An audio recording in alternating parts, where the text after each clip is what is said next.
ama böyle bir kısa mola verip sizlerle bir arada olmak da çok keyifli, çok iyi geldi bana. Çok teşekkür ederim. Biz teşekkür ederiz hocam desteğiniz için. Her zaman. Evet, çok teşekkürler Fatma Hocam. Bahriye Hocam, hoş geldiniz. Hoş buldum hocam, merhabalar. Araya girmek istemedim.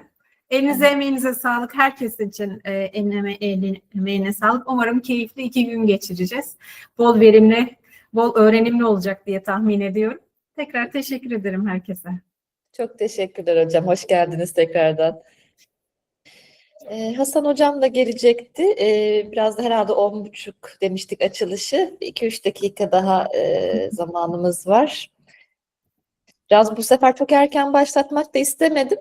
Genelde erken hani işte yetişmek zor olabiliyor. Eğer böyle ders yoksa da hani sabah biraz herkes için böyle kahvaltı edip katılım daha iyi oluyor diye düşündüm. Ondan 10.30 yarın, hatta yarın da 11.30'da başlayacak. Biraz geç bitecek sadece. O da bu yurt dışından, Meksika'dan katılımcılarımız var. Onlarla da ciddi bir saat farkı oluştuğu için şey oldu yani, hani denk getirmek biraz sıkıntı oldu. Ben sabah saatine koysam onlar akşam, hani onlar için gece yarısı sonrası oluyor. O yüzden bakalım, onların da işte akşamüstü son oturumu onlarla yaparak inşallah hayırlısıyla kongreyi bitireceğiz. İnşallah.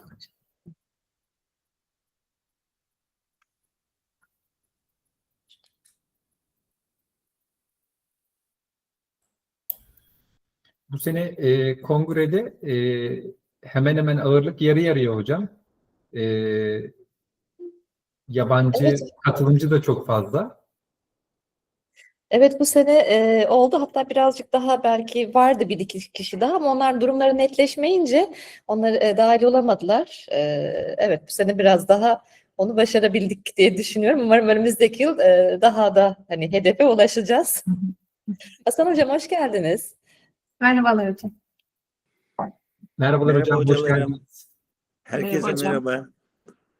Merhaba, nasılsınız hocam? Sağ olun hocam, teşekkür ederim. Bir koşturmaca. Bir taraftan teknik şeyler, bir taraftan bazen aceleye gelince şey görüntülerde aksilikler olabiliyor hocam. Yani ama çok şükür sizleri gördüm, daha iyi oldum. Mutlu oldum hocam. Çok teşekkürler. Bizi de öyle hocam. İşte son bizim de malum işte hepimizin ders yoğunlukları, işte bazen idari işler, yıl sonu olunca evet sınavlar yaklaşıyor, derslerin o işte okunmayan sınavlar varsa onlar devreye giriyor falan. Evet, hepimizin o yıl sonu yoğunluğu malum. O yüzden kafalar karışıyor, işler aksayabiliyor. Çok normal yani.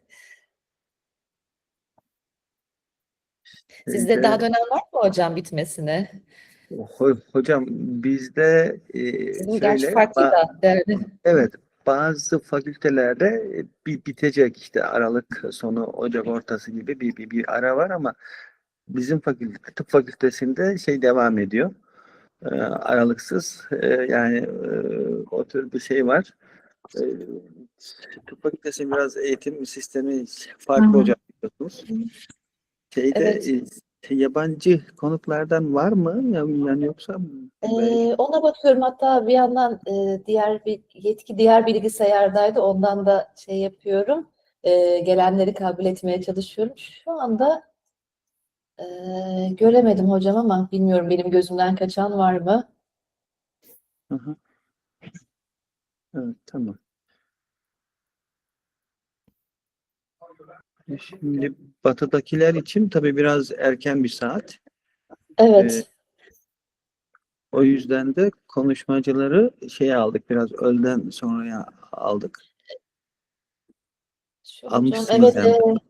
evet, öyle yapmaya çalıştım hocam. Dediğim gibi, hatta az önce siz katılmadan önce de söylemiştim. Meksikalılarla da oldukça saat farkı olunca onlarla denk getirmek çok zor oldu bizim için. Ama neyse, bir şey buluştuk diye düşünüyorum. Yurt dışı katılımın böyle bir şeyi var. Özellikle online olduğunda kongre. Böyle bir sıkıntısı var. Muhtemelen onlar evet biraz daha belki ilerleyen şeylerde katılacaklardır. İlerleyen dakikalarda belki dahil olacaklardır. Hatta ben de açılışta İngilizce birkaç bir şey söyleyeyim mi diyorum, ama hocam nasıl yapalım? Gelecekler Söyleyelim var. hocam. Yani Söyleyelim değil mi? söyleyelim bence. Hı hı. Tamam. Şöyle yani çok hızlı gelişler var. Hemen onları hızlıca kabul etmeye çalışıyorum. Hocam isterseniz nasıl yapalım? Başlayalım mı? Programı da aksatmamak adına. Başlayalım İsterseniz hocam. önce ben sahneyi size bırakayım. Buyurun hocam. Hay hocam, çok teşekkür ediyorum. Değerli meslektaşlarım, kıymetli araştırmacılar ve bu konferans vesilesiyle dünyanın farklı yerlerinden ekranları başında bizlerle birlikte olacak, bizlere katılan saygıdeğer değer konuklar. İsmim Hasan Erbay, Afyonkarahisar Sağlık Bilimleri Üniversitesi Tıp Fakültesi'nde Tıp Tarihi ve Etik Anabilim dalındayım. Hepiniz öncelikle hoş geldiniz. 6.sını düzenlediğimiz 6. Uluslararası Farklı Boyutlarıyla Sağlık Konferansı için bir aradayız. Yaşam Kalitesi Derneği ve Holistens Akademi çatısı altında bu sabah buluştuk. Bu konferansta sadece tıbbi verileri, grafikleri veya klinik sonuçları konuşmak için değil, sağlığın hayatımıza dokunan o diğer taraflarında, diğer yüzlerini de anlamak için buradayız. Biliyoruz ki sağlık diye bahsettiğimiz şey sadece laboratuvar sonuçlarından veya reçetelerden veya hasta bakımından ibaret bir konu değil. Sağlık aslında insanın hikayesi. İçinde de yaşadığımız toplum, bizim soluduğumuz hava ve bazen de bir sanat eseriyle kurduğumuz bir bağ aslında. İşte bu konferansın en kıymetli taraflarından biri de bizi bu tek bir doğruya, tek bir bakış açısına hapsetmeyip sağlığa çok disiplinli, farklı boyutlardan çok sesli ve kuşatıcı bir bakış açısından bakmaya bize davet etmesi. Bu konferansta dinleyeceğimiz, izleyeceğimiz 2 gün boyunca metinler veya işte sunumlar sadece birer akademik metin değil, aynı zamanda birbirimizin hem zihnine hem pratiğine de yeni pencereler açacak bir durum oluşturacaktır. Buna yürekten inanıyorum. Bu buluşmanın, bu konferansın gerçekleşmesinde emeği olan tüm düzenleme kuruluna, bilim kuruluna ve en önemlisi de merakını, bilgisini ve tecrübesini alıp burada bizlerle paylaşacak olan siz değerli akademisyenlere, araştırmacılara çok teşekkür ediyorum. İşte verimli, ilham dolu ve dostane bir konferans olmasını diliyorum. Tekrar hepiniz hoş geldiniz. Biraz da I would like to continue in English. Distinguished colleagues, esteemed researchers, and guests joining us from all around the world. Hello, welcome. My name is Hasan Erbay. I am from Afyonkarahisar Health Sciences University, Faculty of Medicine, Department of History of Medicine and Ethics. We are gathered here for the 6th International Conference on different aspects of health. As we met under the umbrella of Holistens Academy, our aim is to not merely to discuss medical data or clinical outcomes, but to understand the deeper, multifaceted nature of health. We know that health is far more than a laboratory results or prescriptions. Health is the human story. It is the society we live in, the environment we share, and sometimes it is the healing connection we find in art and expression. The true value of this conference lies in its invitation to look at health through a multidisciplinary lens, one that embraces many voices and diverse perspectives. I truly believe that the presentation we will share in 2 days will not remain just academic text, but will open a new windows in our minds and practices.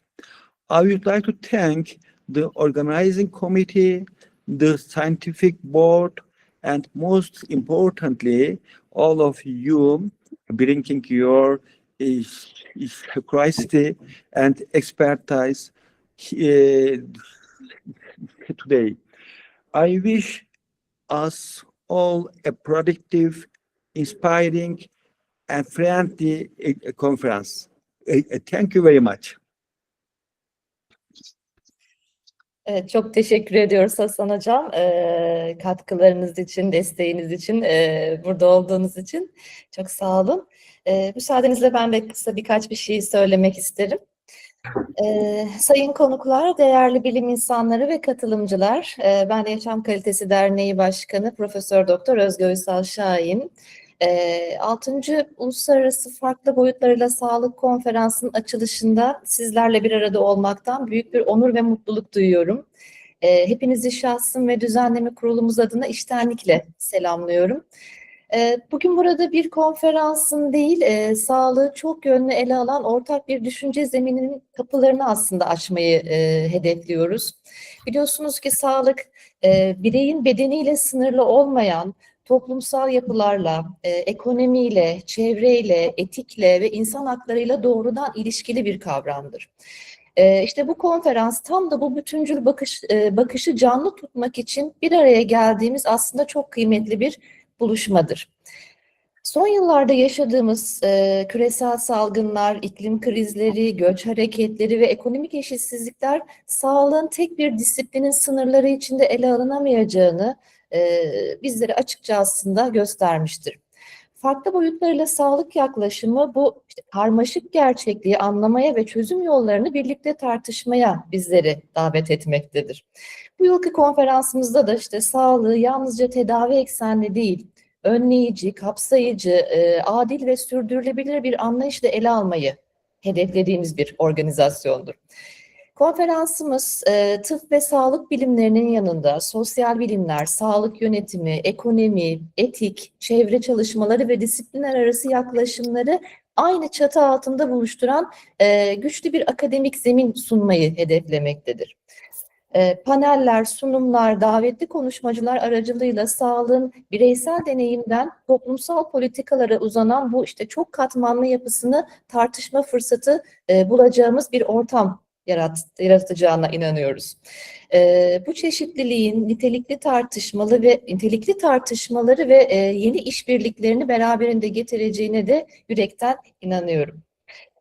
Aslında hibrit olmasını hedeflediğimiz ama taleplerin büyük kısmının online olmasından dolayı çevrim içi gerçekleştirdiğimiz bu konferans sayesinde mekansal sınırları aşarak ulusal ve uluslararası ölçekte daha geniş bir etkileşim alanı oluşturmayı amaçlıyoruz. Türkçe ve İngilizce oturumlarla farklı coğrafyalardan ve farklı akademik geleneklerden gelen katılımcıların katkılarını bir araya getiriyoruz. Konuşmamı tamamlarken bu konferansın hayata geçmesinde emeği geçen herkese gönülden teşekkür etmek istiyorum. Düzenleme kurulu üyelerine, bilim kurulumuza, değerli konuşmacılarımıza, oturum başkanlarımıza ve katkı sunan tüm araştırmacılara teşekkür ederim. Ayrıca organizasyon sürecinde destek veren kurumlara ve bu buluşmayı anlamlı kılan tabii ki siz değerli katılımcılara şükranlarımı sunuyorum. Konferansımızın verimli tartışmalara, yeni fikirlere ve kalıcı işbirliklerine vesile olmasını diliyor. Hepinize keyifli ve ilham verici bir konferans geçirmenizi temenni ediyorum. Hoş geldiniz. Distinguished guests, dear colleagues, researchers and participants, it is a great honor and pleasure to welcome you to the opening of the second International Conference on Different Aspects of Health. On behalf of organizing committee, I am delighted to have you here today. This conference is more than an academic gathering. It is a shared platform where health is discussed through broad and holistic perspective. Health is not limited to human body. It is deeply connected to society, the environment, the economy, ethics, and human rights. In recent years, global pandemics, climate change, migration, and social inequalities have clearly shown us that health cannot be understood within the boundaries of a single discipline. So, the theme Health from Different Aspects invites us to better understand this complex reality and to explore solutions together. Our aim this year is to address health not only in terms of treatment, but also through preventive, inclusive, equitable, and sustainable approach. This conference brings together perspectives from medical and health sciences, as well as social sciences, health management, ethics, economics, environmental studies, and interdisciplinary research. Through presentations, panels, and keynote talks, we will discuss health as a multi-layered phenomenon, from individual experience to public policies, and we believe this diversity will foster meaningful dialogue and new collaborations. By organizing the conference in a hybrid format, we are able to connect the participants from different regions and countries, creating a truly international academic exchange. Sessions in both Turkish and English allow voices from various academic traditions to meet and enrich one another. Finally, I would like to sincerely thank all those who contributed to realization of this conference, the scientific and organizing committees, our distinguished speakers, session chairs, and all researchers who shared this valuable work. I also thank our supporting institutions and all of you for being part of this meaningful event. I wish you an inspiring, productive, and enjoyable conference. Welcome. Evet, tekrardan hoş geldiniz. Burada açılışımızdan sonra hemen sözü yeni oturumumuza başlaması için Fatma hocama devretmek istiyorum. Tekrar herkese hoş geldin diyorum. Hayırlı uğurlu olmasını, verimli olmasını temenni ediyorum. Burada oturuma geçmeden önce küçük bir de not paylaşacağım. Özellikle İngilizce sunumlar için Meet uygulamasının altyazı özelliği var. Ben onunla ilgili küçük bir mesaj kutusundan paylaşım yapacağım. Özellikle İngilizce oturumları altyazılı olarak da katılımcıların dinlemesi bu sayede daha mümkün olacaktır. Evet, teşekkür ediyorum. Fatma hocam buyurun. Söz sizde. Hoş geldiniz tekrardan. Ve oturumdaki tüm katılımcılara da, tüm değerli hocalarıma da tekrardan hoş geldiniz diyorum. Hoş bulduk. Tekrar çok teşekkür ederiz bu nazik davetiniz için ve bizi tekrar bu keyifli toplantıda buluşturduğunuz için. Günün ilk oturumunu açmak istiyorum. Sayın hocalarım, değerli katılımcılar ve kıymetli konuklar. Günün ilk oturumuna hoş geldiniz. Bugün sağlık yönetim alanının hem bugününü hem de geleceğini şekillendirecek 4 önemli konuyu hep birlikte bu oturumda konuşacağız, sabah oturumunda. Yapay zekanın yanlış öğrenmesinin doğurduğu risklerden, etik öngörünün liderlikte yol gösterici gücüne, kanser deneyiminin sanatsal anlatımından sağlık turizmiyle kamu özel sektör ortaklıklarının Türkiye açısından sunduğu fırsat ve risklere kadar geniş bir yelpazede zihin açıcı sunumlar dinleyeceğiz. Her biri kendi alanında uzman, değerli konuşmacılarımız var. Bizlere yeni bakış açıları kazandıracak ve tartışmaya değer önemli sorular bırakacaklar zihinlerimizde oturumun sonunda. Katılımlarınızla bu oturumu daha da zenginleştireceğine inanıyoruz. Tüm konuşmacılarımıza şimdiden teşekkür ediyorum. Verimli, ilham veren ve ufuk açıcı bir oturum olmasını diliyorum. Şimdi konuşmalarını yapmak üzere Namık Kemal Üniversitesi'nden Ersin Kocaman hocamı davet etmek istiyorum. Yanlış öğrenen yapay zeka ve sağlık yönetimine etkileri, stratejik risk değerlendirmesi başlıklı sunumunu yapmak üzere. Buyurunuz hocam. Tüm hocalarıma merhabalar diyorum. Sayın Kongre Başkanı, Sayın Oturum Başkanım, bu fırsatı verdiğiniz için hepinize teşekkür eder, şükranlarımı sunarım. Değerli katılımcılar, değerli araştırmacılar, bu kongrenin düzenlenmesinde emeği geçen tüm hocalarıma teşekkür ederim. Umarım faydalı ve verimli bir kongre süreci geçirmiş oluruz. Her yıl artarak, çoğalarak devam ediyoruz. Bizim için de çok verimli oluyor. Bilimin bu yönüyle hem eğiten hem de öğrenen tarafıyla bizler de mutlu oluyoruz. Aramızda oldukça fazla sayıda öğrencimiz de var. Bu vesileyle kongrelerin öğrenci odaklı olmasının neticesinde kongrenin de katkı sağlayacağını düşünüyorum. Emeği için başta kongre başkanımız olmak üzere tüm hocalarıma ve katılımcılara teşekkür ederek sunumuma başlamak istiyorum. Müsaadenizle hocam sunumu açıyorum. Buyurunuz.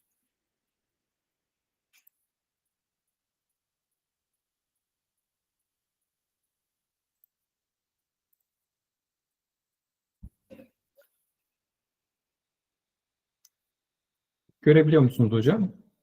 Evet hocam. Sorun yok şu anda. Bugün yanlış öğrenen yapay zeka ve sağlık yönetimine etkileri, stratejik bir risk değerlendirmesi konusuyla sizlerle birlikte olacağız. Öncelikle kendimi tanıtmak gerekirse Tekirdağ Namık Kemal Üniversitesi Sağlık Hizmetleri Meslek Yüksek Okulu'nda görev yapıyorum. Ersin Kocaman. Peki yanlış öğrenen yapay zeka dediğimizde ne anlama geliyor ya da bu çalışmayı neden yapmaya ihtiyaç duyduk?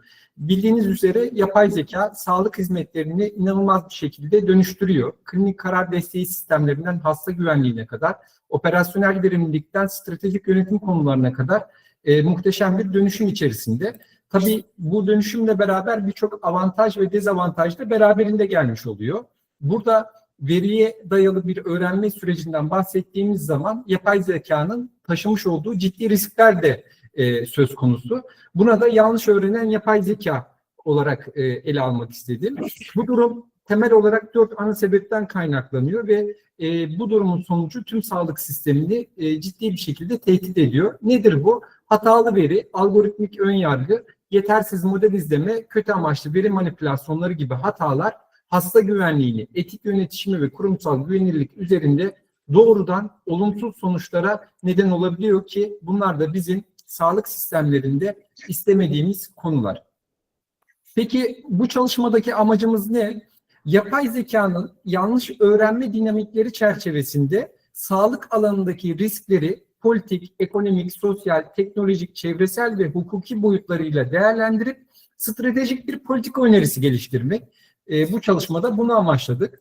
Çalışma yöntemimize baktığımızda nitel bir araştırma yaklaşımı benimsenerek öncelikle literatür incelendi, riskler tespit edildi, tespit edilen riskler de PESTEL çerçevesiyle kategorize edilerek ardından risk matrisine göre derecelendirildi ve nihayetinde de bir stratejik politika önerisi ortaya çıkmış oldu. Burada PESTEL'in üstünde durmak istiyorum. PESTEL özellikle tıpkı SWOT analizi gibi bir durum analizi gerçekleştiren ve bizim içinde bulunduğumuz durumu bütüncül bir şekilde ele alması yönüyle politik, hukuki, çevresel, ekonomik, sosyal ve teknolojik açıdan önemli bir yöntem olduğunu düşünüyorum. Onun için bu çalışmada bu yöntemi kullandık. 3 aşamadan oluştu dedik. Literatürü taradık. PESTEL'e göre kategorize ettik risklerimizi. Ardından da risklerimizi derecelendirdik.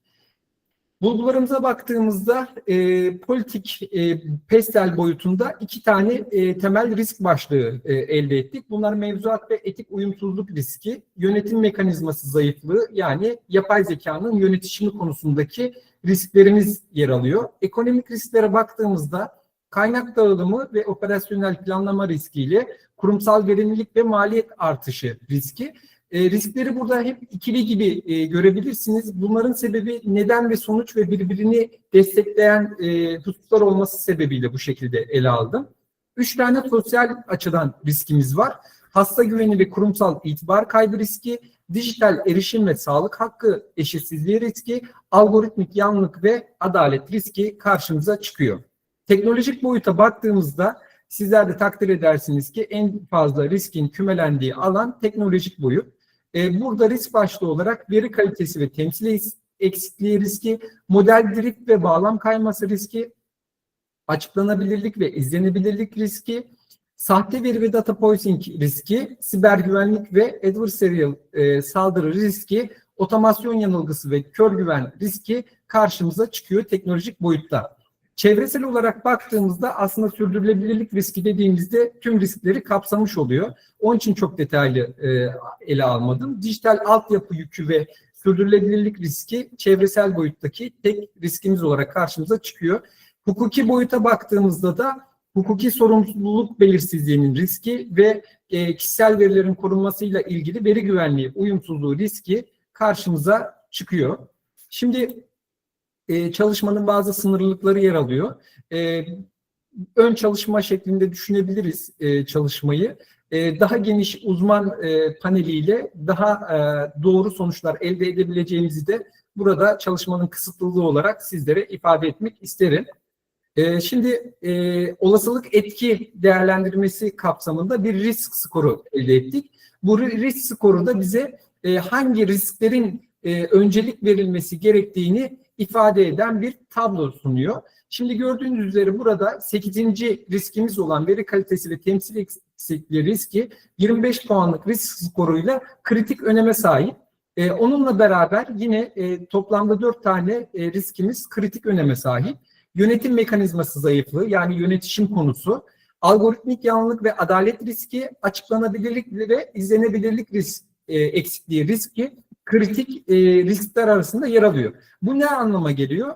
Bu riskleri biz eğer yanlış öğrenen yapay zeka ile mücadele etmemiz gerekiyorsa, temkinli olmamız gerekiyorsa, yapay zekanın yanlış öğrenme yolundaki engelleri durdurmak, riskleri kaldırmak istiyorsak bu risklere öncelik vermemiz gerekiyor. Tabii önceliklendirme ile ilgili çok kriterli karar verme yöntemlerinde birçok yaklaşım mevcut. İşte Delphi yöntemi olsun, AHP olsun ya da bulanık AHP olsun. Bunlar da bir sonraki aşamada çalışmalarda kullanılabilecek yöntemler olarak karşımıza çıkıyor. Çalışmanın bulgularına dönecek olursam bizim öncelikli olarak burada kırmızıyla göstermiş olduğumuz 4 temel riski önceliklendirmemiz ve bunları çözümlememiz gerekiyor ki yanlış öğrenen yapay zekanın sağlık sistemleri ve sağlık yönetimi üzerindeki olumsuz etkileriyle stratejik bir mücadele geliştirebilelim. Yine risklerin dağılımına baktığımızda risklerin hem sosyal boyutlarıyla karşımıza çıktığını hem de teknolojik boyutlarla karşımıza çıktığını görüyoruz. Yani her ne kadar pestelin teknolojik boyutunda 6 tane risk yer alsa da iş sadece teknolojik kısmıyla kalmıyor. Yani yapay zekanın yanlış öğrenmesinin sebebi sadece teknolojik kaynaklı bunları bilgisayar mühendislerine, yazılım mühendislerine, yapay zeka mühendislerine verelim, çözsünler değil. Bizler sosyal bilimciler olarak, sosyal bilim alanında çalışan yönetimciler olarak işin insani boyutunu da merkeze almamız gerektiğini görüyoruz bulgularımızdan ve bu çerçevede riskleri değerlendirilmesi gerektiğini görüyoruz. Bu noktada çalışmanın sonucu olarak ifade edeceğimiz şey yanlış öğrenen yapay zekanın sağlık yönetimine etkileri sadece teknolojik değil, sosyoteknik bir yapıya sahiptir. Teknolojik hatalarla insan ve sistem faktörlerinin kesişim noktasında bize gerçek risk alanını verir. Her zaman ifade edilir. Az önce öğrencilerimle dersteydik. Derste de yapay zekaya ilişkin bir sunum gerçekleştirdi öğrenci arkadaşlarımız. Bir arkadaşımız dedi ki, hocam bu bizim mesleğimizi tehdit ediyor, elimizden alacak. Burada da görüyoruz. Yani teknolojinin gelişmesi insan faktörünü ortadan kaldıran bir unsur değildir. İnsan faktörü teknolojiyle birlikte olmak zorundadır. İkisinin kesişim alanında yer almaktadır. O zaman biz risk yönetimine de baktığımızda gerçek alan kesişim kümesi olarak düşünürsek ve stratejilerimizi buna yönelik kurgularsak başarıya ulaşmış oluruz. Teknolojiyi değil, riski yöneten sağlık sisteminin kazanacağını da burada unutmamamız gerekiyor. Stratejik eylemlere baktığımızda stratejik öneriler demiştim çalışmamın başında ve başlığında. Sağlık yönetiminde yapay zeka uygulamalarının güvenli, adil ve etkili biçimde kullanılabilmesi için veri kalitesi güvencesi, algoritmik şeffaflık, güçlü yönetişim mekanizmaları, etik standartlar, hukuki çevre ve insan kaynağı kapasitesinin bütüncül biçimde güçlendirilmesi gerekiyor. Yani bunları bir saç ayağı gibi düşünebiliriz. Bunların bir tanesi ya da birkaçının eksikliği durumunda bizim yapay zeka entegrasyonumuzu sağlamamız sağlık sistemlerine ve sağlık yönetimi alanına mümkün görülmemektedir. Sağlık sistemini geleceğe taşıyan yapay zeka değil, yapay zekayı yöneten strateji olduğunu da unutmamamız gerektiğini ifade ederek bu mottoyla çalışmamı sonlandırmak istiyorum. Sayın Oturum Başkanım. Ersin Hocam çok teşekkür ederiz bu güzel ve güncel çalışmanız için. Yapay zeka son dönemde benim de üzerinde çokça çalıştığım konulardan birisi. Biz de sağlık hizmetlerinde yapay zekanın katkıları ve onunla birlikte el ele kol kola nasıl yürüyebiliriz? Maliyetleri düşürüp verimliliği nasıl artırabiliriz? Veya hizmetlerde demokratikleşmeyi nasıl sağlayabiliriz yönünde ciddi şeylerimiz var, kafa yormalarımız var. Etkin, güzel sunumunuz ve zamanı etkin kullanmanız açısından da ayrıca teşekkür ederim. İsterseniz paylaşımınızı durdurabilirsiniz. Peki hocam. Zamanı etkin kullanmak için sayın hocalarım, eğer uygun görürseniz soruları oturumun sonunda alalım. Önce sunumlarımızı tamamlayalım. Bir sonraki sunumumuz Namık Kemal Üniversitesi'nden Bahriye Terlemez hocamız. Sağlık liderliğinde etik öngörü, ahlaki hayal gücüyle belirsizlikte yön bulmak başlıklı sunumunu bizlerle paylaşacak. Buyurunuz hocam.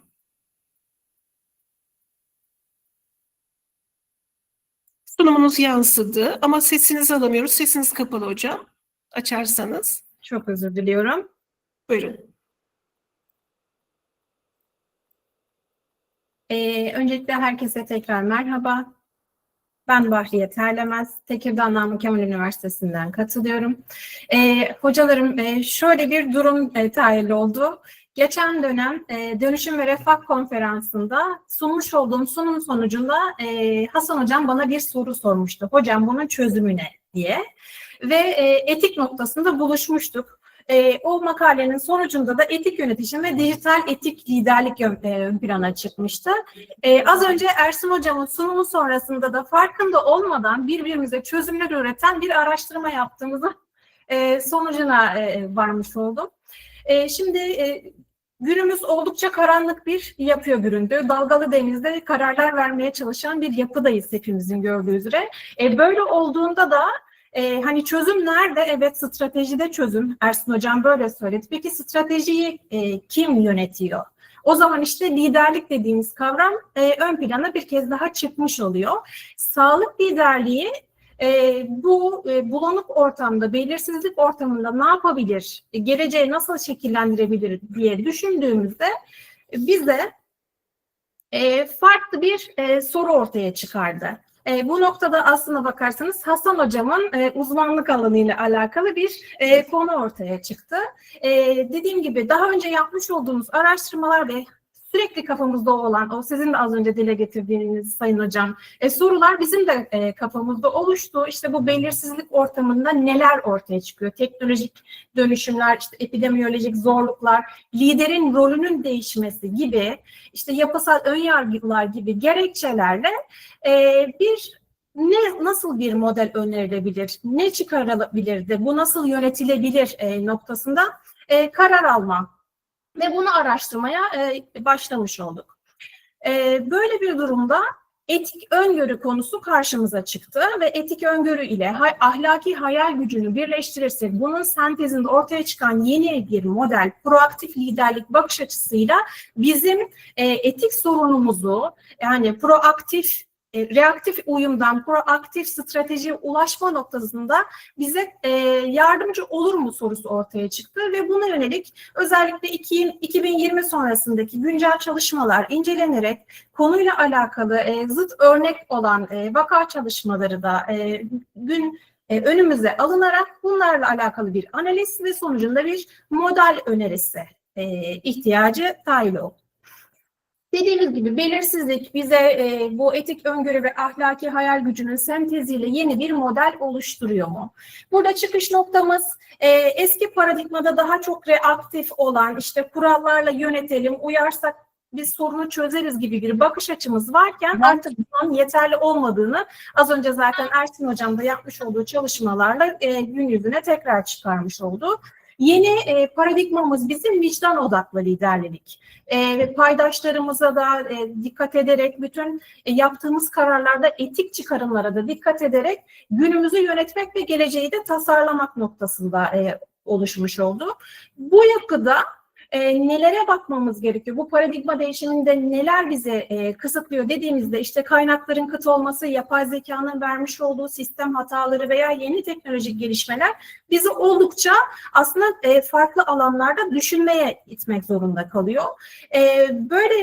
Böyle olduğunda da işte ufuk tarayarak, geleceği öngörerek, etik öngörü aracılığıyla, senaryo analizleri aracılığıyla ne yapabilirizin farkına varıp ahlaki hayal gücü aracılığı ile de geleceğe üçüncü yollar üreterek yani bu veya bu değil, bu da olabilir diyerek bütün paydaşları düşünen ve geleceği tasarlayan bir lider yapısı ortaya çıkmış oldu.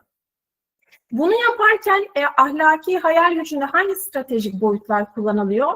Lider burada yenilikçi etik çözümlerin kaynağı rolüne giriyor. Etik bir pusula rolüne giriyor ve kurumsal kültürü dönüştürme aracı olarak işte hikayeler oluşturarak, iletişim kurarak takipçilerine ulaşmış oluyor.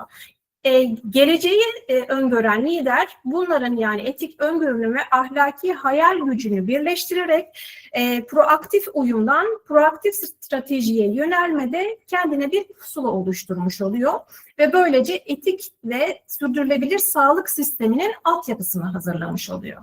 Modelin temel aslında yapısı bu. Niye yapıyor bunu? Az önce Ersin Hocam'ın da söylemiş olduğu gibi bazı etik çıkmazlar söz konusu, etik ikilemler söz konusu. Bunların sebepleri yapay zeka olabilir, algoritmik kararlar olabilir, kaynak dağıtımındaki adaletsizlikler olabilir veya kıt kaynak sebebiyle oluşmuş olabilir. Bunları yönetebilmek için işte liderin farklı bir bakış açısına yani yeni pusulaya ya da pusulasını kalibre etmesine gerek var. Yani eski haritalarla biz artık günümüzdeki sorunları yönetemiyoruz. Yeni bir bakış açısı kazanmamız, yeni bir pusulaya ihtiyaç duymamız gerekiyor. İşte bu modelin aslında yola çıkış sebebi bu. Örneğin kara kutu sorununu ahlaki hayal gücü ile, buna ahlaki tahayyül de diyebiliriz ama hayal gücü birazcık daha geleceği tasarlamaya, daha analitik düşünmeye yönelik olduğundan dolayı ahlaki hayal gücü olarak çevirmeyi daha doğru buldum. Paylaşılan etik sorumluluklar modeli aracılığıyla aslında az önce Ersin Hocamızın söylediği sorunlara çözüm bulabiliyoruz. Yani çok disiplinli yönetişim çerçevesi. Geçen kongrelerde de bulduğumuz sonuçlar bunu söylemişti aslında. Hani bir iş az önce Özgür Hocam da dile getirdi. Özellikle sağlık alanı gibi alandaki bir şey tek bir meslek veya tek bir disiplin tarafından artık yönetilebilir bir durumda değil. Bu sebeple yönetişimin de çok disiplinli olarak bir altyapı kazanması gerekiyor. Bunun içerisine yine etik sorumluluk modeli aracılığıyla hekim, mühendis, etik uzmanı veya diğer hasta yakınlarını da katarak daha çok bakış açılı bir yapıya sokmamız gerekiyor. Ayrıca bilgilendirilmiş onam formlarının içerisine belki de eğer kullanıyorsak yapay destek aracılığıyla ilgili riskleri de dile getirip bunu yine onamın içerisine yerleştirmemiz daha doğru olabilir diye düşünüyorum.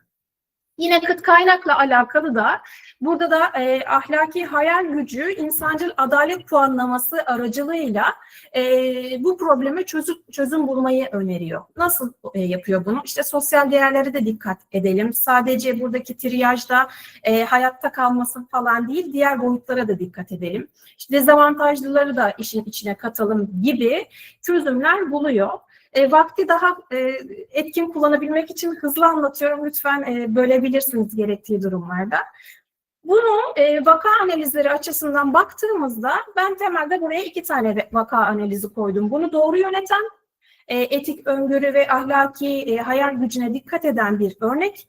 Daha doğrusunda bunu dönüştüren bir örnek ve buna dikkat etmediğinden dolayı öngörülememiş bir sonucu ortadan kalkan bir örnek. Hepimiz biliyoruzdur. Etik finansal çöküş dersi olarak incelenebilecek bir konu. Stewart Healthcare hastane sistemi yapmış olduğu, öngöremediği adımlar sonucunda bir ahlaki hayal gücü yozlaşması sebebiyle finansal kararlara odaklandığından, diğer etik bakış açılarını göz ardı ettiğinden dolayı ciddi bir mali borçla karşı karşıya kalıyor ve aslına bakarsanız hastanenin temel ayakta kalma sebebi sadece kar değil. Hastaların veya diğer paydaşlarının etik çıkarımlarına da dikkat etmesi gerekiyor. Böyle olduğunda borçlar ödemeye kalkarken diğerlerini göz ardı etmesi sebebi zaten bir batma söz konusu oluyor. Lider buradan ne yapabilir? Öngörememiştir. Bu sebeple de üçüncü yollara, yıkıcı bir üçüncü yollara başvurmak durumunda kaldığından dolayı stratejik kararlarda öngörü eksiğinden dolayı böyle bir sona sebep olunmuş. Bir diğer örnek ise özellikle ahlaki hayal gücü ve etik öngörü açısından baktığımızda etik krizi olumluya çevirip krizden itibarın yeniden inşasına. Örneğin burada da ICDAH Healthcare sağlık sisteminin yapmış olduğu bazı sıkıntılar sonucunda yapılan soruşturmalarda işte sahte faturalandırma, fazla ücretlendirme gibi çıkarımlar bulunmuş ve ciddi bir mahkeme süreci ve ciddi bir ödemeyle, hatta rekor ödemelerle karşı karşıya kalınmış. Fakat sağlık firması bunu etik öngörüler aracılığıyla ya da yaptırımları sadece mevcutu değiştirmek değil, geleceği inşaya yönelik olumlu noktalarda kullanarak itibarını yeniden inşa etmiş ve böylece lider aracılığıyla da bu süreç doğru yönetilmiş. Eğer liderimiz etik öngörüsü kuvvetliyse ve ahlaki hayal gücü aracılığıyla bu sorunu yeniden inşa edip geleceğe daha iyi bir yapıya dönüştürmeye bir altyapısı varsa zaten sorun itibar yönetimine dönüşebiliyor. Şöyle bir süreçten geçmiş olumlu olan örneğimiz. Hatta buna ahlaki bağışıklık sisteminin geliştirilmesi olarak da bir adlandırma yapılmış. Örnek olarak alınabileceğini düşünüyorum. Biz buradan bu vaka analizlerinden neler ortaya çıkmış oldu? Etik öngörü hepimiz için zorunluluk. Bunu inşa etmek için hem bireysel hem de örgüt anlamında yapmamız gerekenler var. Ve ahlaki hayal gücü kapasitemizi de arttırarak geleceğe yönelik üçüncü yolların oluşturulması adına yapılması gerekenler var. Ve her şeyden öte diğer sonuçlar da bunu söylemişti zaten bize. Etik entegrasyon her açıdan değerli. Toparlayacak olursak aslında şöyle bir paradigma değişimi söz konusu şu an. Reaktif uyumdan vicdan odaklı bir yapıya dönüşüyoruz ve dolayısıyla sadece yasal çerçeveler değil, bize etik öngörü aracılığıyla, ahlaki hayal gücü aracılığıyla geleceği tasarlayan bir lider ihtiyacı ön plana çıkıyor. Bunu nasıl geliştirebiliriz peki örgütlerimizde? Etik duyarlılık eğitimleriyle, gerek hizmet içi gerek daha meslek edinme yolundaki lisans eğitimleri sırasında meslekler arası eğitimler aracılığıyla yapabiliriz. Simülasyon ve vaka çalışmaları aracılığıyla olası şeylere önceden hazırlık adına bir esneklik sağlayabiliriz ve bireysel farkındalık kazanmak adına örgüt içerisinde de tabi tutabiliriz. Tabii bunu yaparken sadece liderin öngörüsü veya bakış açısı yeterli değil, kültürel bir dönüşüm söz konusu. Ahlaki cesaret teşvik edilmeli. Yani buradaki psikolojik güvenlik de oldukça önemli. Sürekli öğrenme gelişimi de her açıdan tabii ki değerli. Geleceğin liderleri özellikle sağlık alanında etik vizyona sahip olmalı. Belirsizlikleri yönetebilmeli ve gerektiği durumlarda fırsata dönüştürebilmeli. Etik öngörü yani gelecek etik ikilemleri önceden sezmeli ve gelecekte neler olabileceğine yönelik tüm paydaşları düşünerek buna yönelik bir tasarım yani gelecek inşası söz konusu olmalı. Yani yönetici mi olacağız sağlık lideri olarak? Karmaşa içerisinde mevcut durumu ve gerekli yasal yapıları mı kullanacağız yoksa geleceği inşa eden mimar olarak isimlendirebileceğimiz bir sağlık lideri mi olacağız? Böyle olduğunda işte zaten işlerimiz belki de geleceğimiz her açıdan çok daha değerli hale geliyor. Yani yapay zeka sadece bir araç, evet. Liderlik ise bunun pusulası. Peki liderimizin pusulası kim? Tabii ki etik değerler. Diyerek sunumumu noktalandırabiliyorum. Şöyle küçük bir açıklama yapmak istiyorum. Kusura bakmayın, konuyu dağıtmış olabilirim. Az önce sunuma başlamadan önce bir haber aldım dedem. Şu an yoğun bakımda. O yüzden biraz zihnim dağınık. Konuyu dağıtmışsam şayet affınıza sığınıyorum. Buyurun. Bahri Hocam çok teşekkür ederiz. Bu arada dedenize de şifalar dileriz. Çok geçmiş olsun. Hayatın akışı içinde bunlarla farklı farklı şekillerde yüz yüze kalıyoruz. Ama işimiz ve mesleğimiz gereği bunlarla bir şekilde mücadele etmeyi ve yönetmeyi de öğreniyoruz. Evet, maalesef. En kısa sürede sağlığına kavuşur umarım. Şimdi Olsun hocam. bana bu toplantı ile ilgili davet geldiğinde ve oturumdaki başlıklara baktığımda beni çok heyecanlandıran bir konu başlığı var ve çok merakla beklediğim işin açıkçası. Acının anlatısı, kanserin sanatsal izdüşümleri. Başlık fevkalade, içeriği sabırsızlıkla bekliyorum. Girne Üniversitesi'nden Arzu Nurdaş hocamız. Buyurunuz efendim. Hemen ekran paylaşımı yapıyorum hocam. Buyurun.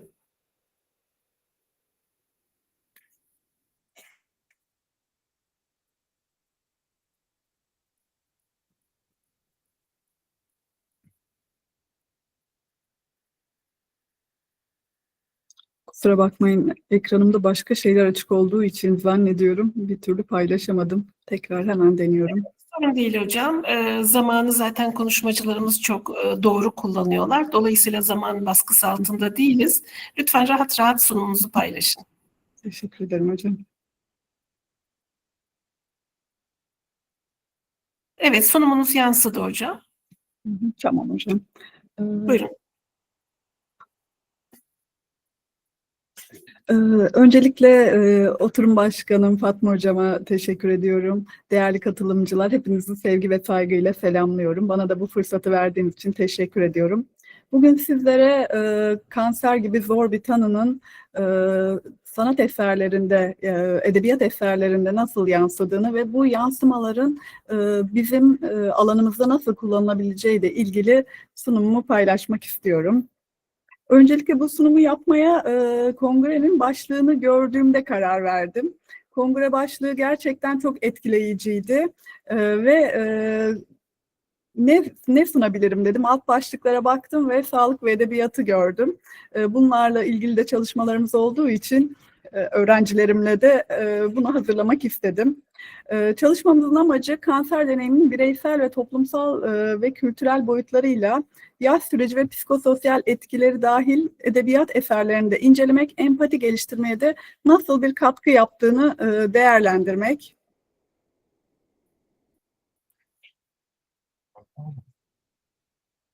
Geliyor. Hemen. Hemen değil de. Önce basıyor. Sizi Çok pardon. Hem de şu.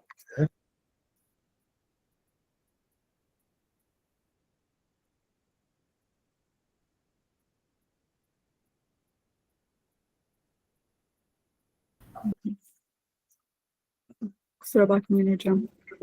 Bir bölünme oldu. Hiç sorun değil hocam. Buyurun. Bizim internet sel ve afet baskınları oldu bu ara. İnternetimle ilgili de bir sorun mu yaşıyorum acaba diyorum ama bir türlü ilerletemiyorum slaytımı. Hocam Tekrar, Sol akıştan ekran yaparsanız, bahsedebiliriz belki. tam ekran yaparsanız olur hocam.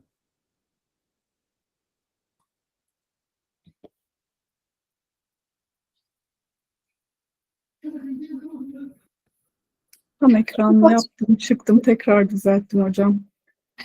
Şu an hala açılış sunumunuzu görüyoruz. Evet Ana hat hocam. kısmından da tıklayarak ilerleyebilirsiniz. Evet hocam, akıştan alta tıklarsanız Evet. Evet hocam, hiç böyle bir şey de yaşamamıştım ya. Çok kusura bakmayın gerçekten. Bir daha paylaşayım. Hava koşulları çok sert ilerliyor. Haberlerde de gördüm. Hatta bu konuda çok ciddi uyarılar var. Vatandaşların dışarı çıkmaması ile ilgili. Belki altyapı ile ilgili sıkıntılar olabilir. Hocam dilerseniz sunum paylaşmada problem oluyorsa görsel siz de devam edebilirsiniz. Nasıl arzu ederseniz. Evet, sanırım tekrar paylaşamıyorum değil mi hocam? Ekranımı. Şu an sunumumuzu açarsanız hocam. geldi. Evet, evet şu an. Evet, tamam. Şu an Evet. gözüküyor mu hocam? Evet hocam, evet sorun Evet. yok. Geçişlerde problem yok. Kusura bakmayın hocam tekrar. Arka plan, edebiyatın kitap ve filmleriyle hastaların yaşadıkları süreci anlamlandırmalarına ve ifade etmelerine nasıl katkı sağladığını, empati ve farkındalık geliştirmedeki rolünü değerlendiren bir çalışma. Kanserin toplumsal ve kültürel temsillerini görünür kılarak hem hasta deneyimini hem de sağlık profesyonellerinin perspektif kazanmasını desteklemeye amaçlayan kitap ve filmler araştırıldı.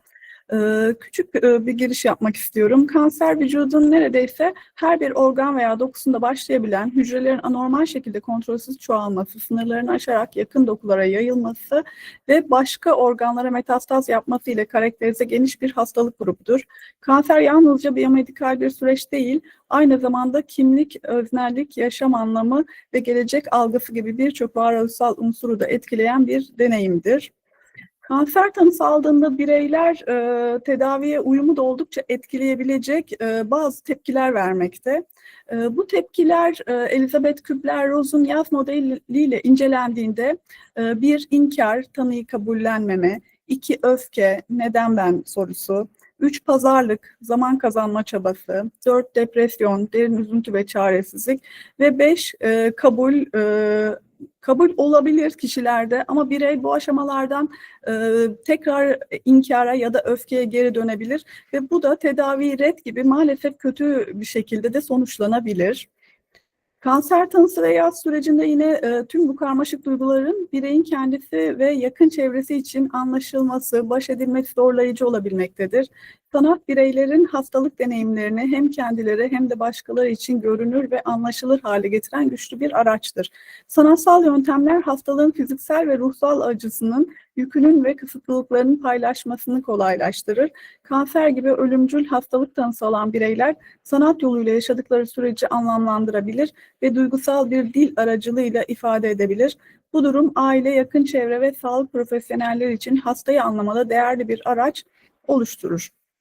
Sinema ve edebiyatın ruhsal etkilerini incelediğimizde karakterlerle kurulan derin bağ farklı perspektifleri anlama ve empati geliştirme kapasitesini güçlendirir. İçsel yolculukları keşfetme, değerleri sorgulama ve yaşam amacına dair farkındalık kazandırabilir. Günlük kaygılardan uzaklaşma ve farklı dünyalara yolculuk ederken rahatlama sağlayabilir. Sosyal adalet, eşitlik ve insan hakları konularında duyarlılık geliştirebilir.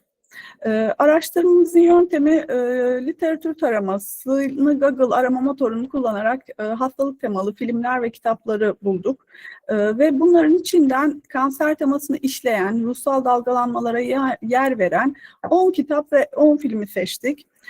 Eserlerin özetlerini çıkarıldı ve işlenen temalar detaylı bir şekilde incelendi. Temaların bireysel ve toplumsal yansımaları tartışıldı. Zaman açısından tek bir tane kitabı aldım. Kendim de okuyup çok etkilendiğim bir kitap yıllar önce. Tam metinde diğer filmler ve kitaplar mevcut hocalarım.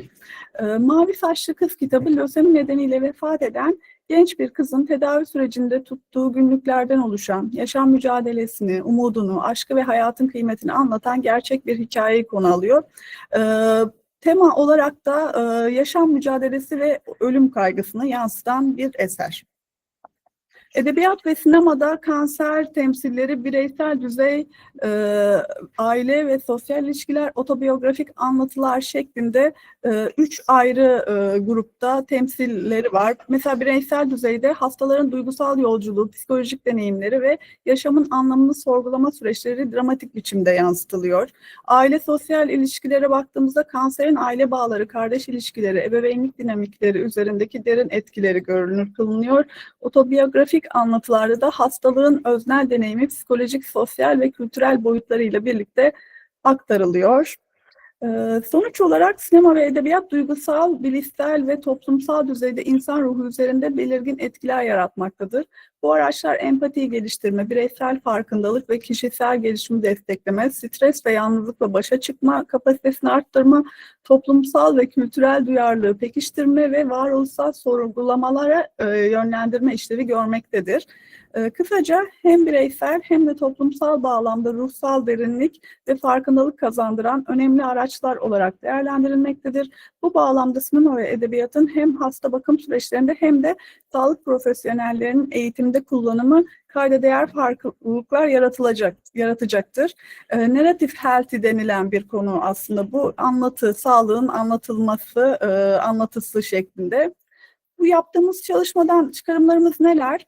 Hasta bireyler için uygun edebiyat eserlerinin bakım planına dahil edilmesi, yaşanan karmaşık duyguların anlamlandırılması ve kabullenme süreçlerinin desteklenmesi açısından işlevsel olacaktır. Dolayısıyla yaşam kalitesi ve tedaviye uyum üzerinde olumlu etkiler yaratacaktır. Benzer şekilde sağlık profesyonellerinin eğitim sürecinde de bu araçların kullanımı mesleki yeterlilik ve bakım kalitesinin arttırılmasına katkı sağlayacaktır. İlave olarak toplumsal duyarlılık ve farkındalığın artışı, sivil toplum örgütleri aracılığıyla hasta ve yakınlarına sağlanan desteğin güçlenmesine imkan tanıyacaktır. Konuyu özetler ve toparlarsak, hasta bakımına entegrasyon, sağlık eğitiminde kullanım ve toplumsal duyarlılıkların arttırılması gibi faydaları söz konusudur.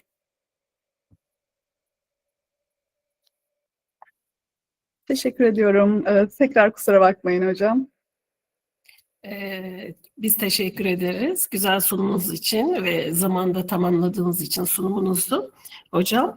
Şimdi sıradaki sunum Çanakkale 18 Mart Üniversitesi'nden Özge Uysal Şahin hocamız ve Semih Sayın hocalarımızın çalıştığı bir konu. Sağlık turizmi ve kamu özel sektör ortaklığı etkileşimi Türkiye özelinde kapsamlı bir fırsat ve risk analizi.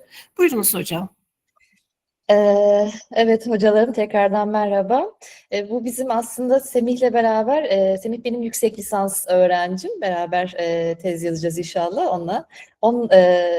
Ona beraber ortak hazırladığımız bir çalışma. Sunumu Semih yapacak. O yüzden ben sözü ona bırakıyorum. Evet Semih hazırsan paylaşımını yapıp sunumuna başlayabilirsin. Bu arada ben Semih hocamız dedim. Allah söyletti herhalde Özge hocam. Semih'in yolu açık. Yani doktor, yani aile hekimi Çanakkale'de. Ama tabii belki sonradan üniversiteye transfer olur bilemiyorum. Sanıyorum akademiyle ilgili ilk bağını kurduk bu kongrede. Semih Bey buyurunuz. Merhabalar, teşekkür ederim öncelikle. Saygıdeğer hocalarım, değerli katılımcılar, hepiniz tekrar hoş geldiniz. Ben Doktor Semih Sayın, sağlık ekonomisi alanında yüksek lisans öğrencisiyim. Bugün sizlere Profesör Doktor Özge Uysal hocamla beraber hazırladığımız Türkiye'nin sağlık sisteminde son yıllarda en çok tartışılan iki konu, yani sağlık turizmi ve şehir hastanelerini birbirleriyle olan etkileşim üzerinden ele aldığımız bir çalışmamız var. Onu sunacağım. Orada sunumda bir sıkıntı yok umarım. Yansıdı, problem yok. Şu an görebiliyoruz. Geçişlerde de sorun yok. Şimdi hocam bildiğiniz gibi sağlık artık sadece bir ülkenin içinde kendi içinde bir sınırladığı bir olay değil. Küreselleşmeyle birlikte sağlık sınırlar ötesi bir hareketliğe dönüşmüş durumda. Türkiye'de bu pozlarda bölgesel bir üs olma hedefini kendisine özellikle 10. ve 11. Kalkınma Planları ile beraber belirlemiş durumda. Biz de bu çalışmada bu hedefin tam kalbinde yer alan ve sağlık sistemimizin en büyük altyapı dönüşümü olan şehir hastanelerinin sağlık turizmiyle nasıl bir kader birliği yaptığını inceledik. Sunumda kullandığım görseller daha çok akılda kalıcı olması açısından hazırladığım görseller. Şimdi çalışmamızın temel amacı sadece ekonomik bir bakışla ne kadar döviz kazandık sorusuna cevap aramak değil, kamu özel sektör ortaklığı modeliyle inşa edilen şehir hastanelerinin sağlık turizmindeki rolünü bütüncül bir perspektifle ele almak. 2010 sonrası döneme odaklandığımız bu araştırmada medikal, termal ve yaşlı bakımı gibi 3 temel sağlık turizmi alanını inceledik. Bunu yaparken de yöntem olarak nitel bir yaklaşım benimsedik. Sadece akademik literatürü değil, kalkınma planları, Sağlık Bakanlığı strateji belgeleri ve OECD raporlarının da derinlemesine analiz ederek kağıt üzerindeki hedefleri sahada elimizdeki verilerle karşılaştırdık. Şimdi Türkiye'nin potansiyeline baktığımızda sadece hastaneleri değil, termal kaynakları ve yaşlı bakım hizmetleriyle özellikle Avrupa'da yaşanan nüfusla beraber bir sağlık turizmi açısından potansiyel yarattığını görüyoruz. 2025 verilerine göre ülkemizde Uluslararası Sağlık Turizmi Yetki Belgesi'ne sahip yaklaşık 4300 tesis olduğunu bulduk literatür taramasında. Buradaki ilginç detay şu, artık sadece hastaneler, büyük hastaneler değil, muayeneler düzeyinde de sektöre yoğun bir giriş olduğunu görüyoruz. Bunun esas ardında yatan sebep özellikle 2025 Nisan'da yapılan yeni bir yönetmelik değişikliğiyle muayeneler bazında sağlık turizmi yetki belgesi alınmasının kolaylaştırılmış olması. Türkiye'de Uluslararası Sağlık Turizmi Yetki Belgesi'ne sahip işletmeleri incelediğimizde de 523 hastanede, bunda tüm özel hastaneler ve kamu hastaneleri dahil, Uluslararası Sağlık Turizmi Yetki Belgesi olduğunu görüyoruz. Poliklinik olarak baktığımızda 1360 sayısına ulaşıyoruz. Muayeneler sayısında 2286 gibi çok yüksek bir rakam var. Buna bireysel çalışan hekimler, diş klinikleri, özellikle estetik merkezleri ve benzeri sayılar da dahil. Ve 130 tane de tıp merkezinde olmak üzere toplamda yaklaşık 4300 tıp kurumunda Uluslararası Sağlık Turizmi Yetki Belgesi olduğunu görüyoruz ki bu dünyada yarıştığımız diğer ülkeler arasında oldukça iyi bir sayı. Buradan devam edecek olursak, şimdi burada bu dönüşümde özellikle bu muayene sayısının artışında USAŞ'a ekstra bir önem vermemiz gerekiyor. Uluslararası Sağlık Hizmetleri AŞ bildiğiniz gibi daha önce bu İstatistik tarafından yönetiliyordu. Şimdi USAŞ burada sadece bir reklam yapan bir kurum değil, kendi stratejik belgelerinde de ekonomik kriz dönemlerinde döviz girdisi sağlayan ve şehir hastanelerinin kira yükünü dengelemek için stratejik bir finansal riskten korunma aracı olarak değerlendiriyor. Yani USAŞ sadece bir tanıtım yapmıyor. Bu dövizle kamu özel ortaklığının bütçeye yaptığı yükü, döviz girdisi sağlayarak kamu özel ortaklığı projelerinin yaptığı yükü dengeleme amacını da güden bir kurum. Şimdi peki bu işin motor gücü ne? Yani şehir hastaneleri, Türkiye'de bizim uyguladığımız kamu özel ortaklığı şehir hastaneleri nasıl yapılıyor? Kamu özel işbirliği modeliyle yapılan bu devasa kompleksler sadece yerli hastalar için yapılmıyor. Baştan tasarlanırken zaten sadece yerli hastalar için değil, aslında birer sağlık turizm üssü olarak tasarlanıyor. Havaalanlarına yakınlıkları, otel konforundaki hizmet algıları ve sahip oldukları teknolojik altyapı onları uluslararası piyasada önemli birer oyuncu haline getiriyor.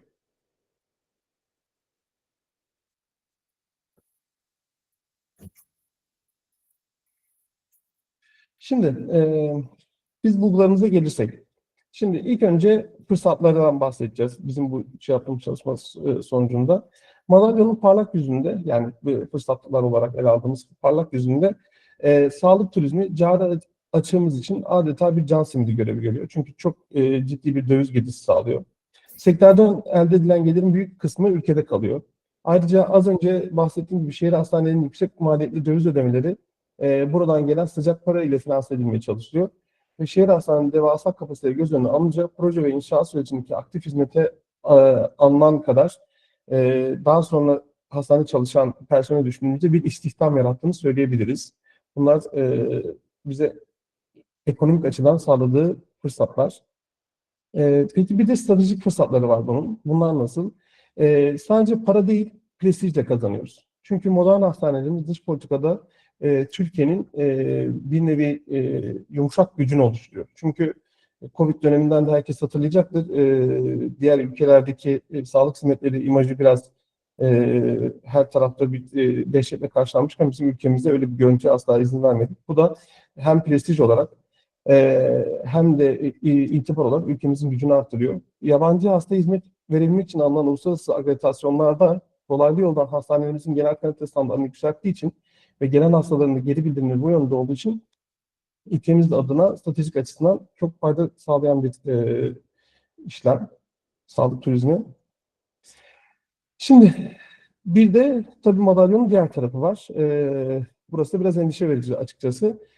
Çünkü en büyük riskimiz şu, sağlık sistemini vatandaşın ihtiyacına göre değil de sağlık turizmiyle gelen tabiri caizse müşterinin talebine göre şekillendirmeye başlarsak burada problemler ortaya çıkmaya başlıyor. Literatürde buna 2 kademeli sağlık sistemi deniyor.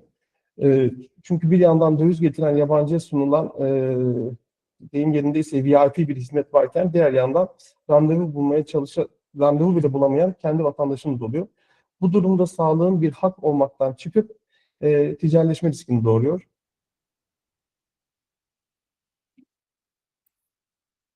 Burada sağa ve baktığımızda örneğin Kocaeli Şehir Hastanesi'nde yapılan bir çalışmada binanın lüks olmasının hasta memnuniyetini garanti etmediği görülüyor. Yani burada şimdi bu bulgular arasında bir de bizim bu işletmeyle ilgili sorunlarımız var. Kocaeli Şehir Hastanesi'ne giden hastalara yapılan çalışmalarda hastanenin büyüklüğünden, yer bulmaktan, çok fazla personel olmasına rağmen personelin yetersizliğinden, ilgisizliğinden şikayetler olduğu görülmüş. Bu ayrıca bu devasa boyuttaki işletmeleri işte bu operasyonel olarak yarattığı zorluklar dışında biraz da motivasyon olarak bir zorluk çıkartıyor büyük kurumlar. Çünkü turizmden elde edilen bir gelir var. Evet, ancak bu sağlık çalışanlarına ve sağlık hizmetlerine adil yansıtılmazsa bu sefer de nitelikli sağlık çalışanlarını özel sektöre ya da yurt dışına kaybı gibi bir sonuç ortaya çıkartıyor. Çünkü zaten zor idare edilen bir sağlık sistemi var. Zaten çok fazla talep olan bir sağlık sistemi var kendi vatandaşımız tarafından. Bunun üzerine bir de turizm olarak sağlık girdisi yapınca personel açıdan iyice zor, personelin yetişmesi açısından iyice zorlayıcı oluyor ve bu da personellerin kendisini özel sektörde ya da yurt dışında fırsat arama çabasına sebep oluyor. Şimdi özet olarak bahsedecek olursak karşımızda böyle bir tablo var. Bir tarafta ekonomik olarak rasyonel bir yaklaşım, diğer tarafta da sosyal devlet ilkesi. Biz yaptığımız çalışmada bu ilişkinin ne tam bir başarı hikayesi ne de tam bir fiyasko olduğunu teyit ettik. Sağlık turizmi bu ekonomik rasyonelite ile sosyal devlet ilkesi arasında yönetilmesi gereken hassas bıçak sırtı bir dengede olduğunu gördük. Bundan sonuç yani nasıl bir önerilerle gelebiliriz politik olarak, nasıl bu dengeyi sağlayabiliriz? Bu konuya bir araştırmacı ya da hekim olarak yaklaşmamız aslında fark etmiyor. Kamu yararı hepimiz için kırmızı çizgi olmalı. Yani kırmızı çizgimiz kamu yararı olmalı. Öncelikle kamu yararını gözetmemiz gerekiyor. Ayrıca kamu özel sektör ortaklığı sözleşmelerindeki ticari sır kavramının arkasına saklanılmadan maliyetler ve garantiler şeffaf bir şekilde toplumla paylaşılmalı. Çünkü şeffaflık olmadan ne yazık ki sürdürülebilirlik olması mümkün değil. Bunun için yapabileceğimiz şeyler işte kamu yararına öncelik vermeliyiz, şeffaflık sağlamalıyız ve Sayıştay'ın özellikle etkin bir şekilde denetimde bulunması gerekiyor. Başka ne yapabiliriz bu konuyla ilgili? İnsan kaynağına yatırım yapmamız lazım. Bizim özellikle sağlık turizminden gelen geliri insan kaynağı yaratmak için, özellikle nitelikli insan kaynağı yaratmak için kullanmalıyız. Sadece lüks binalar hastayı tek başlarına iyileştirmiyorlar. Hekimler ve hemşireler ve sağlık çalışanları gerekiyor. Personelin memnuniyetini sağlamadan hasta memnuniyetini sağlayamayız. Dolayısıyla da bu gelir konusunda personellere bir şekilde adil bir yaklaşımla yapılması lazım. Ayrıca aracı kurum regülasyonu sağlayarak simsarlaşmanın önlenmesi gerekiyor.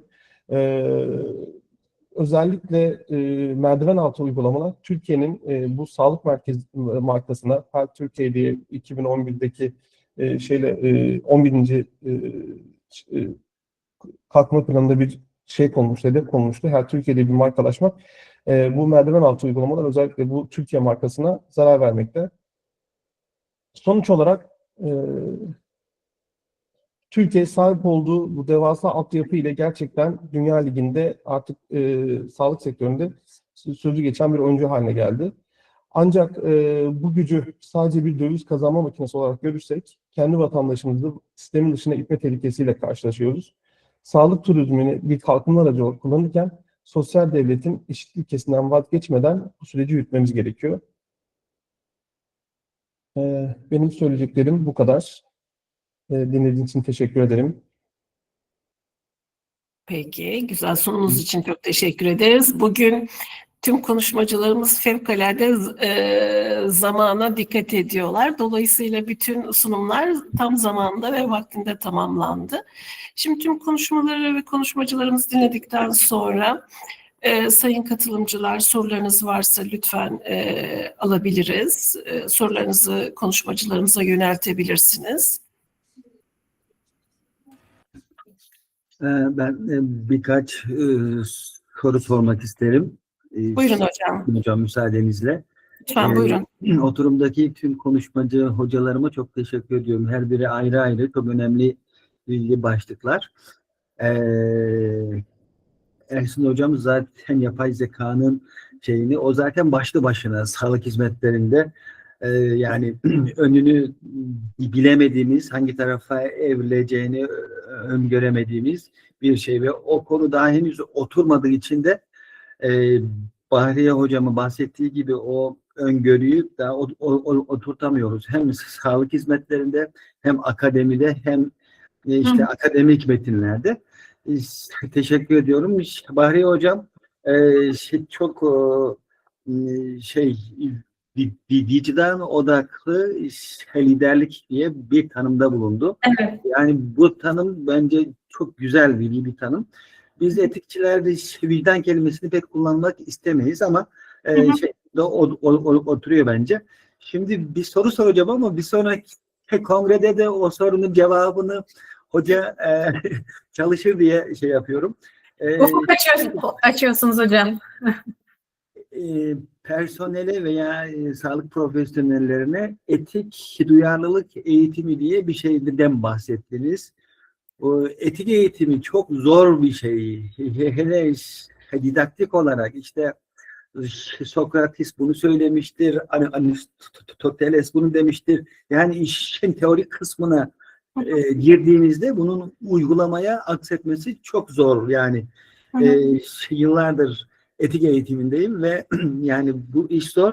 Acaba bu nasıl yapılır? Şimdi hocam yanlış aktarmış olabilirim. Yorumunuz için öncelikle teşekkür ederim. Benim anlatmak istediğim aslında buradaki hep eğitimlerimiz daha çok task work, hani görev odaklı ya. Bunu daha çok kültürel boyuta, takım çalışması boyutuna ve genel kültürel yapıya yedirmeye yönelik bir eğitimimiz maalesef ki hiçbir alanda yok. Özellikle sağlık alanında buna yönelik yurt dışındaki yapılanmalar çok ön planda. CRM eğitimleri daha çok böyle risk odaklı merkezlerdeki mesleklerde yapılan eğitimler gibi bir eğitim yapısı var sağlıkta da. Yurt dışında. Bizim ülkemizde de özellikle tıp eğitimi alanında lisans eğitimlerinin içerisine yedirilmeye başlandı zaten bu. Bunu şu an bizim bir kongremiz daha devam ediyor. Tek Sağlık Kongresi bizim üniversitemiz düzenliyor. Yarın orada da konuşacağız zaten. Orada paylaşılan liderliği bütün meslek dallarının içerisine yedirirsek, bunu hem hizmet içi hem lisans dönemindeki eğitimlerde beraber yürütürsek zaten aslında etik altyapımız ortak olarak hepimizin mesleğin içerisine yedirilmiş olacak. Hizmet içi eğitimlerde verdiğimiz o sadece task work kısmını değil, teamwork kısmını da eğitim süreçlerinin içerisine yedirirsek zaten aslında bilinçsiz bir şekilde biz etik eğitimimizi almış olacağız diye düşünüyorum. Evet hocam, aynı fikirdeyim. Çok güzel bir noktaya temas ettiniz. Benim de öğleden sonra sunumum var. Tıp etik eğitimini için Arzu hocamın da çok bahsettiği, sunumunda da sonlarına doğru özellikle sağlık hizmetlerindeki eğitimde de bahsetti. Narrative medicine diye, anlatısal tıp diye Evet. Bir alan var ve tam da Arzu hocamın bahsettiği sunumundan e-postasını göremedim. O ilk sunum açılmayınca ben çok kendisiyle irtibat kurmak isterim. Anlatı odaklı, hem hasta anlatısı hem sağlık profesyonelinin kendi, yani bana göre, benim anlayışıma göre, benim kanaatime göre etikle alakalı meseleler, Bahri hocamın da bahsettiği gibi didaktik olarak anlatılması çok zor konular. Evet. Onun yerine anlatı, bir deneyim, bir tecrübe üstünde gençlere veya meslektaşlara Evet. anlatılmasının daha etkili olacağına dair kanaatim iyi pekişti. Arzu hocam, bu konuda siz ne söylemek istersiniz? Yani eğitimde kullanılmasıyla ilgili. Evet hocam. Evet hocam, çok haklısınız. Dediğiniz gibi bu tarz konular, etik konulara özellikle böyle derslerde anlatılması, tanımlarının öğretilmesiyle maalesef öğrenilmiyor.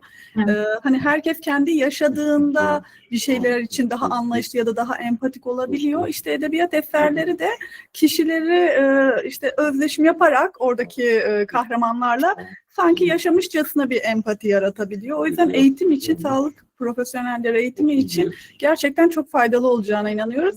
Aynı düzeyde hastaların bakım planına da katkı sağlayacağını düşünüyorum. Çünkü kişiler yalnız hissediyorlar. O duyguların tam anlamlandıramıyorlar ne olduğunu ve bunlarla baş edemiyorlar. Bir karmaşa içine düşüyorlar tanıyı aldıklarında ya da tedavi sürecine girdiklerinde.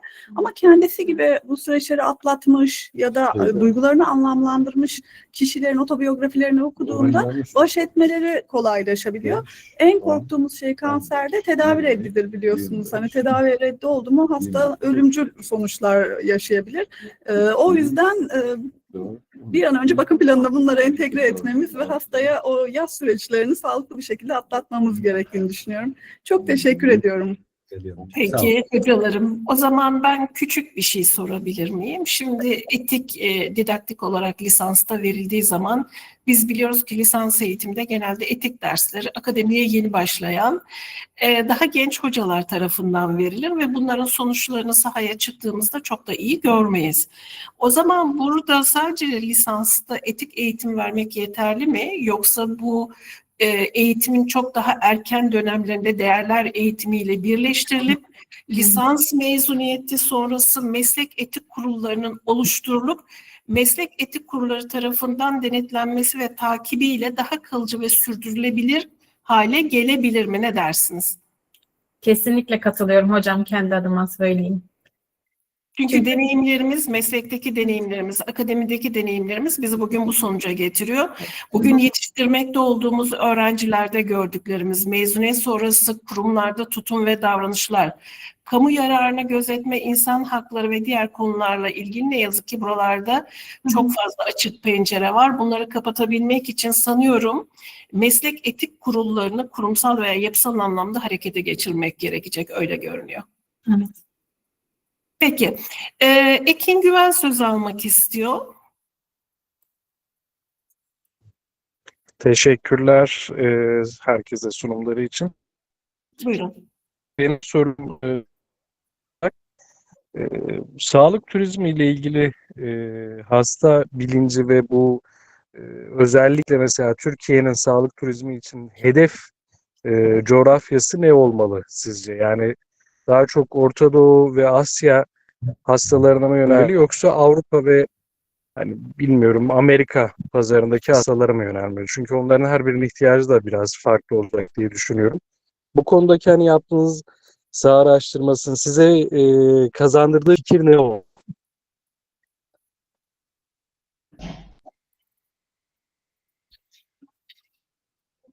Semih, cevap vermek ister misin? Evet. Sorun için teşekkür ederim. Yaptığımız araştırmada ben şöyle bir şey sonuca ulaştım. Türkiye bunu hedef olarak açıkçası daha çok Batı, Avrupa ve Amerika'ya hedef almış durumda kendi sağlık turizmi için. Çünkü biz doğu tarafında, doğu ülkelerinde işte Hindistan'da da sağlık turizmi var ve orası daha çok bu wellness dışı ve daha doğunun ihtiyaçlarına karşılık veriyor. Burada biz varız. Suudi Arabistan da şu anda bu şekilde bir sağlık turizmi işine girişmiş durumda. Orası da kendisini Türkiye rakip olarak konumlandırıyor. Orası da Avrupa ve Amerika piyasasına odaklanmaya çalışıyor. Amerika ve Avrupa'daki hastalara odaklanmaya çalışıyor. Türkiye'nin şu andaki planı, kendisine çizdiği yol daha çok Avrupa ve Amerika'daki sağlık açığını turizm şeklinde, sağlık turizmiyle kapatmak. Bence de doğru bir yaklaşımdayız. Peki, teşekkür ederiz. Başka sorusu olan var mıydı katılımcılardan konuşmacılarımıza? Hocam ben söz alabilirim. Hocam, buyurun lütfen, buyurun. Tüm katılımcı hocalarıma çok teşekkür ederim. Konularda birbiri peşine gelince tam anlamıyla bütüncül yaklaşım sergilemiş olduk diye düşünüyorum. Bahri Hocam bu çalışmayı hazırladığında üstüne konuşurken Bahri Hocama dedim ki ya hocam benim anlayacağım dilde şunu bir anlatır mısın? Hani bu ne ifade ediyor demiştim. O da çok güzel örnek verdi. Kendimizden yola çıkalım dedi. Yani şu an yapay zeka çağında olduğumuzu ifade ediyoruz. Burada bilimsel bilgi üretirken de yapay zekayı kullanıyoruz. Ama bir belirsizlik söz konusu. Bunun ne kadarını kullanacağız, ne kadarını kullanmayacağız. Ne kadarını kullanırsak işte risk teşkil edecek, öngörücü bir yaklaşımda geriye doğru. Yani bu noktada herhalde o vicdan konusu devreye girip biraz da her insan kendisinin lideridir yaklaşımıyla da devam edip fırsatı değerlendirirken fırsatçılık yapmamak olarak ben anladım ve değerlendirdim. Bu konu için de Bahri Hocama teşekkür ederim. Gerçekten ufkumuzu açtı o noktada. Arzu Hocam da hayatın gerçekleriyle yüzleşmemizi bir kez daha vicdanla yaklaşmamız, insan odaklı olmanın ne kadar önemli olduğu konusu üzerine değinmiş oldu. Sağlık turizmiyle ilgili nacizane birkaç tane şey söylemek istiyorum. Semih Hocam ifade etti, USAŞ'ın bu konuda ne kadar aslında önemli bir role sahip olduğunu. 11. ve 12. kalkınma planlarıyla ilgili çalışmalarda da bunlar devlet politikası olarak destekleniyor. TÜSKA, Türkiye Sağlıkta Kalite ve Akreditasyon Kurumu sayın hocalarım, artık sağlık merkezlerine ve hastanelere akreditasyon zorunluluğu getirdi. Peki akreditasyon zorunlu olabilir mi? Hayır, olamaz. Ama dedi ki TÜSKA, eğer sağlık turizmi belgesi almak istiyorsan akredite olmak zorundasın dedi. Yani şartlı bir zorunluluk getirmiş oldu. Bu bağlamda da sağlık turizminin yapılabilmesi için kalite ve akreditasyon süreçlerinin tamamlanmış olması gerekliliği ortaya çıktı ve 2026 yıl yani yıl sonuna kadar da sağlık kurumlarına zaman tanındı. Şu an tüm kurumlar hızlı bir şekilde akredite olma için çalışıyorlar. Diğer bir konu USAŞ'tan bahsettik, TÜSKA'dan bahsettik. Arabulucuların işte o fırsatçılık konusundan bahsettik. Burada Türkiye'de Türkiye konusundan bahsettik. İşte işin sanayi boyutuyla mı ele alacağız? Sektörel boyutuyla mı ele alacağız? Sağlık boyutuyla mı ele alacağız? Bizim ülkemizde 12. kalkınma planı özellikle aslında bütüncül bir yaklaşımla sektörler arası işbirliğiyle, yine Bahri Hocam'ın da az önce ifade ettiği görev odaklı değil de takım odaklı, sonuç odaklı bir işbirliği gerektiriyor. Bu markalaşma sürecine de bence benim nacizane görüşüm bu entegrasyonun sağlanamaması, parçalı yapı. Çünkü herkes görev odaklı yaklaşıyor, görevince iş yapıyor, ortaya bir harmoni, bir sonuç tam anlamıyla yani bir markalaşma süreci çıkamamış oluyor.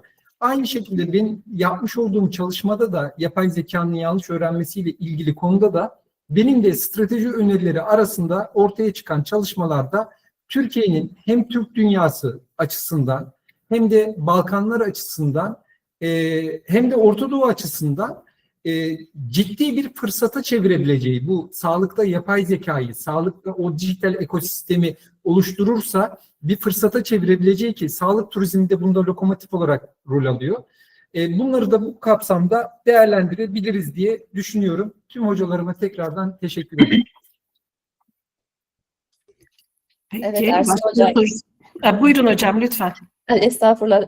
Teşekkür ediyorum Ersin Hocam katkılarından dolayı da.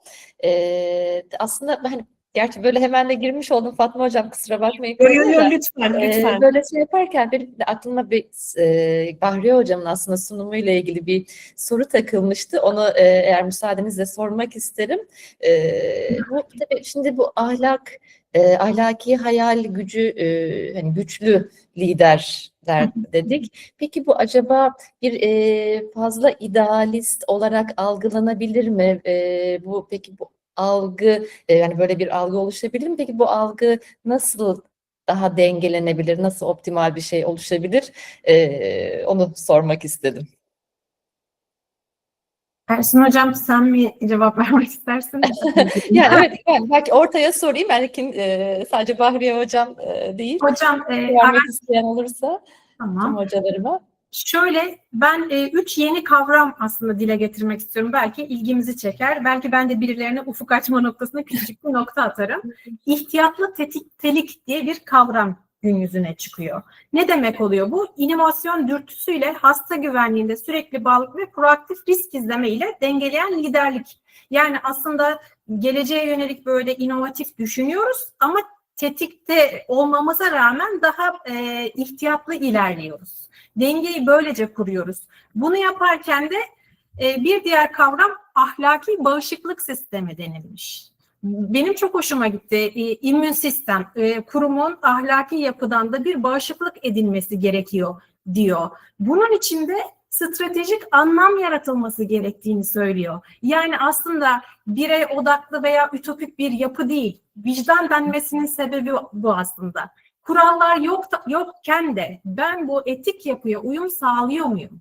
Geleceğe yönelik evet inovatif düşünüyorum. Bu benim çıkarıma mı olacak yoksa bütün paydaşların ortak çıkarına dokunuyor mu diye aslında bireysel olarak biraz vicdanen karar verdiğimizde o ütopya kendiliğinden oluşacak aslında diye düşünüyorum. Bu benim yorumum tabii ki.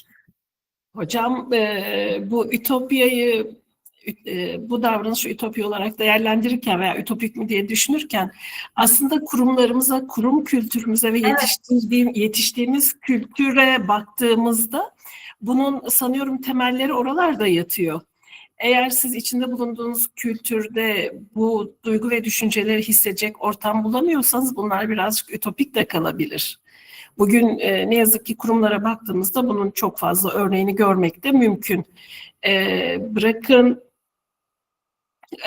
bu ahlaki veya üst seviyedeki ütopyaları, temel haklar veya temel kazanımlar konusunda bile çok ciddi sorunlarımız var kurumlarımızda. Katılıyor musunuz? Hocam bağlantı kesiliyor ama Evet hocam, ben de şimdi ona bir baktım. Bir bağlantı gitti geldi. Şu anda nasıl? Ben duyuyorum sizleri ve görüyorum. Benim tarafımda problem yok. şu an benim de geldi. Geldi. Tamam. Çünkü demin bir gitti geldi. Ben de onu hatta bir yandan şey yapmaya çalışıyordum, düzeltmeye. Tamam. Şu anda sorun yok sanırım. Biraz etik liderlik için sanıyorum kurumların kültür ve ekosistemlerinde farklı yapılanmalara ve anlayışlara ihtiyacımız var. Özetle bunu söyleyebilirim. Teşekkür ederim hocam. Peki ben Semih Bey'e bir şey sormak isterim. Şimdi sağlık turizmi, bacasız sanayi ve ülkeler için son derece kıymetli ve ülkenin genç nüfusunu düşündüğümüz zaman ve hepimiz sağlık sisteminin içinde çalışıyoruz. Sağlık Bilimleri Fakültesi'nde bunun örneklerini de görüyoruz. Birçok fakültenin kontenjanları dolmuyorken sağlık fakültelerinin bütün kontenjanları full. İngilizce ve Türkçe bölümler olmak üzere. Genç bir nüfus var, iyi bir insan kaynağımız var ve dışarıdan da çok ciddi talep var bir noktada. Ama diğer taraftan da kurumlarımız bu sağlık turizmi için hazırlanıyorlar. İçeride inanılmaz sağlık hizmetlerine de talep var. Şimdi bizim hazırlıklarımız, insan kaynağımız, beyaz göçümüz, dünya ölçeğinde baktığımızda sağlık turizminde biz ülkemiz olarak neredeyiz? Ne kadarını alabiliyoruz? Pastanın ne kadarı bizim? Tüm bu kaynaklar, imkanlar, nüfus veya işte hükümet politikaları kapsamında değerlendirdiğimizde. Teşekkür ederim hocam öncelikle soru için. Şimdi burada şöyle bu konuyu araştırırken bunu ben de merak ettim ve baktım. Biliyorsunuz Covid dönemini yaşadık ve aslında bu bütün projeler Covid döneminden önce başlamıştı sağlık turizmiyle ilgili. Covid döneminde aradaki Covid desteklere uğradığımız dönemde çok fena bir tabii ki sağlık turizminde kayıp yaşadık. Kimse bir yere gidemedi. Yani turizm komple durduğu için. Dolayısıyla bununla ilgili veriler aslında Covid döneminden sonra tekrar toplanmaya başladı ve işte dediğim gibi dünya sahnesindeki oyuncular tekrar kendi yerlerini belli etmeye çalışıyorlar. Sadece şöyle bir bilgi verebilirim. Bizim 2024 ve 2025 için açıkçası daha şu an bu sene tamamlanmadı ama 2024 için düşündüğümüz rakam 1.300.000 civarı bir sağlık turisti ülkemizde ağırlamak ve bunların karşılığında yaklaşık bir 5 milyar dolar bir gelir elde etmekte. Ancak bu sayıya ulaşabildik. 2024 için sayı yanlış hatırlamıyorsam 1.230.000 civarındaydı. Ancak gelir sadece 1,5 milyar dolar seviyesinde kaldı. Yani hedeflediğimiz sayıya ulaşabildik ancak kişi sayısını topladığımız, hedeflediğimiz rakama ulaşamadık.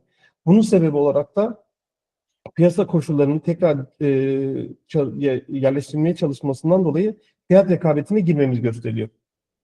Bizim gibi aynı şekilde şu anda Suudi Arabistan'da sağlık turizmine yatırım yapıyor. Hindistan kendi çapında sağlık turizmine yatırım yapıyor. Bu ülkelerle kendi aramızda hala piyasayı tam olarak paylaşmış durumda değiliz. Ancak Türkiye hem cerrahi hem estetik uygulamalar konusunda dünyada en çok tercih edilen ülke sağlık turizmi açısından. Peki, teşekkür ederim. Bir küçük şey de Ersin Hocam'ın konuşmasıyla ilgili eklemek isterim. Ersin Hocam yanlış öğrenen yapay zeka ve sağlık yönetimine çok ciddi vurgu yaptı.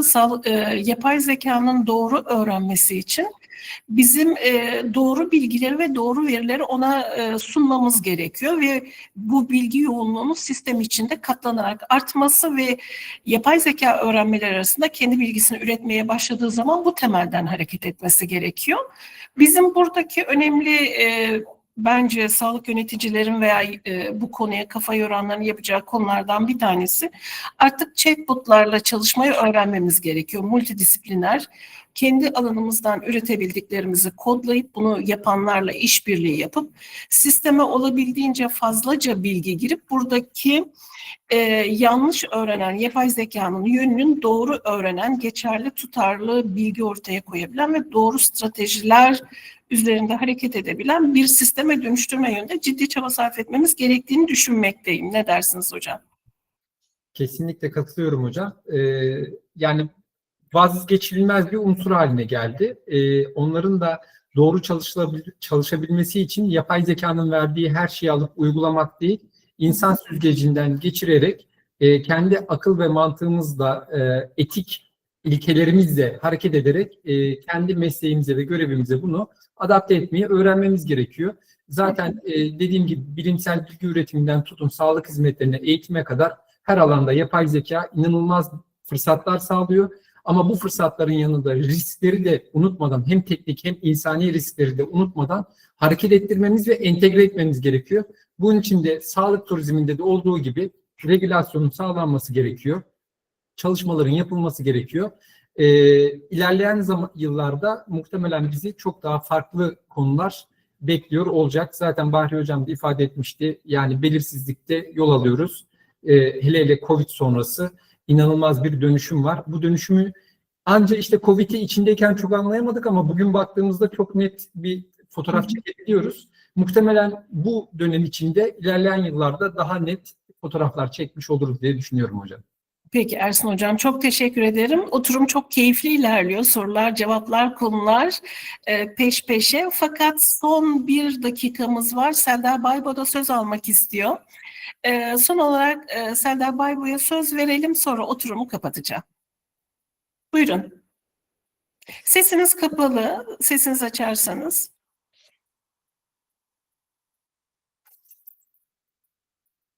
Hala kapalı. Evet, tamam. Merhaba herkese. Şimdi konu sağlık turizmine geldiği için birkaç şey söylemek istedim. Ben aslında arkeolog ve profesyonel turist rehberiyim, öyle diyeyim. Ve İstanbul'da özellikle de Antalya'da çalıştığım dönemlerde, şimdi artık çalışmıyorum ama 2019 öncesine kadar özellikle İstanbul'da çok yoğun çalıştım. Ve gelen kültür turisti, yani çünkü ben bu arada yayınlarında da hani istatistiklere bakıyorum, Türkiye'nin sağlık turizmi değil ama gelen turistler arasındaki belli konularla ilgili istatistiklere bakıyorum. Fakat şöyle bir şey var sanırım. Şimdi çok fazla turist işte saç ekimi, estetik, diş, bypass vesaire yani çok iyi biliyorum. Çünkü biz otellere gittiğimizde ve oradaki turistleri tura çıkarmak için gittiğimizde lobide bir sürü böyle ayağı işte alçılı, kafası bilmem neydi böyle resepsiyon olduğu gibi o sağlık turizmine gelenlerle dolu. Fakat şöyle bunların hepsi kültür turisti kategorisinde istatistiklere giriyor. Yani hastaneye giden belli bir işte bu gelen turisti hastanede karşılayan işletmeler sayısı çok az. Var İstanbul'da çokça ama bunların büyük bir yüzdesi otellerde kalıyor. Yani hastaneye normal bir hasta gibi gidiyor. Öyle diyeyim. Otelde konaklayıp hastaneye gidiyor. Yani dolayısıyla istatistikler bu konuda çok doğru değil. Belki bu konuda araştırma yaparken hani bu da göz önüne alınıp çünkü ben çok daha yüksek olduğunu düşünüyorum. Şahsen arkadaşlarımın büyük bir çoğunluğu bu sektörde çalışıyor. Antalya'da özellikle mesela diş için gelen Avrupalı turist. İstanbul için tabii ki daha çok Orta Doğulu, işte saç ekiminden tutun da her tür ama bypass'a varasıya kadar yani kalp vesaire geliyorlar fakat bunlar otelde konaklıyor. Yani kültür turisti kategorisinde. Sadece buna biraz dikkat çekmek istedim. Eğer böyle anketler falan yapılırsa hani bu konuda bu sektörde çalışan kişilerden yardım alarak yapılırsa çok daha doğru şeyler çıkabilir diye düşünüyorum. Teşekkür ederim. Selda Hanım, katkılarınız için çok teşekkür ederiz. Bize ayrılan süreyle ilgili zamanı tamamlamış bulunuyoruz 12.02. Tüm konuşmacılarımıza, kongre düzenleyen hocalarımıza, Özge Hocam, Hasan Hocam sizlere çok teşekkür ederim. Nazik davetiniz için ayrıca kendi adıma da çok teşekkür ederim. Hepinizi Haliç Üniversitesi'nden selamlayarak oturumu kapatıyorum. Günün ilerleyen oturumlarında çok verimli ve keyifli geçeceğini düşünerekten herkese iyi günler diliyorum. Teşekkür ederim. Evet, Fatma Hocam çok teşekkürler. Evet kısa bir aramız olacak. Bir öğlen arası molası verelim istedim. Saat 1'de tekrar programımız devam ediyor. Orada ben tekrar beraber olmayı istiyorum. Çok kıymetli konuklarımız olacak. İngilizce sunumlarımız var öncelikle. Hani Hasan Hocam'ın sunumu olacak. Ve yine devam edecek sunumlar. Dediğim gibi ben bir linkte paylaştım. Mesaj kutusundan özellikle belki İngilizce sunumlarda hani daha net anlaşılması adına altyazıdan da Türkçe destek alarak belki dinleyici için daha kolaylaştırıcı olacaktır. Saat 1'de görüşmek üzere diyorum o zaman. Kısa bir mola. Çok teşekkürler. Tüm katılımcılara, Fatma Hocama ayrı ayrı teşekkür ediyorum. Tüm sunum yapanlara teşekkür ediyorum. Görüşmek üzere. İyi günler, saygılar. İyi günler.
Hello, Professor Rana. Yes, Professor. Good afternoon. Can you hear me and see me? Yes, clearly. Great, great. How are you? I'm good. How are you?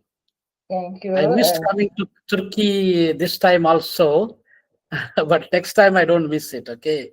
I promise you. I just came from Moscow, and now I'm in Delhi actually for a conference. So I came exclusively for yours from that conference. Okay. Are we in India now? Yes, I'm in Delhi, New Delhi, the capital city of India. Oh, okay. Yes. In India, everything is okay.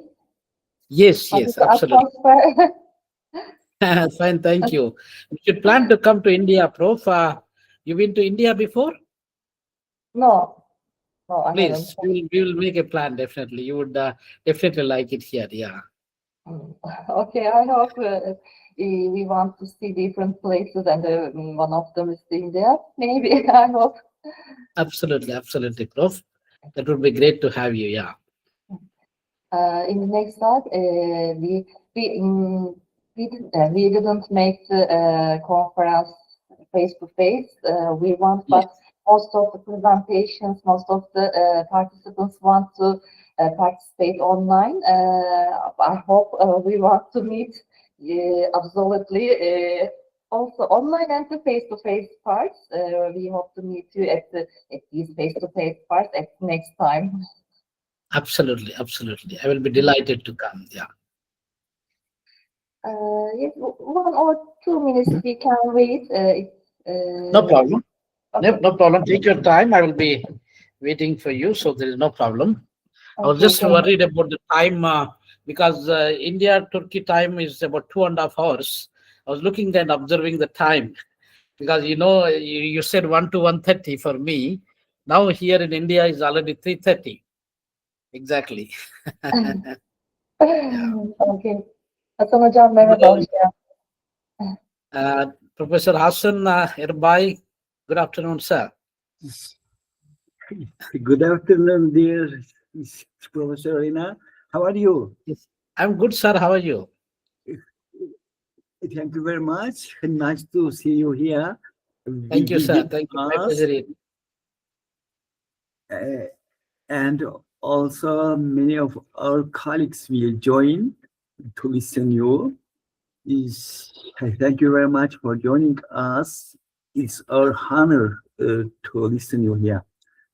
My pleasure and honor, sir. Thank you, madam, also to invite me all the way, always. So thank you very much.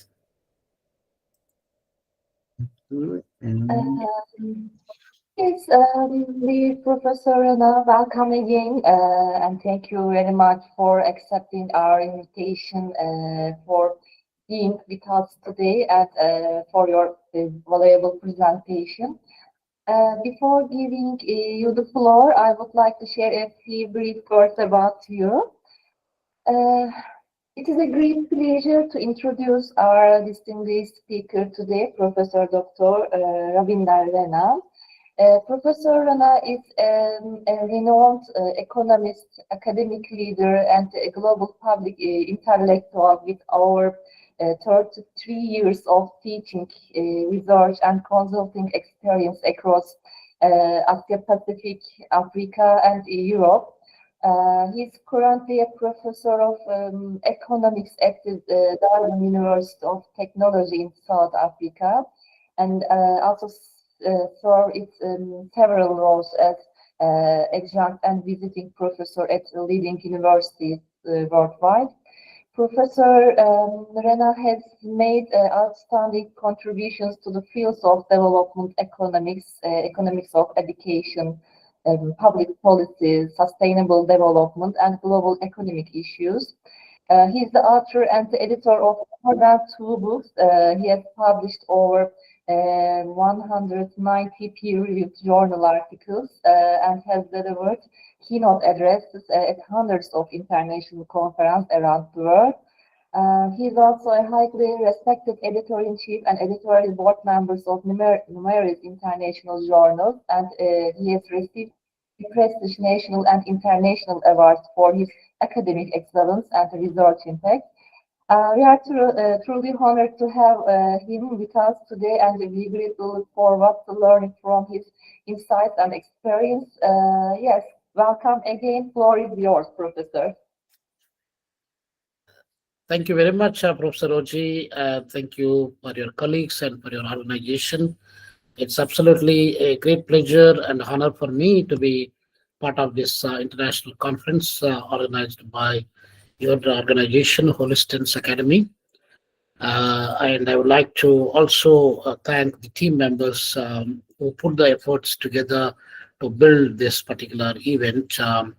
Inviting, I wish I would love to come to Turkey in person. I really want to come this time, but because of the little bit of a challenge that I was in Moscow. I just came from Moscow a few days ago, and eventually I couldn't able to come. But next time I will love to come. We would have a face-to-face conference, and the topic that was chosen today is very important for all of us. It's a digital economy. There's also risk element in it, and there is also a lot of complexities in the overall process, in the digitalization process. So what are those challenges and how we can address those challenges? What is the way forward actually? What is the future looking like? So those are some of the points I'd like to touch upon within this particular 25 minutes to 30 minutes time. And maybe if I could able to finish a bit early and I could able to give the floor to ask any questions and concerns or clarifications, I think that's the way that we could able to move on. So without wasting much, ladies and gentlemen, the economy in general. So let us try to understand the normal economy, normal global economy, how this looks like. The global economy is not so huge, not so big. It's as tiny as most of us we don't think of. It's only $100 trillion economy. And we got plus minus about 200 countries in the world. And all of us together, we are about 8.2 billion people. So 8.2 billion people from 200 countries, together we make an income of $100 trillion. This is the first point I would like to make it clear. So then now we are talking about artificial intelligence. We are talking about machine learning. We also talk about deep learning. And we talk so many things like blockchain technologies, cloud computing, robotic technologies, and so on and so forth. ChatGPT and many other things are coming up from time to time. So what does that mean actually to us? The digital economy, how the digital economy looks like in the normal global economic scenario. So let us try to understand the dynamics of this digital economy. Ladies and gentlemen, we've been practicing digital economy as part of the fourth industrial revolution, and that we had the industrial revolution 1, which is basically steam engines, and maybe there are certain types of mechanized production process which began. Previously, we were all depending upon the traditional methods of production, whether they are clothes, whether they are food, whether they are whatever we do in our day-to-day life, that was traditionally with hands that we produce. From that kind of level, not long time ago, just a little more than 200 years ago, we started with the first industrial revolution, then we moved on to the second industrial revolution, which popularly known as electricity revolution. Probably about 100 plus years ago, we started so many things that we begin to produce hydroelectricity and probably thermal electricity and nuclear electricity and so on and so forth. Eventually, we moved to the second industrial revolution. Third industrial revolution is nothing but ICT revolution, which we normally say information communication technologies revolution. And probably around 50s, 1950s and 60s, we started these computers. There used to be a very big computer, and that is probably in the whole room the computer used to fit. And the defense sector of USA, they were using the computer probably not long time ago, about 60 years ago and so on. From that, we are using smartphones today, and we call it as a digitalization, digital revolution. So we revolutionize everything. Now we call it fourth, fifth industrial revolutions and going on and in a very fast pace. So this digital revolution, ladies and gentlemen, this is called the fourth industrial revolution. Just for understand the background for introduction purposes, I mentioned about those three industrial revolutions that taken place in our world from time to time. Now, as part of this fourth industrial revolution, we are basically talking about digitalization. What is this digitalization is all about? As I mentioned to you, digitalization it means a lot actually. There are so many things that can be encompassed. So digitalization is using the digital currencies, number one, where you use the phone, mobile phone, so to send the money from one person to another person's account or one organization to another account. You will be sending the transactions, the financial transactions are just going through in few seconds time, just moving from one phone to the other phone, one account to the other account. So this is what is digital. There is no currency that is being used. We used to, even now, there are in Turkey, in India, in South Africa, in most part of African continent, we still use the normal currency notes in terms of exchange, in terms of the buying and selling process, in terms of different transactions. We keep on using that. Now, the challenge comes here, ladies and gentlemen. Well, I was in America, for example, about 10 years ago. In 2015, I had an experience I would like to share with you that I was in Winston-Salem State University. I was the visiting professor there. And I also been the visiting professor at the Raleigh, North Carolina State University. So I had to come to Raleigh, which is North Carolina State University, from Winston-Salem. Now, I went to the railway counter and to buy a train ticket from Winston-Salem to Raleigh. And I gave him a $50 note to the counter, cashier counter. He refused to accept the currency note. He was telling that, do you have a card to swipe? Do you have any other digital payment method? That's what he was asking me about. I said, no, I'm a visitor here.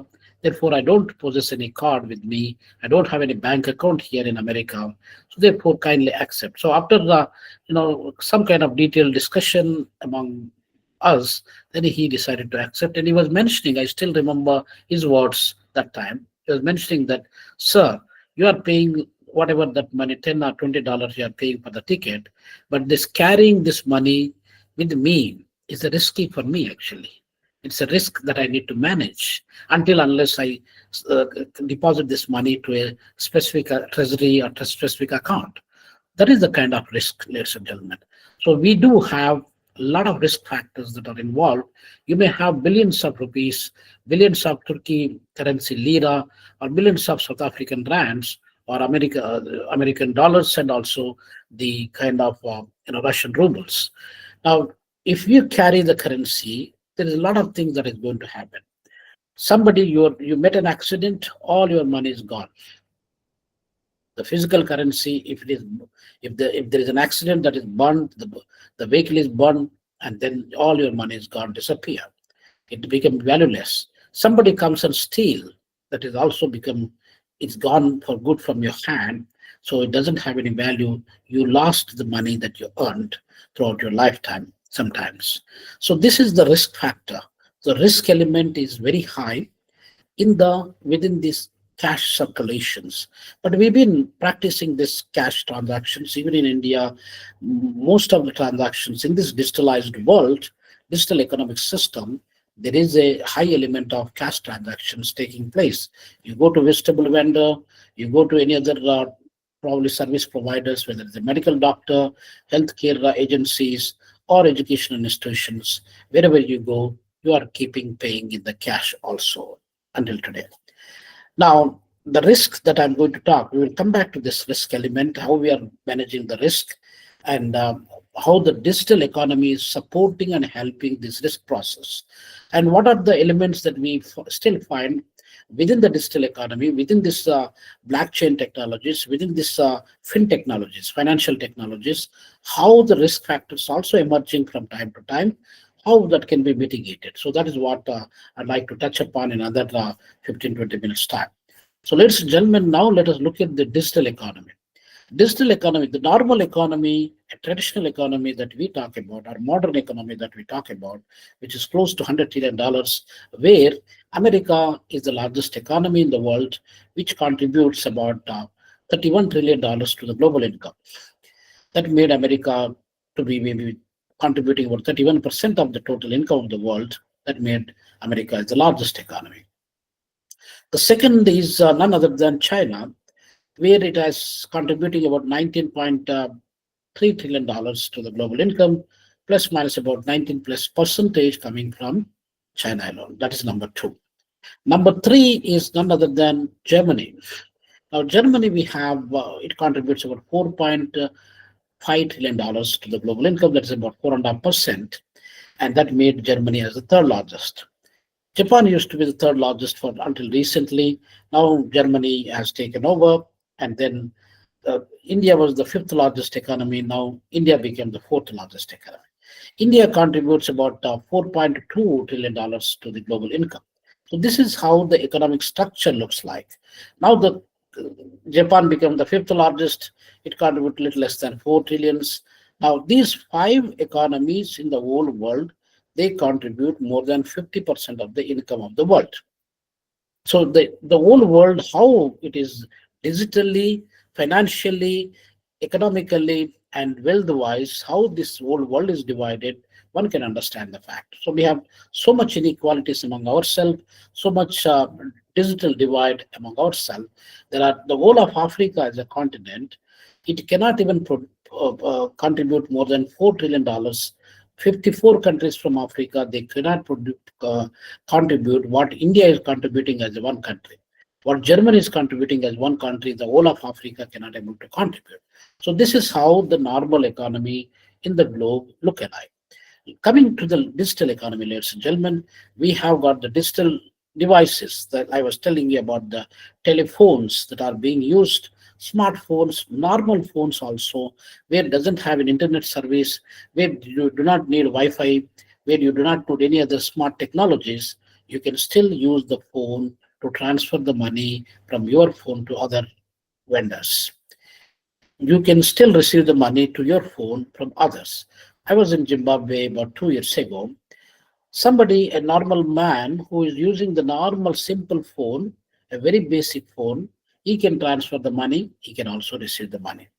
So this is one point I would like to mention. In African continent, there's a gradual transformation. There's also revolutionary changes that are occurring within the digital financial system. All in all, what it contributes to the global income, it is still less than $25 trillion coming from the digital economy, actually. So meaning that we are talking about $100 trillion, and still we do not have, even in this 21st century or in this 2025 year, we are still using only 25% of the entire transactions that are being used in the digital format. That is another point I would like to make it clear to our scholars and researchers here. So meaning that despite all the changes, revolutionary changes that are occurring in AI technologies, in fin technologies or blockchain technologies, we still could not able to increase our level of usage of the fin technologies or financial digital money, digital transactions, or digital economy to not even 50%. So it will take some time, maybe another 2 decades time, another 20 years time, probably we can change a lot, and the usage of the digital currencies are going to be increased from time to time. But traditional economies in developing continents like Asia and Africa, all of them, even in the coming 20-30 years time, they still would like to use the normal cash transactions, and they still use less amount of digital transaction. The other point I would like to mention, ladies and gentlemen, UPI is a kind of transaction system that was being developed in India and few other countries. According to the recent report I was reading a few weeks ago, and that report says that there are 6,000 transactions are taking place with UPI usage. UPI is an application usage for every single second, not 1 minute. For every second, there are 6,000 transactions are taking place. You go to a small village or you go to a small suburban area, you want to buy vegetables, you want to buy a cup of coffee or tea, or you want to buy some snack, or you want to buy some chicken and eggs. What you are doing, you are just going to scan the QR code and you will be making the payment. Even when I was coming to Delhi, right now I'm in Delhi, the capital city of India, and I just came yesterday. While I was coming, I used a cab or Uber cab or whichever cab that you talk about. And when there is a guy that through the application we connect, and when I'm making the payment, I made a payment with the QR code. So this QR code application, even the beggars, ladies and gentlemen, surprisingly, the beggars also, they begin to use the QR code. And that is what apparent that how much digital finances have been taking place. India is one of the leading countries in the world where more than $350 billion that are being transacted within the digital finances on an average. So that is a lot of money. $350 billion, that is probably almost close to the income of South Africa as a country, where South Africa has got $400 billion. Singapore is also a country by and large about $380 billion. So that much size of the economy within the Indian subcontinent, within the territorial boundaries of India, the transactions that are taking place with the digital platforms, that has been increased to about $350 billion, plus minus it can be covered in the entire transactions, about 12 to 13% of the total Indian transactions. If you go to America, ladies and gentlemen, in America, probably about 18% of the transactions, not even 20%, 18% of the transactions that are taking place within the digital format and digital kind of transactions. And that is probably about 18%, that is about $5 trillion money has been transacted in America. Now let us look at, in the interest of time, I got another 10 minutes.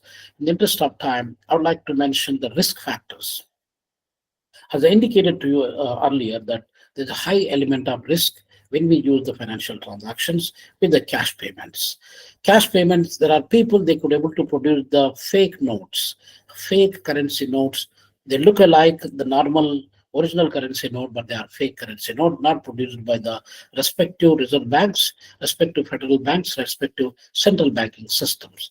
There are some individuals out of their ulterior motives, they print that kind of currency notes, and eventually they try to circulate to the common people and within the local economy or within the national economy, that kind of fake notes. In many countries in the world, many developing countries in the world, sometimes they have even 70 to 80% of the total amount of cash that was also coming a fake note kind of transaction. So that became an apparent challenge, because if you have the digital currency, you cannot manipulate the system, whereas of course there are ways that can be manipulated. There are money launderings that are occurring within the digital platforms also, but in this kind of case, at least you could able to reduce the risk of producing the fake notes and fake currencies and things like that. So that will push the inflation. For example, if there is a government wanted to have, let's say, for example, $50 billion worth of currency notes, now there are 70% other notes coming as a fake notes, that will definitely push the inflation actually. So monetary control, monetary system is going to collapse, monetary policies are going to be weakened. So that is the high element of risk. The other risk that we have, ladies and gentlemen, people are sending the links, URL links, asking our documents, Word documents, PDF documents, some pictures, different other formats they are trying to send, asking the people to click and asking the people to fill something, the information here and there. Before you even fill the information, all your information is gone into the hands of wrong people. They are trying to scam you now. They are trying to take your money, what you have in a bank account. They are trying to take everything. They are trying to loot everything from you, and they are trying to manipulate the information that you have, and all those your even in few seconds, 5 seconds time, if you give your phone to somebody, they can take control of this. Whatever messages that you are receiving, whatever photos and videos and everything, they will be gone into the control of somebody else just in few seconds time. So this is what is happening. There is the high element of risk. There's a cyber security issues. There are cyber criminals that they are trying to threaten the people by doing all kind of scams and taking the money, threatening them by doing money laundering or probably different other kind of things. So this is a high element of risk. Now, finally, I would like to tell you in another couple of minutes that although it has got digital economy, it has got number of advantages. There is a transparency, there is efficiency, there is efficacy, there is everything, accountability, and everything has been very much clear through the digital format. If somebody, you are paying the money, it is digitally recorded. Nobody can manipulate it, nobody can alter, nobody can change the transaction that has taken place between two parties. But in other normal transactions, they can manipulate things. They can try to write different figures where they received more or less, they will give you more or less figures, and that kind of manipulation is not being practiced here. So that is actually a true reflection. And cash handling, even printing the currency note sometimes is more expensive exercise to print the currency note. At least in the digital economy, you don't need to print, you don't need to hold the money, you don't need to have a lot of security features, a lot of security in the banking system.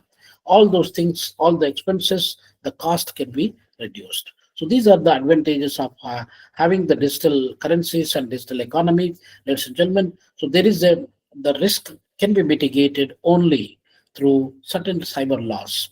Now the cyber laws basically is the laws that United Nations we have as one of the apex body in the world, where we have got close to 193 countries that are the members, and all these country members, they should collectively come up with some kind of practical solution, data-driven practical solutions to this digital misuse or digital kind of crimes or digital theft, whatever that is happening within the digital arena. So that is one thing. And there is a lot of people, they're trying to use a lot of viruses, a lot of other kind of devices where they could able to spread and they could able to get the access and take the control and take the money as well. So these things, and morally, ethically, they are absolutely killing the people. Whatever you earn throughout your hard work for 30 years, 40 years of your life, somebody comes in a few seconds and take everything from you without your knowledge. That is absolutely a great risk actually. So these are the risk factors that are involved in the risk of digital money, digital financial kind of transactions. We need to regulate those ones. And we need to regulate in such a way that there's extra security measures, that you need to have a password or passcode. You need to have for everything that comes to your device, and you need to educate the people. What is financial literacy? What is digital literacy? All these things need to be educated. And the cyber laws, if the cyber criminals are being found, they need to be hanged to death, so that other people, they will be scared of not doing such things. So I think these are the ways that we could able to reduce the risk of having losing the money within this digital economic system. Country like Indonesia, which is also one of the leading economies, maybe is about the 16th largest economy in the world, and it has also got about close to 140 to 150 billion dollar digital transactions. And so these are the changes. Even Turkey is also playing a vital role in terms of having the digital transaction, digital money, and more than the normal cash money and so on and so forth. So therefore, whatever the case it is, ladies and gentlemen, we have achieved so much for the past couple of decades in the digital era, in the digitalization process, but we need to be very careful. No matter whatever we achieved, we need to be very careful, and we need to take every step that we take in day-to-day life, we should be aware, and we should also try to be regulate our own behavior. So, and the lastly, I would like to mention, in the interest of time, I'd like to mention that we all need to follow 3D principle. The first D is a desire. If you would like to achieve something, whether you want to be an entrepreneur, whether you want to be a health economist, you need to have a desire, and the desire will push you to decide something. So the second D will be decision. You take a decision that you wanted to move to the next step, next level, then you can take it seriously and you wanted to do something. So whether you are a PhD student, whether you are a master's student, whether you are a bachelor student, you are having a desire that you want to become an entrepreneur, or you wanted to become a health economist or health specialist, health practitioner, then you need to have the conscious, having desire to decision. The third D would be, it is determination. So determination is everything. You determine to do something. That means your idea that you have a desire and decision that you wanted to implement it. So that is the process that if we follow those 3D formula, there are a lot of things that we could able to achieve. There are a lot of things that we can do in our lifetime. So with these few words, I would like to thank Professor Oji and the other colleagues who joined in this particular conference. And I would like to also thank everybody who joined here. Thank you very much. Thank you, Professor Lena, for your valuable presentation. Yes, we can take the questions. Is there any question for Professor? Hasan Hocam. Yes, Professor. Yes, thank you very much, dear Professor Lena. I would like to learn your perspective on how will the digitalization and the expanding digital economy impact health inequalities. What do you say? Professor Hassan, can you repeat the question? You are saying that how this digital economy can how will digitalization and the expanding digital economy impact health inequalities? Okay, that's great. Thank you very much for that question, Professor Hassan.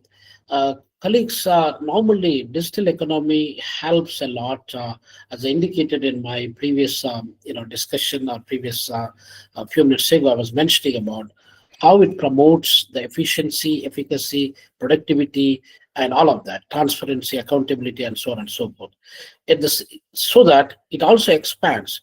Now, carrying the cash, printing the cash is always a big problem, because even if you take the coins, in some countries like in India, if you produce a 5 rupee coin, the intrinsic value, the face value, sometimes the intrinsic value is less than the face value, or vice versa. So there are issues pertaining to that.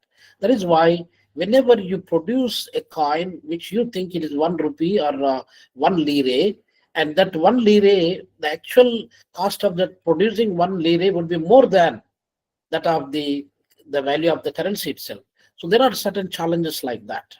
Not in every place, although the government and the central bank, they try to regulate that, but still, because the cost of living and cost of everything is increasing from time to time.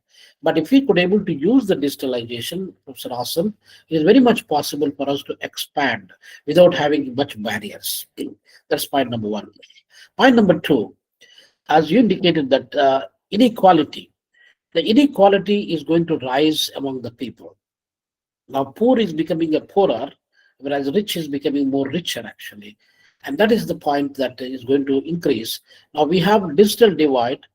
it's like a silver line between the rich and the poor. Now you are trying to increase a little bit of rich people and you are increase more number of poor people. So therefore, there is a high chance of promoting the inequalities, economic inequalities and digital inequalities among the people themselves. I hope I addressed your question. Thank you very sir. much. Thank you.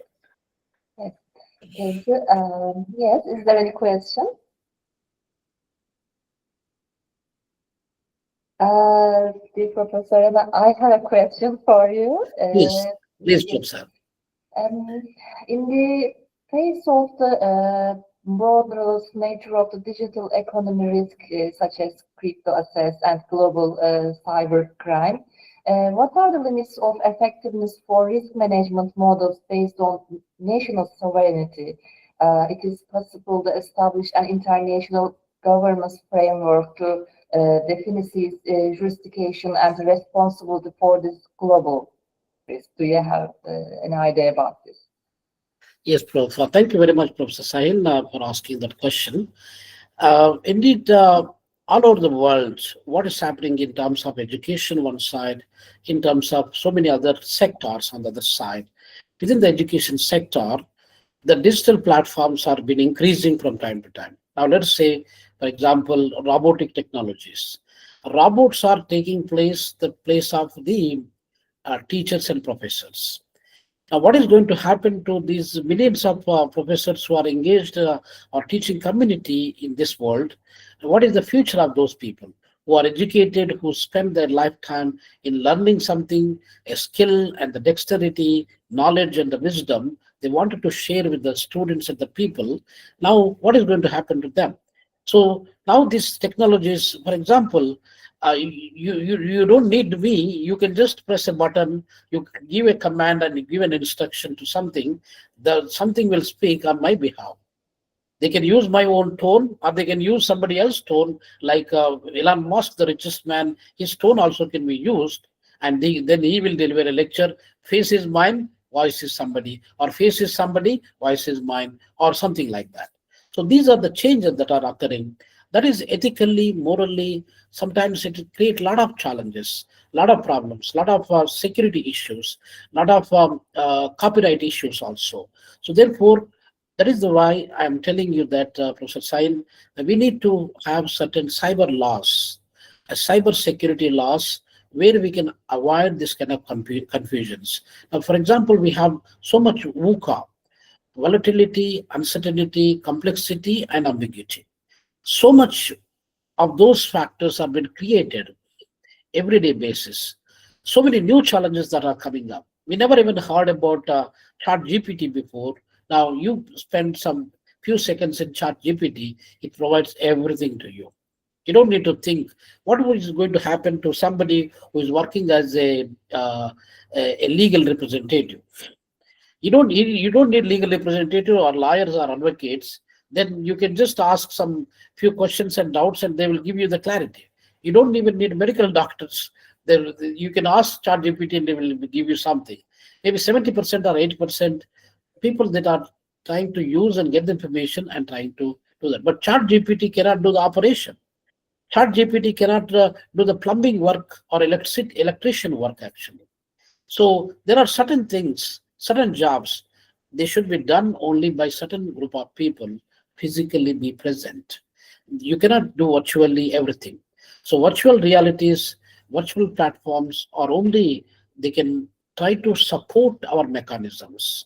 They cannot decide, they cannot do everything on our behalf. That is why, Professor Sahin, I would like to conclude by stating that we have more memory for the human beings. Human being is the one who created all this computer technologies, digital technology, fin technology. So the technology, we are saying it is artificial intelligence.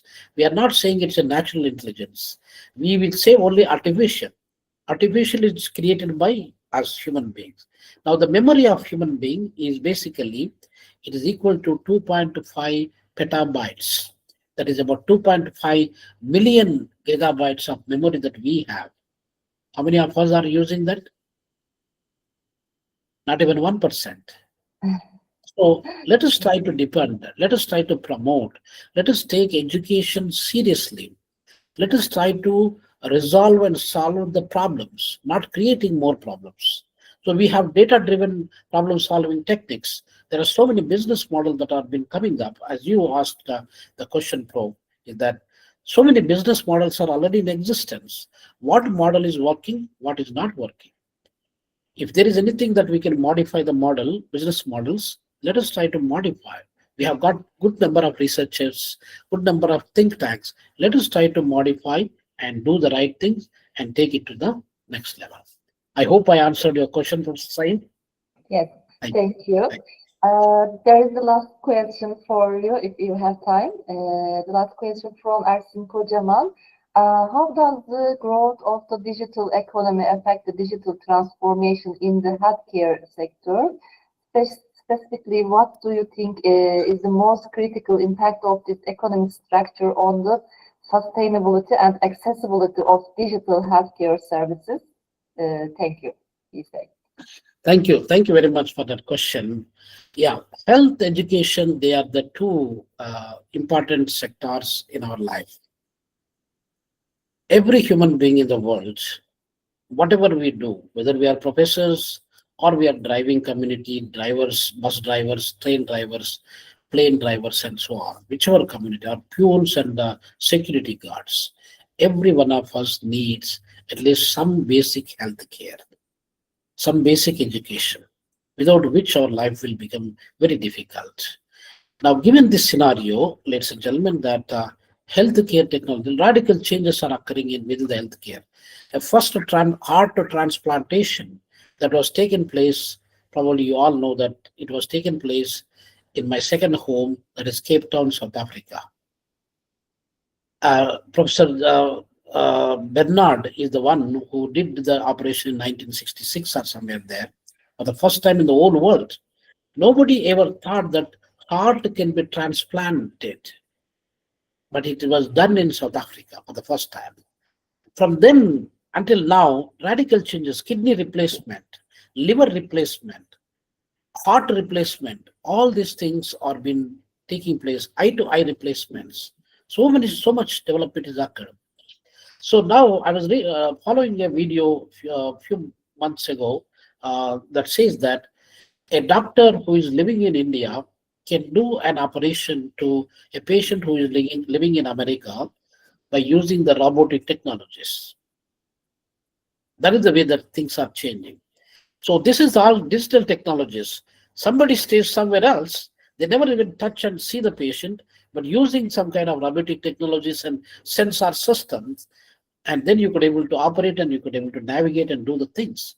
So digital technologies, even medical doctors who do not able to remember everything, all the words, all the medicines and everything, they may not remember, but they can use ChatGPT, they can use the Google, they can also try to get some information and try to assist the particular patient. What the other doctors they did and how it worked, whether it worked or not worked, and what is the best way that they can treat the particular patient. So therefore, colleagues, health technologies are having a drastic impact or impactful ways that the AI technologies and digital technologies are being completely, they influence the healthcare system. I hope I answered that question. Yes, thank you, dear Professor Arama. It was a very valuable presentation. Thank you for your participation. It was an honor for us to host you. Thank you, Edi. Thank you, colleagues. Thank you very much. Thank you, Professor Sain. Thank you, Professor Hassan and all other colleagues. Bye for now. Thank you. Evet, Profesör Adan'ın konuşmaları sona erdi. Kendisine teşekkür ediyoruz tekrar. Hasan Hocam, ben hızlıca zamanımızdan da biraz böyle şey yaptık, yemiş olduk, kusura bakmayın. Ben hızlıca sözü size bırakmak istiyorum. Çok kıymetli bir sunumunuz var sizin de. Hocam, buyurun. Söz sizin. Anlatı tarihinin etik eğitimindeki yeri, teoriden pratiğe geçiş işinin sunumlarıyla Hasan Erbay, doçent doktor Hasan Erbay bizlerle beraber olacak. Buyurun Hasan Hocam. Ekran görünüyor hocam değil mi? Efendim hocam? Ekran görünüyor değil mi hocam? Geliyor şu anda. Evet, geldi. Tamamdır. Şöyle tam ekrandan yaptım. Daha iyi olduğunu tahmin ediyorum. Herkese merhaba. Bugün 6. Uluslararası Farklı Boyutlarıyla Sağlık Konferansı'nda ben anlatısal tıptan bahsedeceğim. Anlatısal tıbbın etik eğitimindeki yerinden. Aslında sonda söyleyeceğimi baştan söyleyeyim. Etik eğitimi hangi şekilde verilmesi gerektiği üzerinde tüm dünyada tartışmalar var. Bir didaktik eğitim modeli ve buna başka alternatifler. İşte bunlardan bir tanesi de İngilizce'deki ismiyle narrative medicine, anlatı tıbbı, tıbbi anlatı veya anlatısal tıp. Bu üçü arasında sanki en uygunu anlatısal tıp gibi duruyor. İsmim Hasan Erbay. Afyonkarahisar Sağlık Bilimleri Üniversitesi Tıp Fakültesi'nde tıp tarihi ve etik anabilim dalında öğretim üyesiyim. Şimdi anlatısal tıptan etik eğitimdeki yerinden bahsedersek aslında sağlık hizmetleri empatik bir duruş gerektiriyor. Empatik bir deneyim gerektiriyor. Çünkü bu olmazsa sadece laboratuvar sonuçlarına bakan, hastayı bir biyolojik materyal olarak gören bir anlayış ortaya çıkıyor.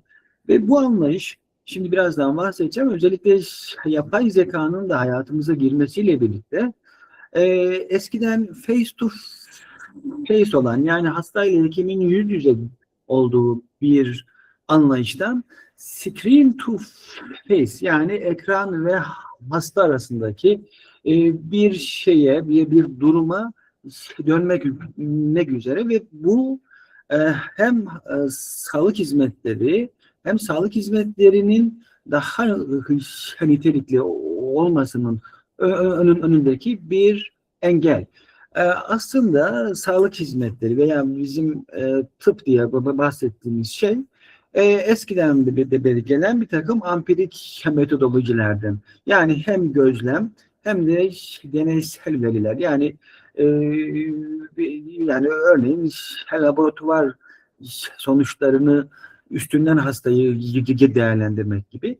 Ve bizim özellikle son yıllarda modern tıp sistemlerinin kanıta dayalı tıp diye kurdukları bir sistem var ve klinik karar süreçlerinde mevcut kanıtların en iyisini kullanmayı teşvik eden bir sistem ve işte bunun bilimsel verilerle birlikte hastayı da anlayan bir sisteme, hastanın duygularını sosyolojik arka planında elbette tıp sistemimiz teknolojinin gelişmesinden de etkileniyor.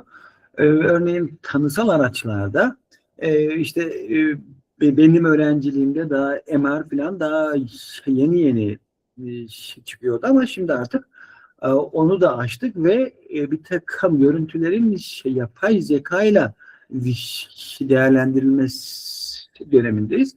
İşte bunların hepsi teknolojinin tıp sisteminin, sağlık sisteminin işleyişine etkileri ve hastadan bir tedavi süreci başladığında o tedavi sürecinin ölçülebilir bir takım veriler, bir takım sonuçlarla ortaya ya konması. Örneğin bir diyabet hastasında hemoglobin A1C'nin, yani sonradan ölçülebilen sistemlerin de yine ve sağlık hizmetlerinde, yani tıp pratiğinde hekimin veya sağlık sisteminin bir bütüncül olarak objektif olması, özellikle klinik karar verme süreçlerinde hekimlerin kişisel ön yargılarından aranmış olması. Bu zaten hem etik açıdan hem de sistemin kliniğin işleyişi açısından da ve bazı niteliksel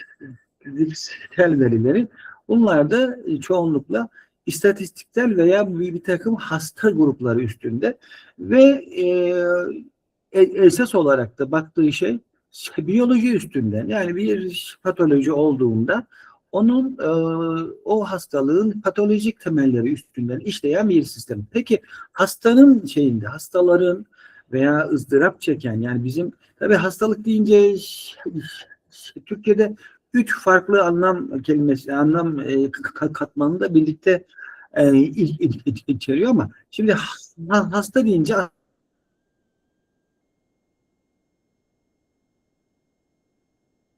aslında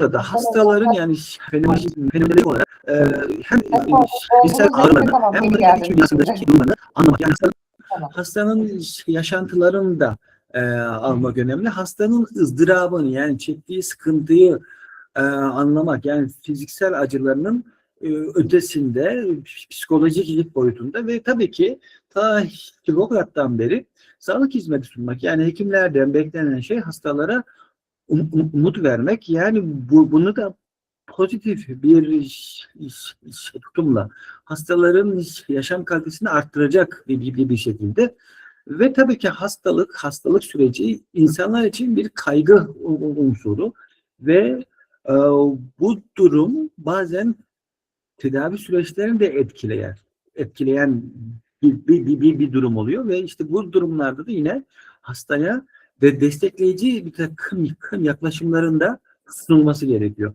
Ve en başta hastaların varoluşsal olarak, yani hasta diye tanımladığımız şeyin o toplumda, o kültürde nasıl algılandığıyla, örneğin bir ölüm olayının o toplumda, o kültürde nasıl algılandığı ve tabii bununla da bağlantılı hastaların kültürel arka planlarında yine bu sağlık hizmetlerinin sunumunda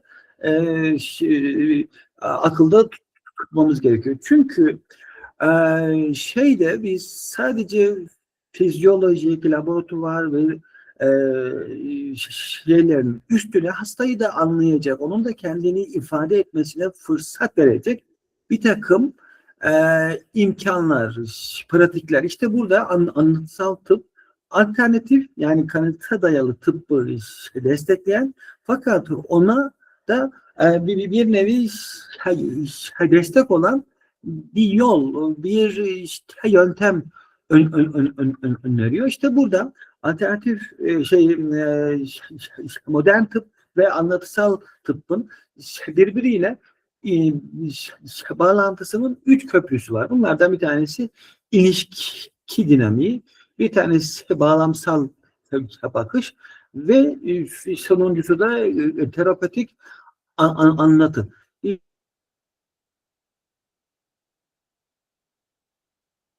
Bunlar kısaca bahsedersek hasta ile hekim arasındaki veya sağlık personeliyle hekim arasındaki mesela başta o güven unsuru olan sağlıkçıların hastaları anlaması aslında buradaki en önemli kritik aşamalardan bir tanesi. Bir diğeri de hastaları sadece fiziksel hastalığıyla tanımlamamak, onların kültürel ve sosyal etmenlerini de göz önünde bulundurmak ve üçüncüsü de hekimin ve hastanın her iki tarafın birlikte bir anlam inşa ettiği, yani işte bunu biz terapötik anlatı diye adlandırıyoruz. Yani ikisinin birlikte birbirlerini anlayarak ve o süreçte, o hastalık sürecinde birlikte bir anlam inşa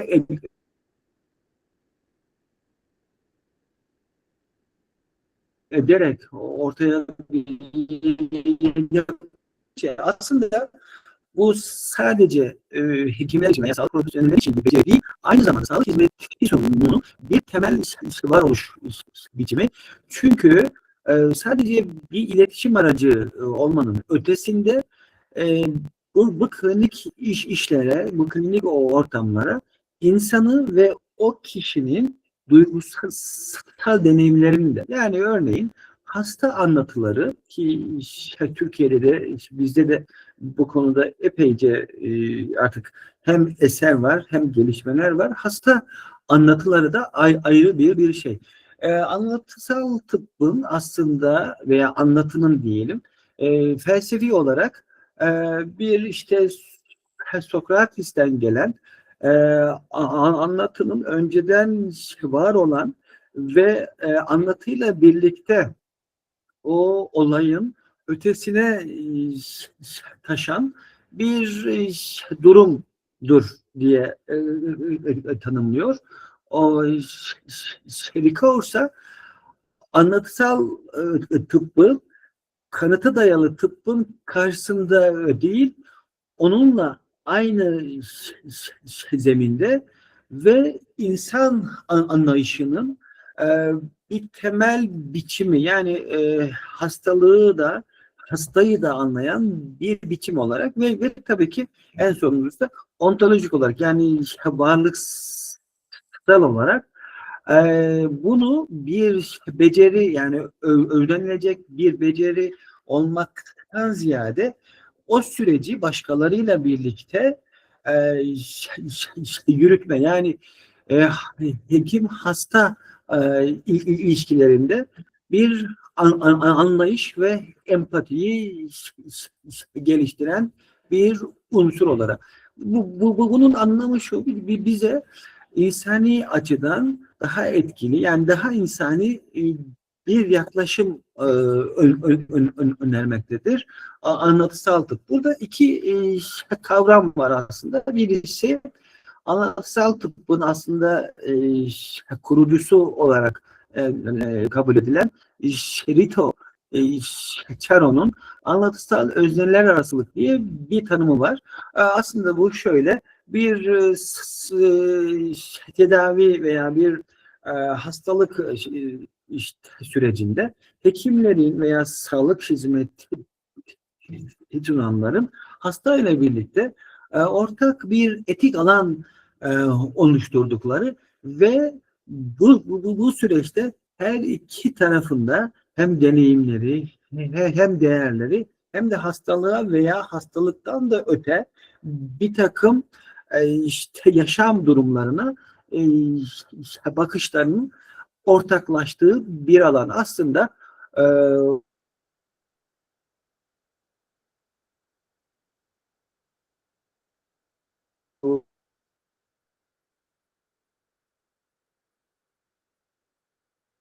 Hocam internette sorun var sanırsam. anlatısal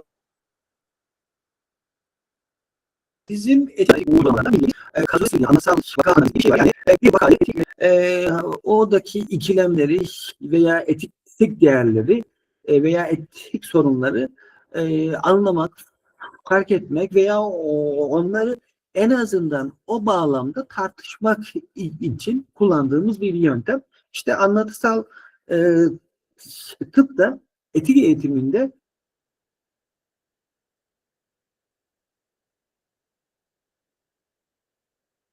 aslında aynı şeyi kullanıyor. Burada etik ahlaki değerlendirmeyi biraz daha bireyselleştiriyor ve farklı bakış açılarından o etik duruma ve farklı şeylerin, bakışların ortadaki empatiyi geliştirmeleri. Bu yani bu empati işte veya anlatısal bu tür yaklaşım hekimin ve hastanın birbirlerini anlamalarına veya işte bazı konularda tıp sisteminin niçin eksik kaldığını veya bazı meseleleri hangi aşamaya kadar sürdürebildiğini de anlamalarında aslında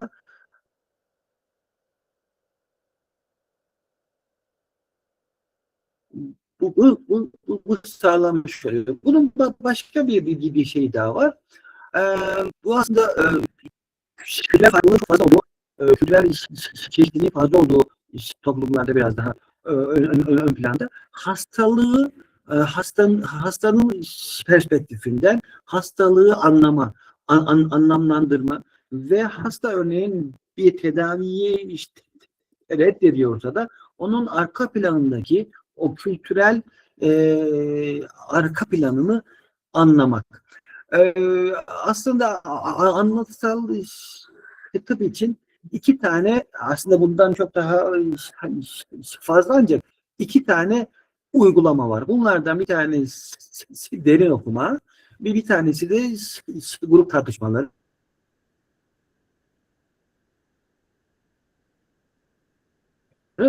Hasan Hocam, Bu derin okuma diye bahsettiğim şey aslında çok böyle bireysel bir şey. Yani siz bir bilmiyorum hani diğer katılımcılar belki de onlar da fark etmiştir. Sanırsam internet bağlantısında sıkıntı var. Ses çok duruyor, geri geliyor bize. Ondan hani son birkaç dakikadır öyle hani habere şey yapayım derim. Konuşmamız duruyor. Tamamdır hocam. Tamam hocam. Bitirmek üzereyim. O zaman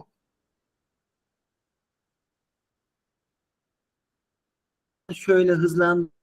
İşte grup tartışmaları aslında burada şöyle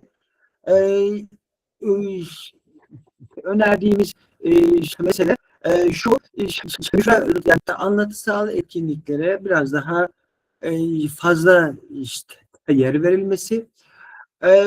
Burada etik gibi, sosyoloji gibi başka derslerin de bu müfredata eklenmesi ve bu uygulamaların geri bildirimlerinin değerlendirilmesi. Çünkü buradaki en büyük eksiklerden bir tanesi şu: peki bu anlatısal tıp uygulamalarının faydasını siz nasıl ölçüyorsunuz diye bir soru geldiğinde işte orada henüz daha çok bir şey aktaramıyoruz. Ve bu sadece şeyle değil, eğitimcilerin de elbette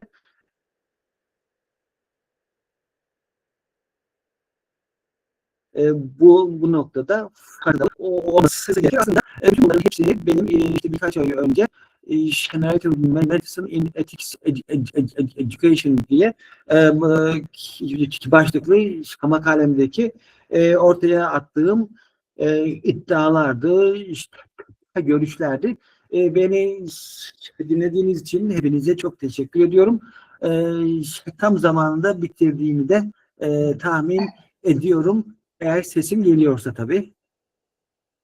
Evet hocam, bir ara böyle internette sanırsam belki zaman zaman işte yaşıyoruz bunu. İnternet sıkıntısı oldu herhalde. Çünkü o ses çok gidip geldi.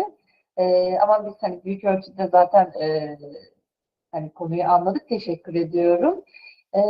Hocama sorusu olan var mı Hasan hocama?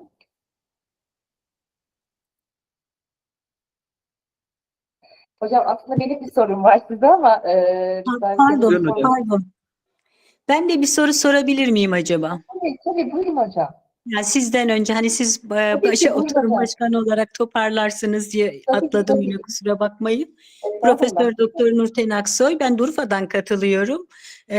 Öncelikle teşekkür ediyorum. Çok güzel, aydınlatıcı böyle bir toplantıya bana da fırsat tanındı.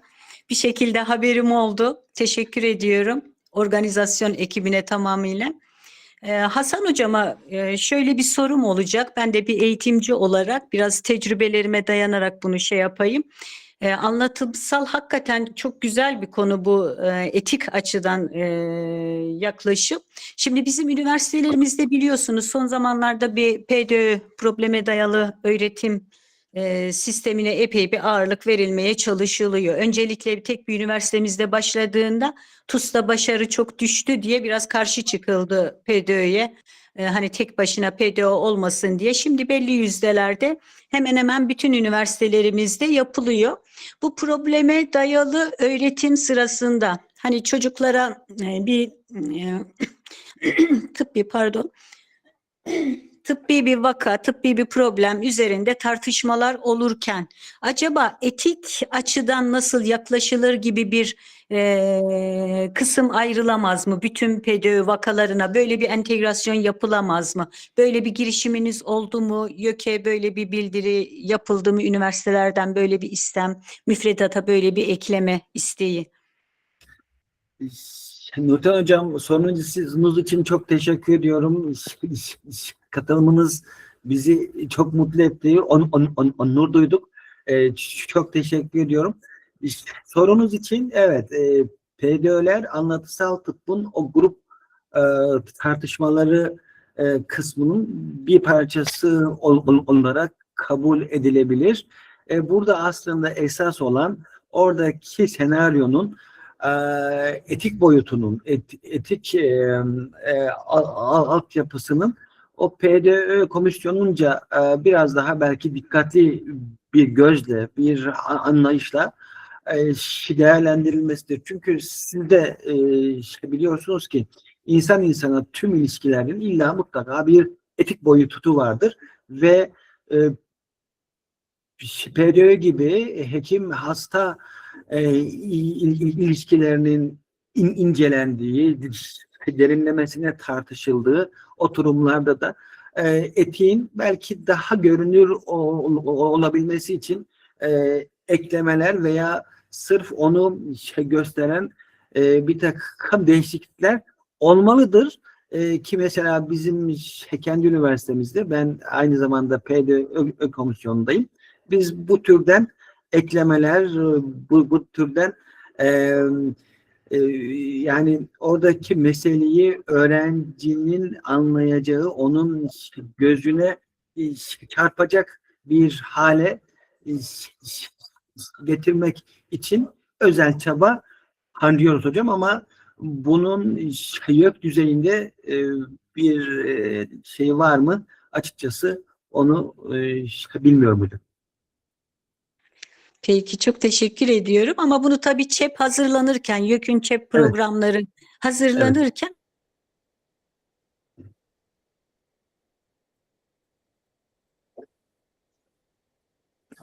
Hocanın sesi gitti herhalde. Evet. Gitti galiba Nurten Hocam.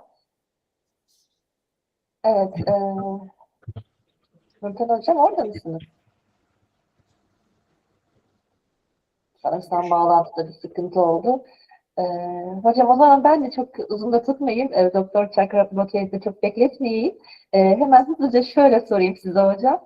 Sizce bu dijitalleşen tıpta anlatı tıbbının rolü ne olacak? Küçülecek mi yoksa daha da mı kritik hale gelecek? Kısaca ne söyleyebilirsiniz bununla ilgili? Hocam kısaca anlatı tıbbı daha etkili hale gelecek. Çünkü yapay zeka ve dijitalleşmeyle birlikte hekimle hasta arasındaki o temas azalıyor.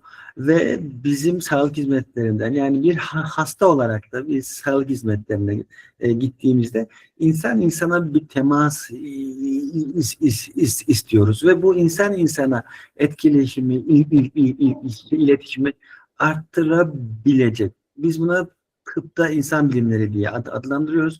Bunların en önemlilerinden bir tanesi de anlatı. Yani anlatıyla şey yapmak, yani karşıdakini de anlamak ve onun anlam değerlerini de anlamak. Yani dolayısıyla artacaktır hocam.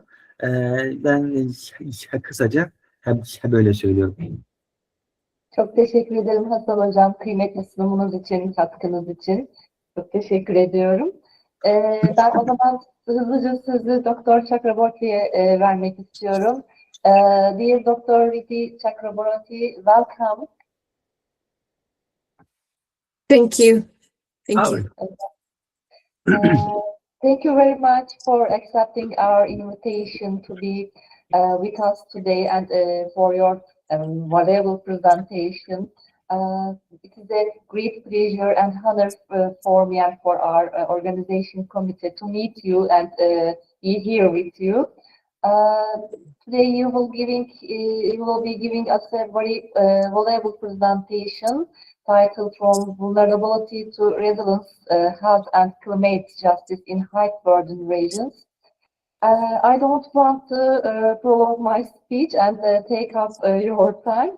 So I believe Professor Hassan also had a few words to say. I would like to hand the floor over to him.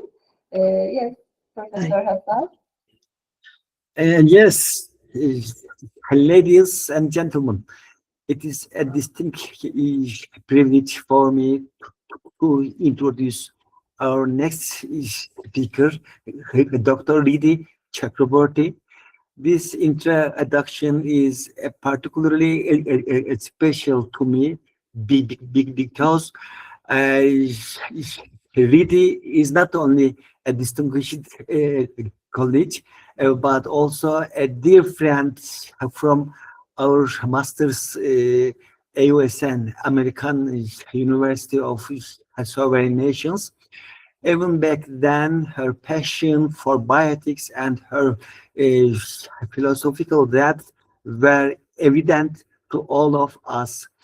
Today, she joins us as a senior lecturer in public health and leadership at Angelica Ruskin University in the United Kingdom, where she also leads the program in management and leadership in health and social care. Combining her strong background in philosophy with practical public health strategies, she continues to do remarkable work on health equity, triage, pandemic ethics, and planetary health. Please join me in welcoming my friend and an exceptional scholar, Dr. Riddhi Chakraborty. Yes, Riddhi, the floor is yours. Thank you. Thank you for the very warm introduction and welcome. So thank you, Professor Arbe and Professor Rozki as well for the opportunity. What I will do, I will share my screen, and I would need a volunteer to confirm that if you can see my screen with the slide. Yes, it's okay. Yes, good. Yeah. You can see. Thank you. Thank you so much. So thanks once again for the very warm introduction and for the opportunity. So today I will be speaking on this topic. So from vulnerability to resilience, health and climate justice in the high burden region. Now, a brief about this title and the flow of the presentation. So I will touch upon the introduction about health, then a bit on the climate change and how these two concepts are interrelated, focusing on a particular country which is falling within the high burden region. So to start with, now the models of health, many of us actually work on the health aspects. I think all of us probably working in the one or other domains of health and social care. So we might be aware of that evolution of the concept of health. I would like to revise this concept here a bit. So the concept of health initially was a medical model where it was seen as just the absence of disease and focusing more on the diagnosis and treatment. Then the shift was to focus on to the environmental health, just to have a balance on the environment, the health, focusing on the ecological and the social factors. From 1940s onwards, so 1930s, 1940s onwards, so World Health Organization came up with the concept of the holistic health, where the focus was not just on the absence of the disease, on the treatment, but also not just on the environment, but combined everything and also brought in the concept of the mental and the social well-being as well. Now, I would like to focus on this concept, and within this concept, then there are several other core concepts or sub-concepts actually evolved. And one of that was to focus on the health as a matter of social justice. And one of the first proponents of this concept, I would say, was Jennifer Pryor-Ruger, who came up with this theory, very much influenced by the human development and the capabilities approach, which also talks about health. But what Ruger did here is just brought in that capabilities concept within the health concept and brought in that concept within the concept of the social justice. Now, this concept is very much actually aligned with the holistic concept of health that World Health Organization promotes, but this is also actually considered by some as a bit of more, very much idealistic, and Ruger is one of them who tries to fill that gap by making that health is not that idealistic concept, but you have to work behind that to make it happen or to make it achievable. Now, what Ruger did is came up with his theory, which is called the health capability paradigm. And the core concepts within that paradigm is the central health capability. So central health capability is again very much linked to the health capability, health agency, and health functioning. Now, what are these three? So health agency is like we as human beings, that we as the human agent, how we can moderate our health, how we can achieve our optimal health. Health functioning is that, say, how we actually performing in our health. So how we are avoiding the diseases, the illnesses, how we can avoid, say, the maintain our normal life expectancy, how we can coordinate with our environment, and how we can avoid the preventable deaths as well. Very much connected to this is the health capability, which says that how we can better avoid the preventable diseases, the preventable illnesses, and the premature death. So all these three concepts are the core concepts of this health capability paradigm. And I would like to continue my presentation with the focus on these three concepts. So three things in mind: that health capability actually asking us to focus on our health agency, health functioning, and health capability in general, which precisely is asking us to focus on that how better we can cope with the changes, how better we can cope with the environment surrounding us, how better we can actually avoid the preventable illnesses, diseases, and the premature death as well. Now, the definitions and the concepts are not just, like staying there, but we also see that how the concept of health actually influences the policy decision making.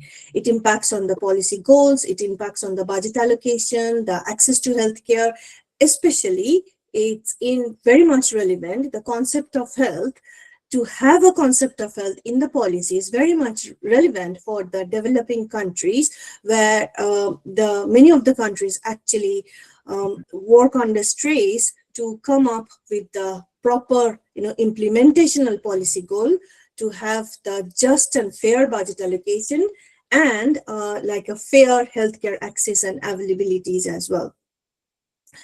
Now, keeping in mind that health concept, that health as a capability, now I would like to draw your attention to the climate change and how it's impacting the whole world, especially the high burden regions. Now, climate change, actually in many countries, it's not even recognized or acknowledged as the climate change. In many countries, it's still considered as the extreme event. So the policies that they are preparing, or the policies in place that they are executing and implementing, it doesn't consider, there is no word such like climate change. The words there are like extreme events that had taken place over the years or over a span of life. That's on the government and the policy side, but you see on the other side, researchers are actually considering those extreme events as the climate change events, because they are probably foreseeing the danger of it. That doesn't undermine the concept that, or the thought that the government is not actually foreseeing the danger of it, but it's not prominent in the policy papers or the policy documents that extreme events taking place in many countries are actually the impacts of climate change.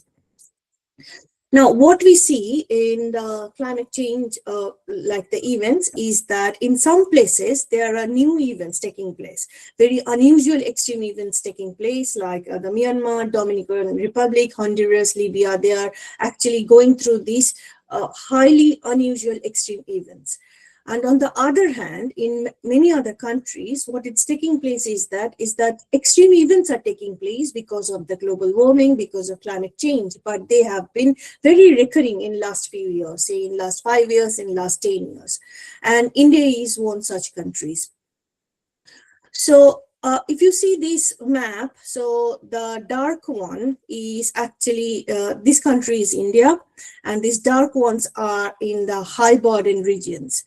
So the countries who are actually acting on those events, so they are actually getting the results and the benefits of it. And many such countries, if you see here, or in some African countries as well, in Australia as well, they started working for these events or to mitigate these events, and they're getting the benefits of it.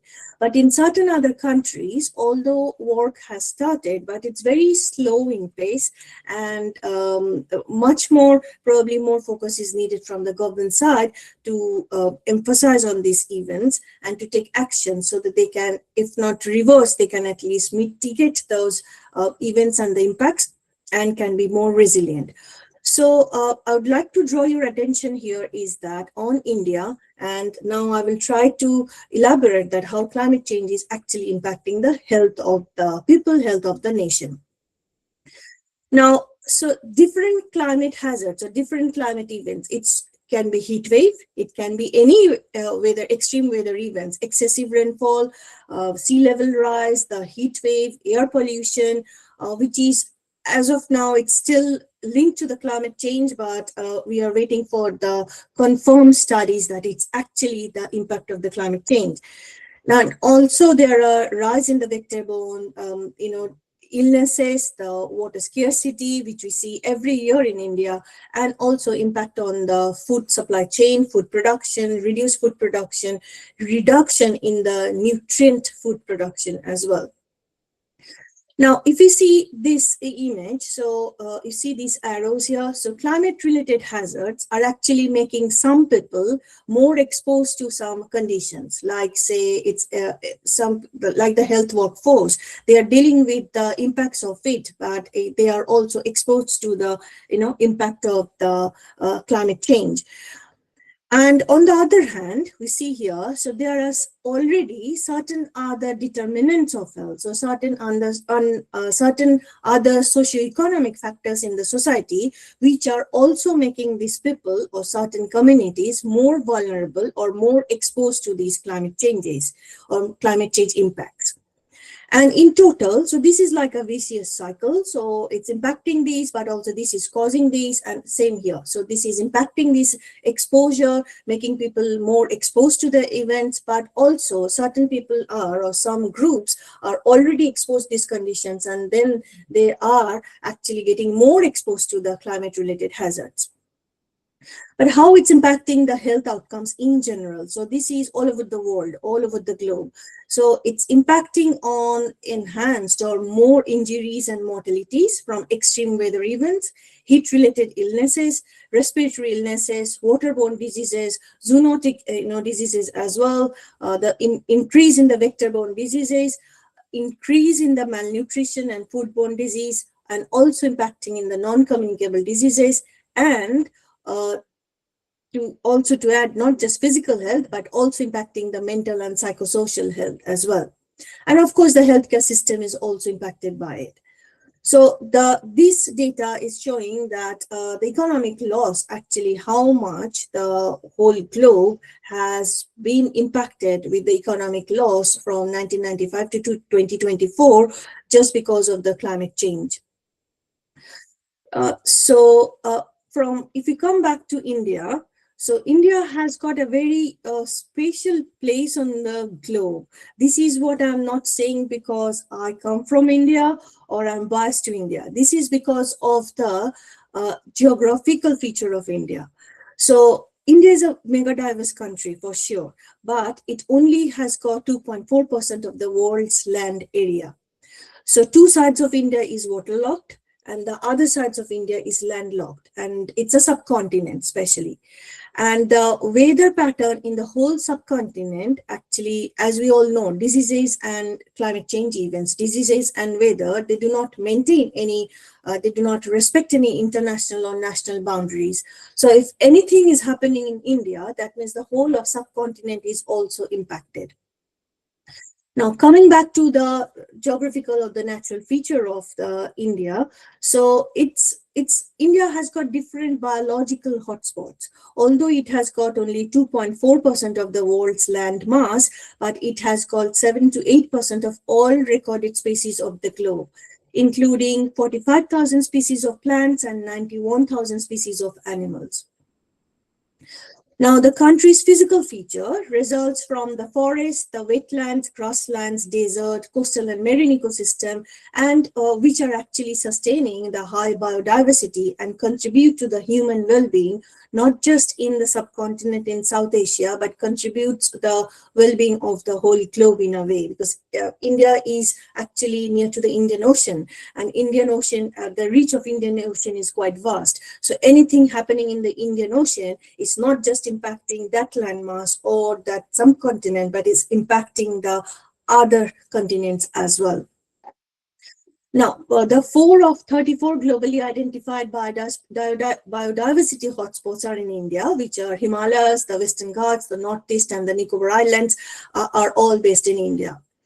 Now, when we see the climate change impacts in India, so for last few years, so we have seen the tremendous heat wave. We have seen the cloud bursts, which were unpredictable.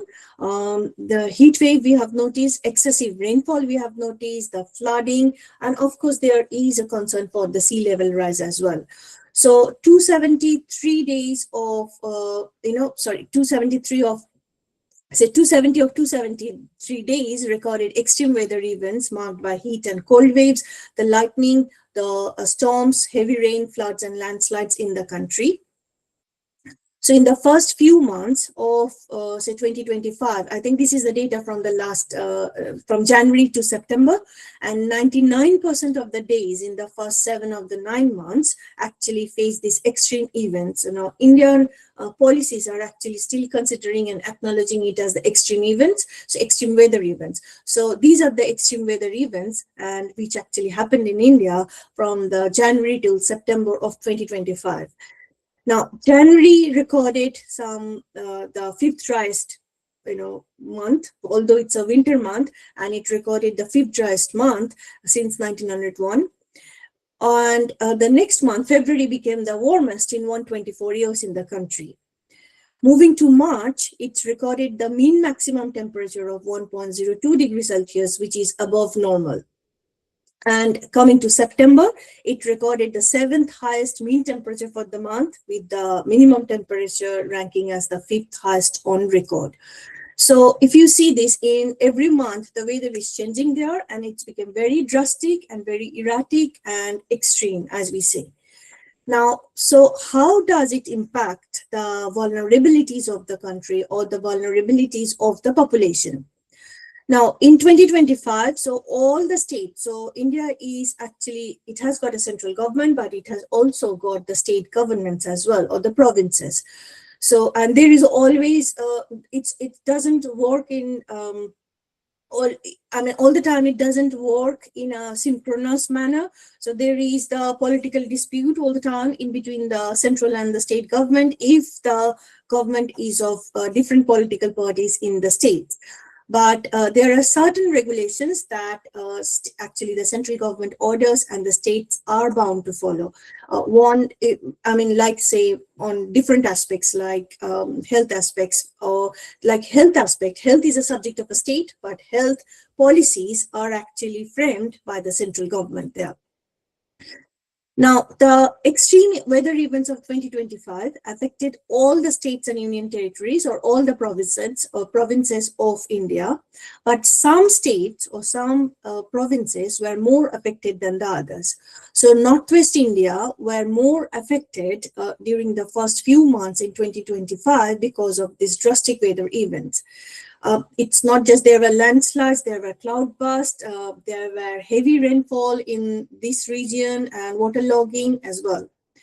Now, if you see this area actually is, you see more, we used to see actually, so more cyclone storms in this part, the eastern part of India before. But for last few months, there were increasing number of cyclones, increasing number of storms from this area or from this western side of the sea there. So in India in 2025, if you see, this extreme weather killed many people and also impacted the crop or the agriculture in the country, whereas India is mainly an agricultural country. Now, as I mentioned, so whatever is happening in India, it's not just the issue or the specific local issues, but it's impacting the whole of the subcontinent and its neighboring countries as well. So the sea level rise is impacting not just in India, but the other countries. There is increasing salinity in the seawater now. So there is rising temperature of the seawater there. And it's not just impacting the weather or the climate pattern in that area, but it's also a concern of the security as well, when especially say for example the network cables which go under the sea. So if the sea level is rising or it's drying up, water bodies are drying up, it's exposing all those, and sometimes the neighboring countries are not in good relation, and it's impacting or bringing in the concerns for the other traits and the security issues as well. So the other issues is like that India is heavily dependent on monsoon. That's a specific, specific seasonal rain. But we see the shifting monsoon patterns these days. Either it's too late or it's too early, or there is not enough rainfall for that. And it's impacting the agricultural land, the crop masses of the country. Again, there are issues of the melting glaciers. The snow and ice caps are melting, and that's impacting the formation of glacial lakes. And sometimes these glacial lakes, because of the melting glaciers, are outbursting as well and flooding the India, as well as the other countries which has got those huge mountains in the geographical land. And just flooding is also an issue. As we can see, it's an obvious reason. If you have the melting glaciers, you have the sea level rise, of course, and if you have excessive rainfall, of course, it will cause more flooding, and the cities are getting more waterlogged these days. Now, how it's impacting in general? So, of course, it's an impact in the loss of land mass. Of course, it's impacting in the loss of greeneries, loss of human lives, loss of agricultural, crops and all. Loss of livestock, its impact on the food supply chain, and there are different other indirect and direct issues. And when it's very much linked to the health, we are seeing not just the loss of human lives, but also we are seeing the shifting pattern of diseases, because malaria, dengue are in rise these days because the cities are getting waterlogged for one reason or another, and that's actually making these diseases to change the pattern in the cities and in the landmass. Now, so to understand the vulnerability, of course, we have got different other impacts. So we see this is a study, the Lancet study from 1990 to 1999, and it's saying that how the heat stress is impacting the country. If there is a mild to moderate outdoor activity, how the heat stress is impacting them. And so the hours of the productive hours getting impacted because of the mild to moderate outdoor physical activity is actually increasing, and it's impacting not just on the health but also on the economic. It's having an economic impact with 247 billion potential labor hours loss per year. So these changing weather events are making some people, because of these already existing social determinants of health, social determinants of life as well, they're impacting some groups and some people more vulnerable to the others. And that's making a disproportionate impact on the poor, on the rural people, people living in the rural areas, the informal workers communities, and also causing food insecurities. Now, this is another data actually. So how in another part of the country, which is in the south, and this is from the west and in the central part of India. So how lightning caused actually life loss and deaths as well. And the other important issue that is coming up in the picture these days, that because of this extreme climate event or the impacts of the climate change, there is a sudden increase in the non-institutional deliveries of reproductive mothers. So the heat wave actually witnessed 450 premature deaths in the country because they couldn't travel to the hospital, they traveled halfway through and they had to deliver the babies there. On the other hand, if we see the impact on the children, we see the stunted growth, we are noticing the wasting, we are noticing the malnutrition, and the disproportionate impact to the access to the healthcare, because people try to stay more at the home rather than going out and suffering the heat stress and all. And it's because it's staying at home also making them having the job loss as well, not earning loss as well. So the point is just to draw your attention again to the health capability paradigm. So what I'm trying to claim here is that all these impacts, of course, there are certain geographical regions more impacted by others, more than others. There are certain populations who are impacted more than others. There are gender roles because women and children are getting more affected. Some sectors are getting more affected. There is a shift in the disease pattern we can see, but there is a differential actually access and availability is here. There is a concern of the social vulnerability here. There is a concern for the differential access to healthcare, differential availabilities to healthcare as well, which is playing a big role to create the health inequities. Now, so what I'm trying to claim here is that all of these are actually not just creating health inequities, but creating the inequities in the health capabilities. So in what way? Because all these factors or all these impacts are actually making me not to avoid, making me not to cope, not to adjust with the preventable and avoidable diseases and the premature deaths as well. So that's why it's actually creating an injustice in our inequities in the health capabilities. Now, this is another fact is from the how the rainfall actually caused destruction in one of the northern states of India. This is from September.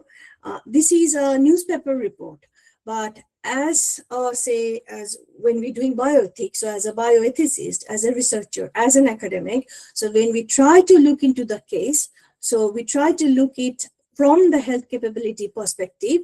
So if you see this, of course there were loss of lives, of course there were injuries, of course there were people who were still probably missing that time, houses damaged, and there are a lot of economic impact as well. But what actually it caused? Now, with the people died, probably they were not supposed to die at that time. Probably, if you had the better infrastructure, if you had the better, warning system that time, so maybe these lives could have been saved. Injuries, on the other hand, again, if you had the better infrastructure, if you had the better warning in place, early warning system, if you had the better, say, monitoring, then probably these injuries could have been avoided as well.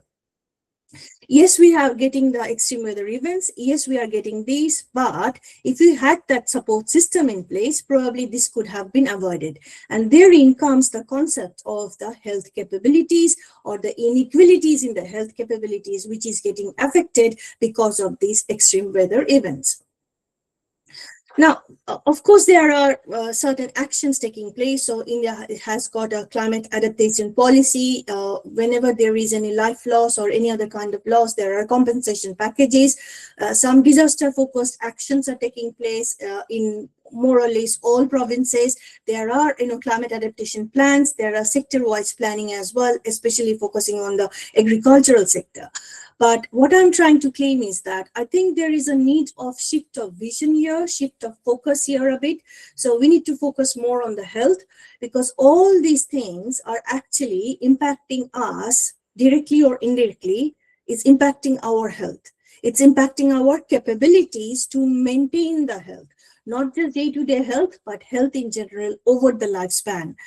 I mean, today it's happening here, but tomorrow, it's today, it might happen to me, tomorrow it can happen to someone else. So we just need to focus on the health to bring in the changes in the health policies and to take actions in all other sectors. So how to be resilient to these? What are the way forwards from here? So one is like, let's consider this extreme event not just as ad hoc extreme events or one-off extreme events, but let's acknowledge these as the climate change event. So one of the ways forward is definitely this. Now, there are other ways forward as well that we need to prioritize the health. Of course, we need to work on different other sectors. We need to work on all sectors equitably, but if we focus on the health, prioritize health, maybe we can work and bring in the impact of the other actions, better actions through other sectors as well. And policies, not just in India, I know, but in many other countries, actually, the policies are just policy documents, and whatever is framed, we see lots of policy documentations, but either they stay in the draft form or they are not implemented properly or consistently or sustainably into the practice. So transforming policies into sustainable and consistent practice is what we need now at this era. And as I mentioned, of course, not just policies and practice, but we need the consistent and sustainable actions with deeper focus on the climate change. Now, this is a quote from Henry David Thoreau, who was a philosopher, but who died prematurely again out of TB, tuberculosis. It's in a different era. It's not 21st century, but still, what he mentioned is that what's the use of a house if you haven't got a tolerable planet to put it on? So I chose to have this quote here so that we can think about the bigger impact of the climate change, because today I focused on India. Tomorrow it can be any other country. Today I'm focusing on myself, but tomorrow it can be anyone else, right, in that situation. So it's high time now that we focus on the climate change and its impact on health, especially, and to see that to prioritize the impacts of the climate change through the focus on the health as well. So thank you so much for your patience hearing, and if you have any questions, I would be pleased to hear the questions. Thank you very much, Ridi. Thank you very much for your nice presentation. Let's continue to be positive and focus on the good, no matter what. I think we need to be positive. Thank you very much. Is there any questions or comments or contributions? I have a question. Yes. Yes, please. Okay. Thank you very much, Ridi, for this nice and very informative presentation. I am really wondering and like to ask you that the government policies is effective enough to contribute to human well-being in India, particularly in these high burden regions. What do you think about it? What's your opinion? Opinion is that we need to have that proper, fair political will and governance. So what is the issue in India is that because it's divided into the federal and the state, and there is always a clash on one thing or other on policies and all. And and what the contrast we see in India is that because it's so geographically diverse, so it has got the high mountains there, then you have got the desert on one side, then the waterlogged on the other side, and it has got probably the largest delta in the globe as well. So we need proper research definitely on that. We need the implementation of the policies. It's with due respect. I think it's policies are there, but the focus is more onto the adaptation rather than being resilient to the changes as well, rather than being mitigation. on this. So recently we had the COP30, right?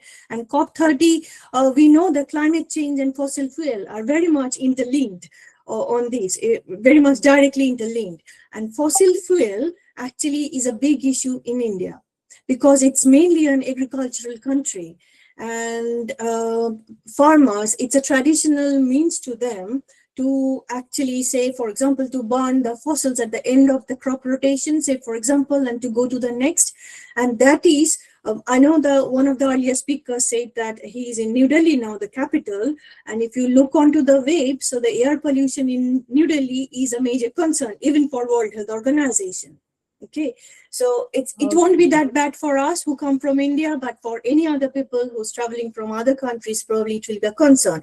Now, point is, there should be more proactive steps from the government, state and federal government, to work on the fossil fuels, or maybe providing some alternative to these farmers, so that of course this is a traditional means, but you need to take an substitute or alternate method, or you need to adapt to an alternate means to do that, else they will continue following the same means. So there is a gap in the political will and governance for sure.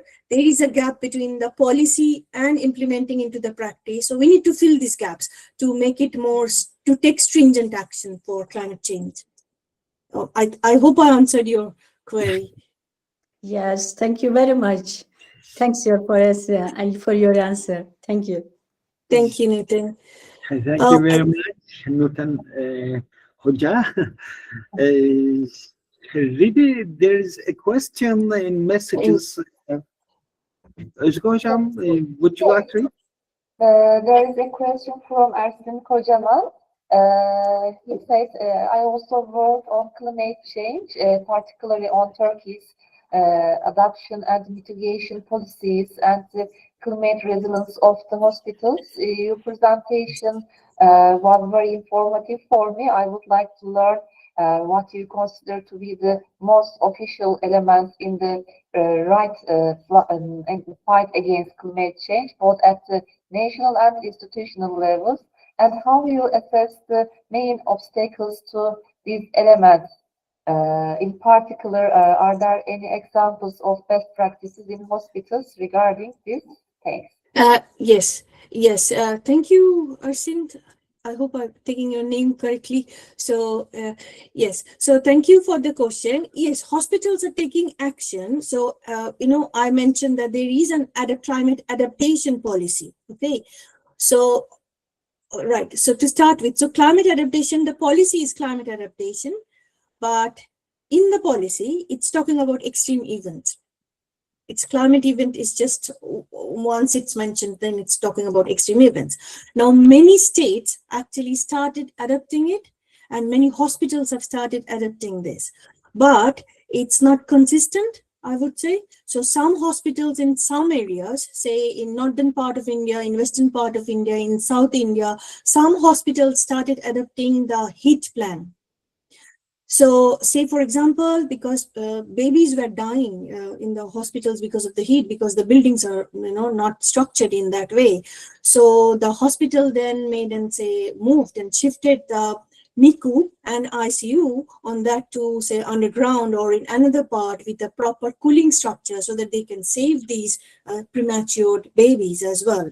So actions taking place, or say in some parts they are trying to do the rainwater harvest so that they can stop misuse the water in the hospital.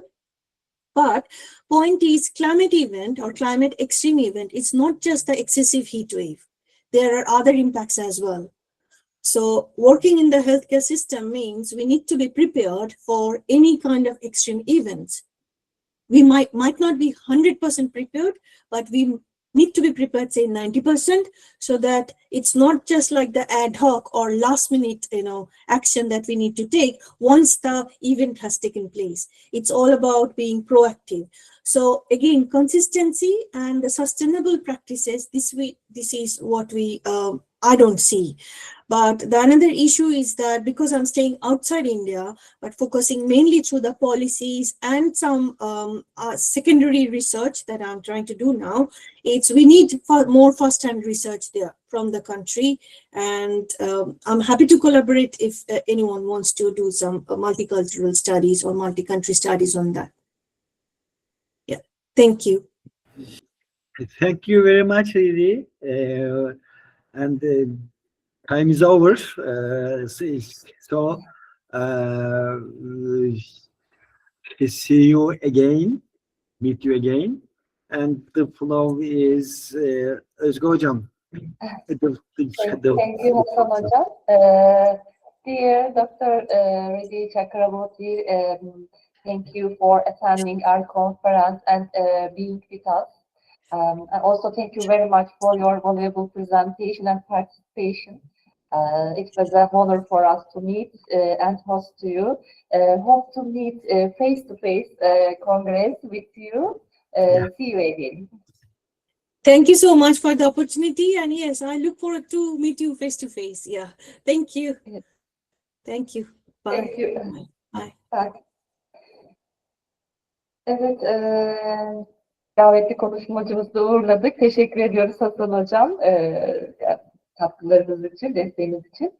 Evet, şimdi bir sonraki oturumda zaten biraz süremiz de aşmış oldu. Hızlıca ben oturuma devam etmek istiyorum.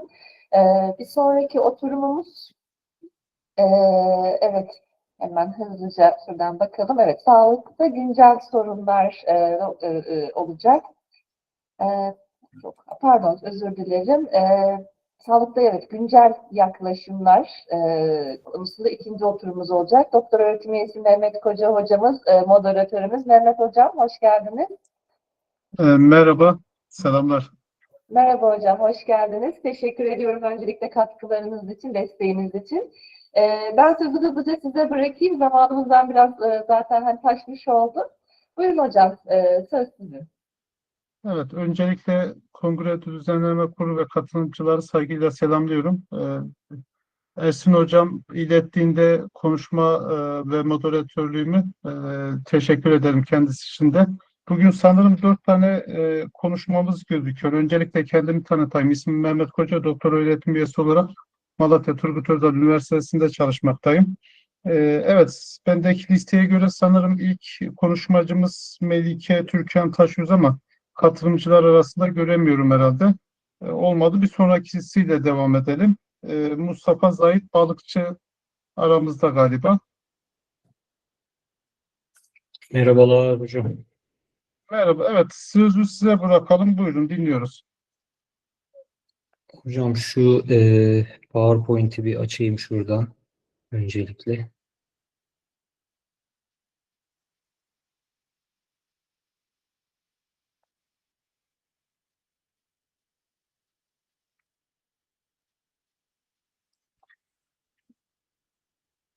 Hocam sunumu İngilizce olarak hazırladım. İngilizce olarak devam ediyorum müsaadenizle. Tabii ki. Good afternoon, esteemed colleagues, distinguished participants and members of the scientific committee. I'm Mustafa Zahit Balıkçı. I'm a lecturer at Pamukkale University and at the same time I'm working as the health tourism coordinator of the Pamukkale University Hospitals. Today my presentation examines two policy-driven health tourism models in Southeast Asia, which are Malaysia and Singapore, with a focus on how insurance structures and government incentive frameworks shape national competitiveness. Although located geographically close, these countries represent two fundamentally different policy philosophies. Malaysia is a direct incentive-oriented entrepreneurial model. Singapore is an ecosystem-driven high-complexity medical hub. This makes them a natural comparative case for understanding how health tourism markets evolve under different governance structures. The next slide is about why this topic matters.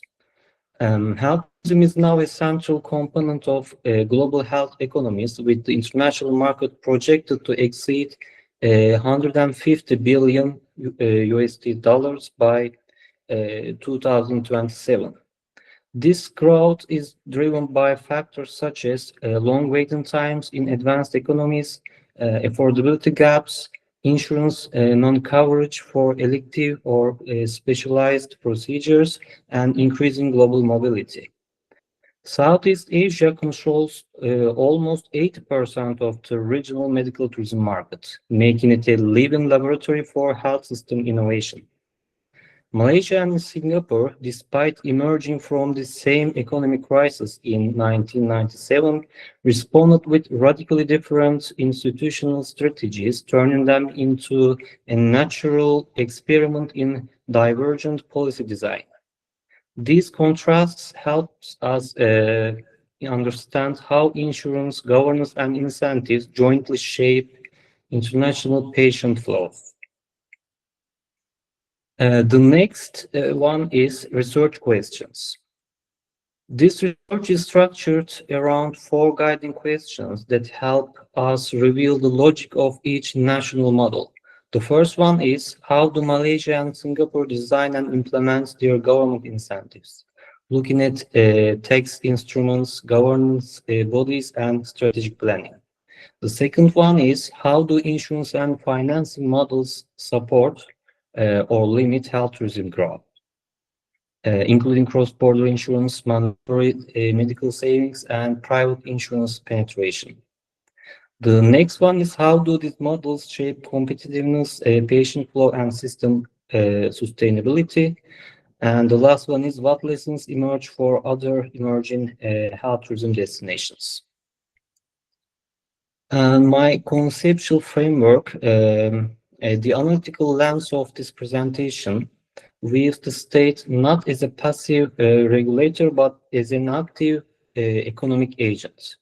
There are two principal pathways. The first one is direct fiscal incentives, which was applied by Malaysia actually, including investment tax allowance, double tax reductions for accreditation.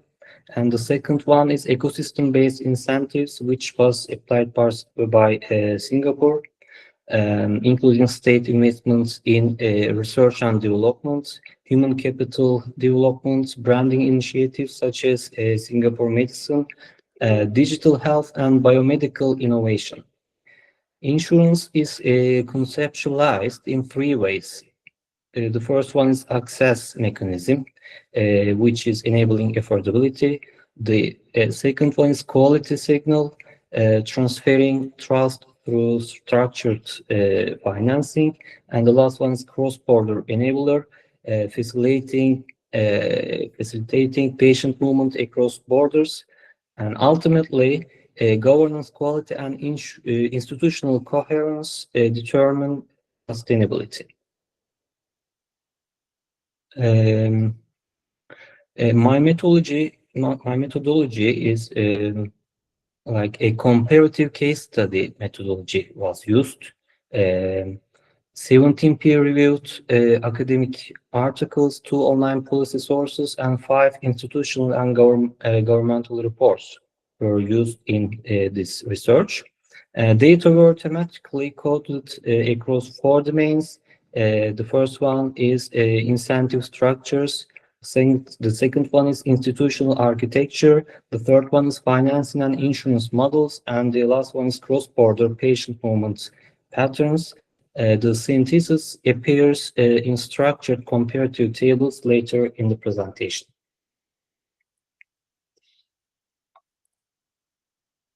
Southeast Asia operates as a regional health service cluster shaped by excellent aviation networks, cultural familiarity across Asian population, significant price differentials compared to Western markets, and historical ties such as shared colonial medical infrastructures. And within this cluster, Singapore acts as a high complexity, high cost medical excellence hub, And Malaysia provides cost-effective, medium complexity care with cultural compatibility. Additionally, Thailand offers a hybrid model balancing cost and quality. Understanding this ecosystem is essential to interpreting insurance and incentive models.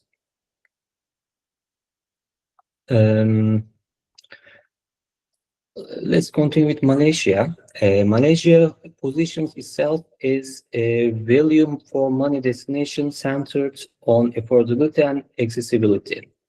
Key pillars include cost competitive pricing compared to Singapore and Western nations, heavy reliance on private hospitals for international patients, a powerful halal medical tourism brand appealing to Muslim majority markets, a large and stable patient base from Indonesia, around 70 to 80% of medical tourism revenue, and strong service lines in cardiology, fertility, orthopedics, and general surgery. And this volume-based strategy ensures predictable revenue streams and stable demand. Malaysia government incentive framework. Let's talk about this subject. The core of Malaysia's strategy lies in Malaysia Healthcare Travel Council, which is called MHTC, a one-stop government agency coordinating policy, marketing, and regulation. Fiscal incentives include a 100% investment tax allowance for hospital expansion and equipment modernization, double tax reductions for JCI, which is a Joint Commission International Accreditation, and MCQH, which is Malaysian Society for Quality in Health Accreditation, oversees promotional activities. Government-linked operations such as Khazanah Nasional and Johor Corporation play a major role in shaping national hospital capacity and regional outreach. Integrated branding through Malaysia Healthcare creates a unified national identity. Malaysia's health system is structurally divided. The first one is public and the second one is private sector. The public sector is heavily subsidized and not a major actor in health tourism, actually. So the key sector is private sector in health tourism in Malaysia. Market priced and dominant in international care. And foreign patients use out-of-pocket payments or private international health insurance. And MedSave portability, which is Singapore's national medical savings scheme for selected Johor hospitals, a unique cross-border financial bridge, and EPF, which is employees provident fund withdrawals for eligible treatments, indirectly increasing private demand, and Malaysia's affordability compensates for the absence of public insurance coverage for foreigners. And despite strong growth, Malaysia faces structural risks. Overdependence on the private sector to maintain competitiveness, internal brain drain as skilled staff migrate from public hospitals to better paying private facilities, and potential for a dual-track health system widening inequality, volatility in medical tourism due to economic downturns and currency fluctuations. Regulatory safeguards are essential to balance economic goals with health equity. If we move on to Singapore, Singapore represents the opposite end of the spectrum, an elite, high technology, high complexity medical hub. Its competitive advantages include advanced oncology centers, world-leading neurosurgery and cardiology units, strong organ transplantation programs, a tightly regulated, high-trust healthcare environment, Rather than attracting large volumes, Singapore focuses on premium global patients who seek excellence rather than affordability. Singapore provides a minimal direct fiscal incentive. Instead, it funds the ecosystem. Biopolis, more than $500 million biomedical research campus, Duke and US Medical School Partnership for Clinical Scientist Training, digital health investment and AI-based clinical infrastructure, accreditation of public hospitals to ensure uniform equality, and the initiative Singapore Medicine involves the Ministry of Health, Singapore Tourism Board, and Economic Development Board, coordinating branding, policy, and investments. The state acts as a strategic coordinator, not an investor.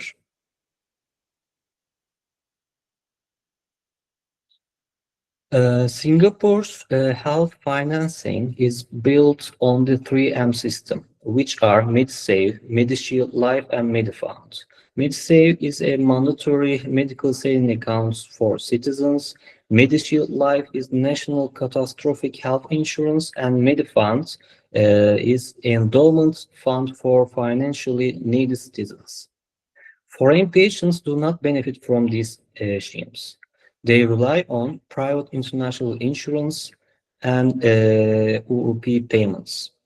Interestingly, public hospitals do treat foreign patients. This supports Singapore's global prestige, even though public insurance is not portable. If we move on to comparative table, which are the findings of my research actually, we see the incentive comparison shows a fundamental divergence here. Malaysia relies on financial incentives and use state-owned conglomerates to expand private hospital capacity. Singapore relies on ecosystem building and stringent quality governance. Malaysia's state behaves as an entrepreneurial investor, whereas Singapore state acts as a strategic coordinator, shaping long-term system performance rather than short-term market volume. The other table, if we see the table, both countries depend on private insurance and UUP for foreign patients. However, Malaysia benefits substantially from MediSave portability, even though the mechanism was designed for Singaporean affordability, not tourism. Singapore maintains strict limits on insurance portability to protect the national 3M system, and public hospitals play a central role in Singapore's model, but a minimum role in Malaysia's tourism activity, further emphasizing their divergent institutional philosophies.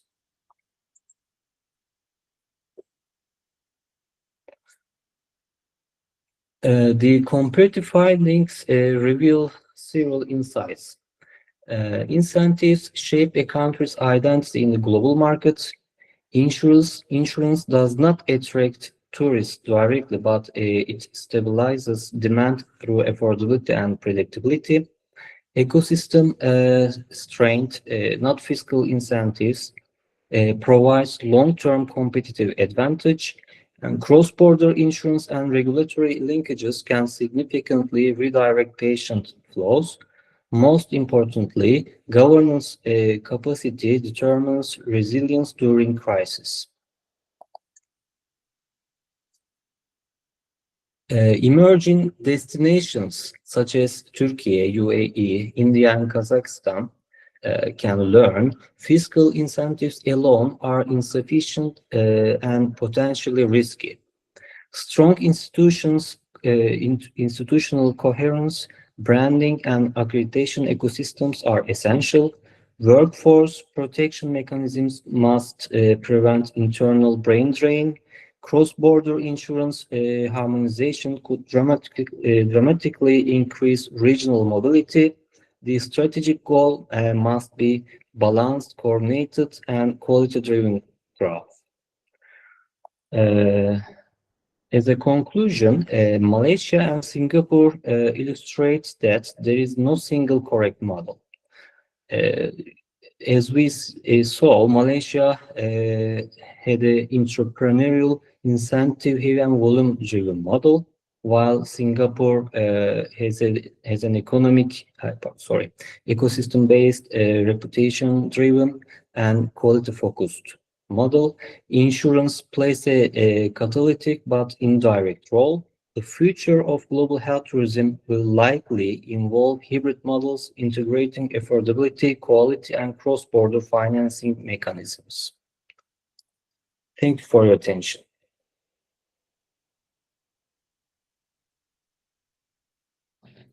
Evet, teşekkür ederiz sunum için. Sorusu olan varsa sunum akabinde alalım. Evet, sorusu olan veya katkı yapmak isteyen varsa. Evet, sanırım yoktur. O zaman ilk sunum yapacak kişi yine yok galiba. O zaman 3. sunum ile devam edelim. Teşekkür ederiz tekrardan sunumlarınız için. Andreana Lukian Romanya'dan galiba. Alo Andreana.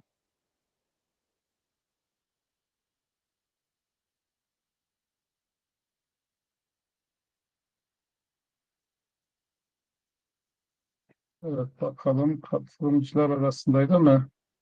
Evet orada hocam ama dear Andreana.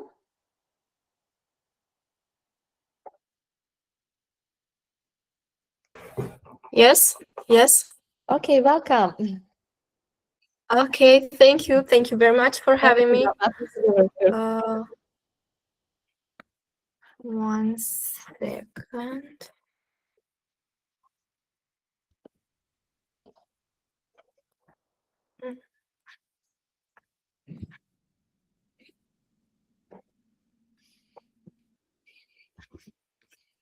Okay.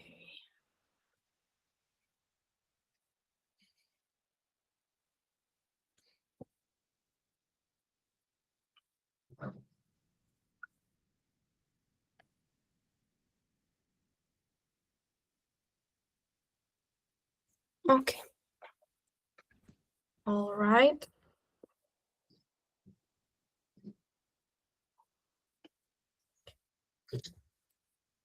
Good afternoon, and thank you for having me today. My name is Andreana Lukian. I'm a student at the Pablo University of Cluj-Napoca from Romania, and I am pleased to present to you my research project titled Beyond Rationality, Exploring Economic Decision Making through Multimodal Neurophysiological measures like eye tracking, galvanic skin response, and facial expression analysis.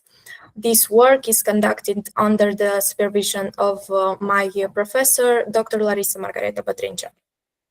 Our overall goal is to understand how stress and uncertainty shape economic choices, using not only behavioral data, but also neurophysiological indicators.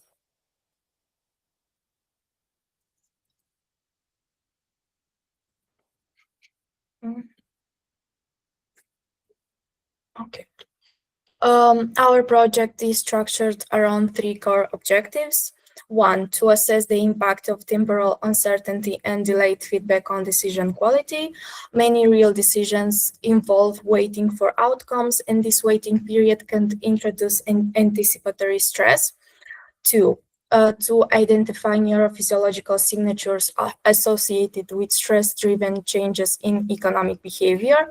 By measuring eye movements, skin conductance, and facial expressions, we aim to capture subtle cognitive and emotional shifts. And 3, to analyze how different stressors influence economic choices. Stress does not operate as a single construct. Various types of stress may influence judgment in distinct ways. These objectives guided the experimental design and the progression of the study. To investigate cognition and emotion simultaneously, we use 3 biosensor systems. the Affectiva, which is a software that detects the 7 basic emotions, and also emotional balance, engagement, and attention. The Smart Eye tracker, which provides detailed metrics such as gaze, position, fixation durations, and saccadic movement. This allows us to observe how visual attention shifts under different stress conditions. And the Shimmer GSR, which measures electrodermal activity. Peaks in skin conductance indicate physiological arousal linked to stress or cognitive load. Together, these tools allows us to build a comprehensive pictures of the decision-making process at both the behavioral and the physiological level.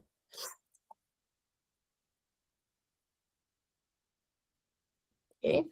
We incorporate a broad taxonomy of stress relevant to decision-making. Among these categories, 4 types of stress have already been implemented in the completed experiments. The evaluative stress generated through performance, feedback, and pressure, the frustration-induced stress produced by impossible tasks or contradictory cues, the cognitive stress associated with demanding mental tasks and working memory load, and the social comparative stress triggered when participants see their performance relative to others. Other types of stress have not yet been implemented experimentally, but play an essential conceptual role, like anticipatory stress related to uncertainty or delayed feedback, the moral stress arising from dilemmas with ethical implications, and complex cognitive stress resulting from simultaneous overload of multiple cognitive systems.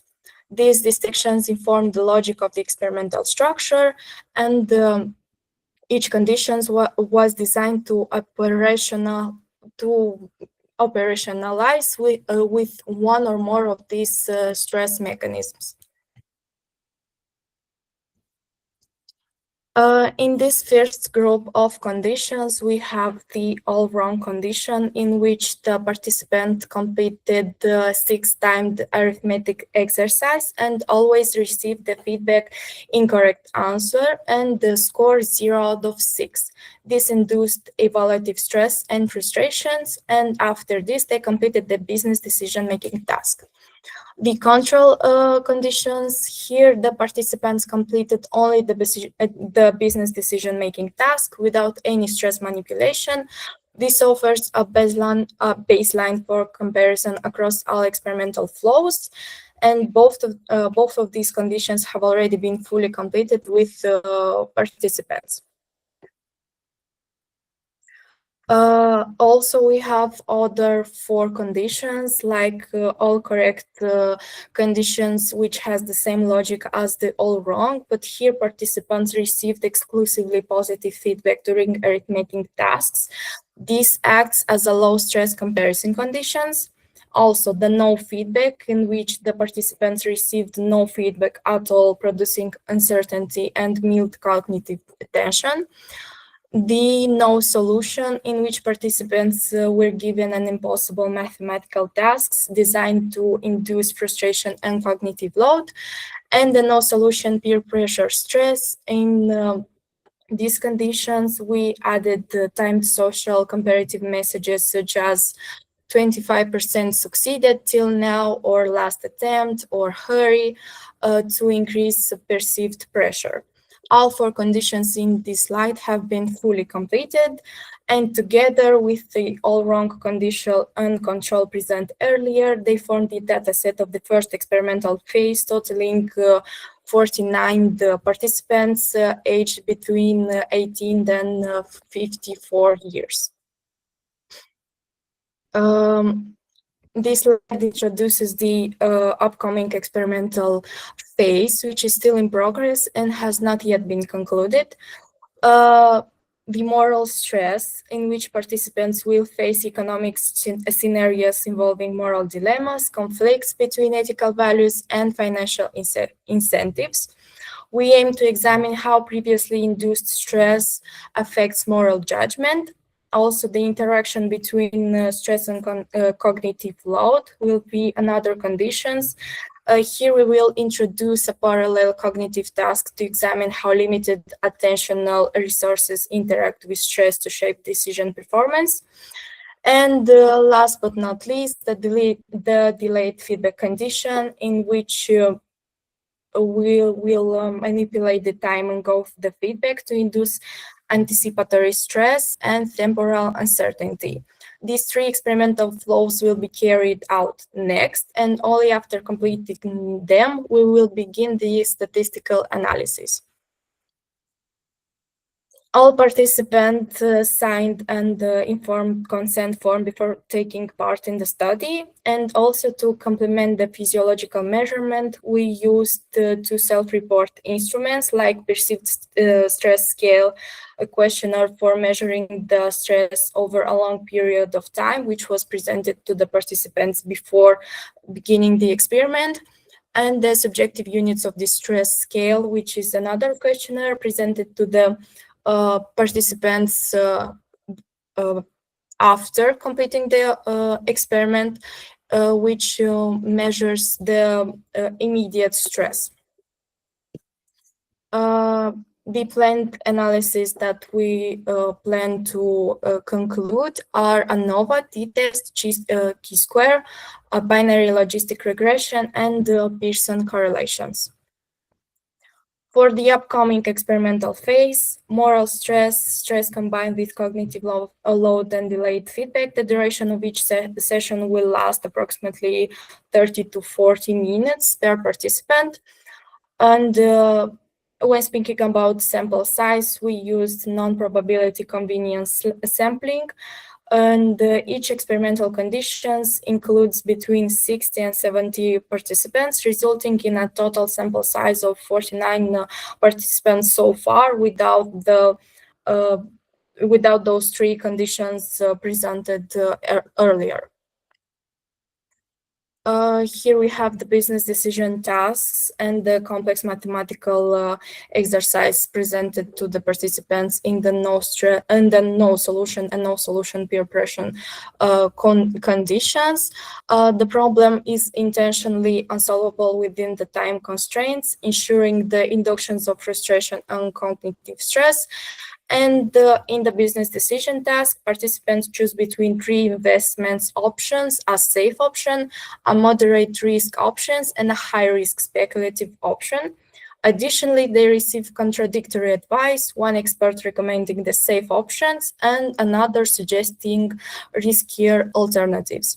These setups allows us to investigate risk preferences under stress. Last but not least, the expected results. We anticipate to see an increased physiological activation and negative emotional responses under moral stress.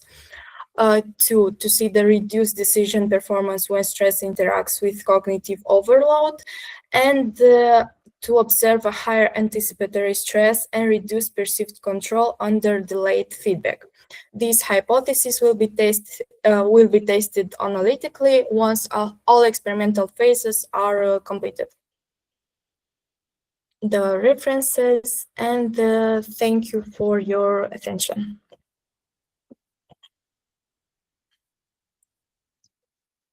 Thank you for presentation. Anyone want to ask a questions?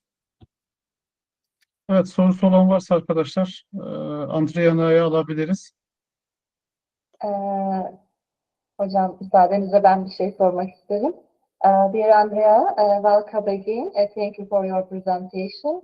I want to ask, how can neurophysiological findings be utilized in the design of public policies and regulations?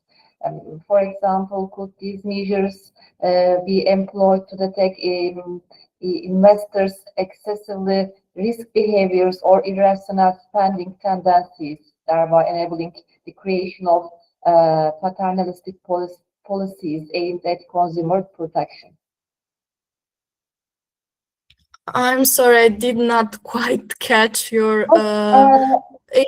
Maybe a matter with the internet connection. If you can write it in the chat. Yes, I can send message. Okay.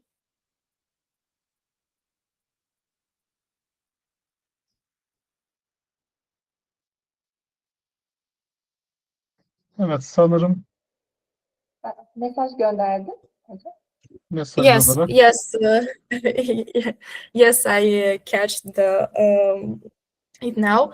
Thank you very much for your questions. So this neuro business matter is now very much in the in the development. So it's not a big.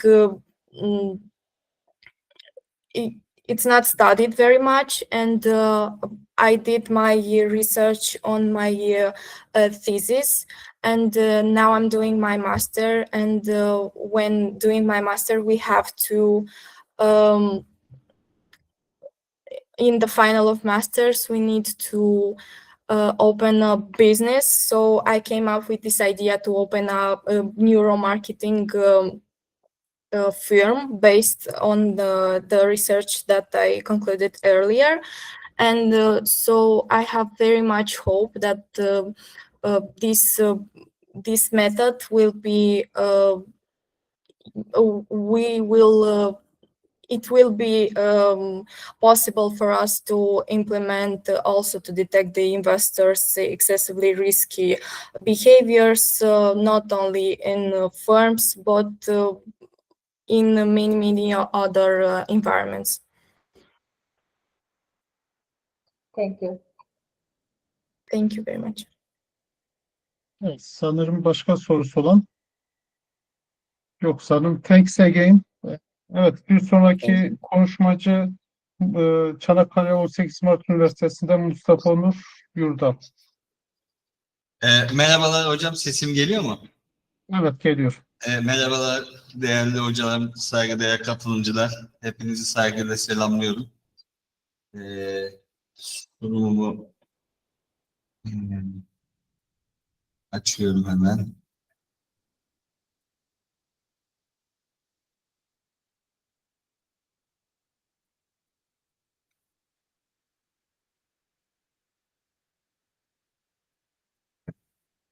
Şu an sunumum görünüyor mu hocam? Evet, görünüyor. Bir sıkıntı yok. Olur. Hepinizi saygıyla selamlıyorum. Ben Çanakkale 18 Mart Üniversitesi Tıp Fakültesi Mustafa Onur Yurdal. Ben de burada bugün literatürdeki çeşitli çalışmalardan yola çıkarak ve sahada gözlemlediğimiz özellikle toplumsal bilince sahip dönüştürücü ve sosyal dezavantajlı bireyleri önceleyen hekimlik anlayışını dikkate alan hekimler yetiştirebilmek adına sosyal eşitsizlikleri vurgulayan programda eksiklikler olduğunu ve zaten biliyorsunuz hani programlarda daha çok maalesef tıp fakültelerinde hekimlere daha çok biyomedikal ve vakaları çözme odaklı bilgiler sunuluyor.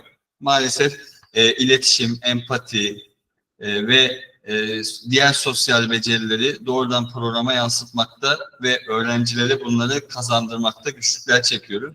Genellikle bunlar informal yoldan ya da örtük program dediğimiz gizli programdan işte asistanların veyahut da dersi veren hekimlerin poliklinikteki ya da kliniklerdeki tutumlarını izleyerek rol model alarak yaptıklarını, öğrendiklerini şahitlik ediyoruz.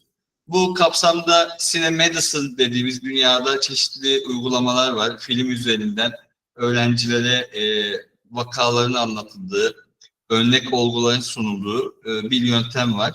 Bu bağlamda ben de 2022 yılından beri tıp fakültesinde tıp eğitimi ve sosyal adalet başlıklı bir dersi öğrencilerin özellikle dönüştürücü, sosyal dezavantajı gözetleyici ve sağlık savunucusu ve hatta bir yerde Bill Shaw'un deyimiyle tıbbın sosyal yönünü, çünkü tıp her ne kadar matematiksel ve fen bilimsel şeylerle uğraşsa da kabul etmek gerekir ki öznesi insandır. Bunun algılanması sağlayacak bir tıp film temelli tıp eğitimi ve sosyal adalet dersi tasarladık.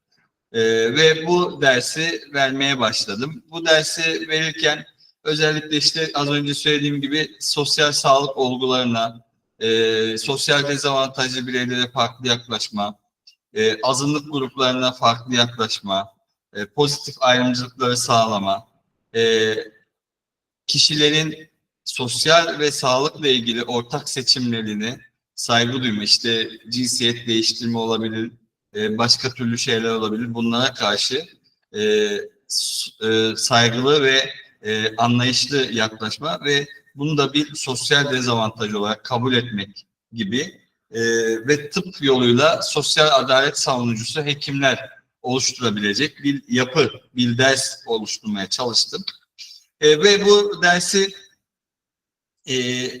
sunarken işte mevcut müfredatı kullanarak bu dersi bir köprü şeklinde geleceğin hekimlerinin sağlık savunucusu, sosyal adalet savunucusu olabilecekleri bir müfredata katkı sağlayacak bir şekilde sokmaya çalıştım. Genellikle 12-16 arası öğrenci kabul ettim dönem 1-2-3'ten ve bu dersi vermeye başladım.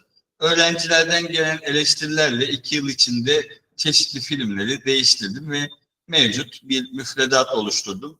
Burada ilk slaytta zaten var. 8. haftada ötenazi ile ilgili işte Al Pacino'nun oynadığı işte You Don't Know Jack belgeseli. Ondan sonra 10. haftada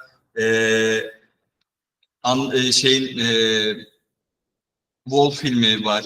Bu daha çok apotemnofili dediğimiz işte kendi vücutlarındaki organları yani uzuvları fazlalık görüp kesildiklerinde bu uzuvları kendilerini tamamlanmış hisseden bireylere konulan bir tanı. Bununla ilgili bir belgeselimiz var. İşte sevgili Anna Ernaux'un Nobel Edebiyat Ödüllü Kürtaj kitabından uyarlanan Levenament Fransız filmi, Kürtaj filmimiz var. MIT dediğimiz profesör bir İngiliz Dili Edebiyatı profesörünün kansere yakalanması sonucu hastanede karşılaştığı iletişim sorunlarını merkeze alan bir filmimiz var. Yine cinsiyet değiştirme ile ilgili öğrencilerin buna karşı yaklaşımlarını aktarabilmek adına Danışgör dediğimiz cinsiyet kimliğinin algılanması ve bunun ilk cinsiyet değiştirme ameliyatını gündeme alan bir filmimiz var. Yine bu son olarak da mevcut pandemileri vesaire dikkate alan Andromeda mikrobu dediğimiz film var. Dolayısıyla ilk 8 haftada biz daha çok Brezilyalı eğitimci Paulo Freire'nin eleştirel teoriyi de bağdaştırarak oluşturduğu ezilenlerin pedagojisi mantığıyla ya da eleştirel pedagoji mantığıyla bu az önce gördüğünüz gibi filmlerin hepsi uç örnekler ve belki sağlık hizmetleri sunumunda zaman zaman meşguliyete neden olabilecek arzu ve istekler. Ama biz burada öğrencilere şunu aktarmaya çalıştık. Bu evet sağlık hizmetleri sunumunda meşgul edebilir ama bu kişilerin personal well-being yani öznel iyi oluşlarının da sağlıklarını doğrudan etkilediğini, psikolojik sağlıklarının önemli olduğunu anlatarak onlara aktarmaya çalıştık. İlk haftalarda teorik olarak bunlardan söz ettik bu 7 hafta boyunca. Daha sonra öğrenciler her derse sırayla bu filmleri izleyip geldiler. Özellikle en dikkat çekici olan ötenazi ve kürtaj filmlerini arka arkaya koyup öğrencilerin kendi içinde bir ikilem oluşturması ve birazcık zihni bulandırmak üzerine onlara katkıda bulunmaya çalıştık ve daha sonra da tartışmaya başladık. Peki araştırma olarak amacımız nedir? Araştırma olarak amacımız bu öğrencilerin bu öğrettiğimiz derste ne kadar katkısı oldu, öğrencilerin sosyal adalet algılarına ne kadar değişti, hekimlik rollerine ne kadar değişti, profesyonel kimlik algılarına ne kadar katkısı oldu, alexithimi dediğimiz duygu körlükleri gitti mi ya da duygu körlükleri yaşadıklarının farkına vardılar mı? Veyahut da öğrenciler hasta yakını doktor yani hekim ya da hastanın kendisi olarak aynı anda olaylara bakabiliyorlar mı? Dolayısıyla dersin bir etkisi olup olmadığını biraz daha nitel boyutta araştırdık. Araştırma için yansıtıcı günlüklerden faydalandık. Öğrencilere bu ders boyunca, 14 hafta boyunca öğrendiklerini ders kazanımlarıyla ilişkilendirerek yansıtıcı günlük tutmalarını söyledik. Ve bu yansıtıcı günlükleri tutarken de daha çok bizim GIPS modeli dediğimiz modeli kullanarak yapmaları gerektiğini, yani yansıtıcı günlüğü serbest değil de biraz daha yarı yapılandırmış olarak onları aktardık, anlattık ve GIPS döngüsü içerisinde yansıtıcı günlüklerini yazmalarını sağladık. Araştırma yaklaşımıyla yürüttük. Topladığımız yansıtıcı günlükleri de tümevarımsal içerik analiziyle analiz ettik ve burada sıklığa olsun açık, seçici ve eksenel kodlama yaklaşımlarını kullandık. Ben burada 2023-24 yılında verdiğim o dönemki güz ve bahar dönemindeki öğrencilerden topladım verilerimi. 23 tane, bir dönem 1-2-3'ten, 1. 2. ve 3. sınıftan 23 tane öğrenci yansıtıcı günlüklerini sundular. Daha çok bu film üzerinden kazanımları da, ders kazanımlarını da dikkat alarak sosyal adalet, haklar, eşitsizlikler, hasta-hekim ilişkisi, etik ikilemler ve profesyonel rol algıları hakkında düşüncelerini detaylandırmalarını istedik. Az önce söylediğim gibi verileri tümevarımsal içerik analiziyle inceledik ve çekirdek tema olarak, yani core concept dediğimiz hekimliği yeniden anlamlandırmak bizim çekirdek temamız oldu. Amacımıza, hani dersin amacına kısmen ulaştığını bu çekirdek temadan görebiliyoruz. Çünkü zaten öğrencileri bu yönde dönüştürmek gibi bir amacı vardı bu dersin. Diğer temalarımız, ana temalarımız empati ve hasta-hekim ilişkisi, sosyal adalet ve eşitsizliklere dair farkındalık, yaşam ve ölüm üzerine etik sorgulamalar, işte ötenazi filmi, yani işte You Don't Know Jack ve arkasına Kürtaj filmini arka arkaya izlemek herhalde bu etkiyi yarattı. Ve son olarak da profesyonel kimliğin gelişimi, yani aslında bir nevi öz eleştiri meslektaşlarına ve kendilerine öz eleştiri sunma imkanı tanıdığını dersin gördük. İlk olarak hasta-hekim ilişkisinin yeniden düşünülmesi ve empati boyutunda temalarımızdan filmler öğrencileri hekimlik mesleğinin merkezindeki insani ilişkiyi sorgulamaya ve empatiyi yeniden keşfetmeye teşvik etti. Tabii öğrencilerle şunu da söylemiştik yansıtıcı günlükleri toplarken, siz olsaydınız bu ders için bu derste izlemediğiniz hangi filmi önerirdiniz demiştik. Mesela bu öğrenci de bu filmi önermiş bu bağlamda. Yine başka öğrencilerden örnek ifadeler alacak olursak bu temada, bir öğrenci hekimin hasta konumuna düşmesini izlemenin bir gün kendinin de o yatakta olabileceği fikriyle yüzleşmesini sağladığını söylüyor.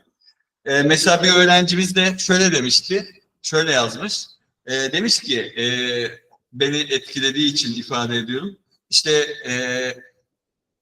ben belki de hastalarla empatiyi ancak mesleğin çok ilerleyen yıllarında hasta olduğumda kurabilecektim. Ama bu ders kapsamında öğrendiklerim sayesinde hasta olmadan ve mesleğin içerisinde çok fazla ilerlemeden hastalarla empati kurabileceğimi farkına vardım diye ifade etmişti. Bir diğer öğrenci iletişimin hem tanı hem de tedavinin yansıtamaz parçası olduğunu ifade ediyor. Ve kendisinin hastayı metalaştırma, yani salt teknik beceriye odaklanma riskini görüyor. Çünkü maalesef söylediğimiz gibi tıp eğitimi müfredatımız bu şekilde ilerliyor. Baktığımızda bu yüzleşme öğrencilerin hekimliği yalnızca teknik bir uygulama olarak değil de aynı zamanda derin bir insan tutum olarak görmeye sağlayan bir dönüşümü sağlıyor. Kim sağlıyor?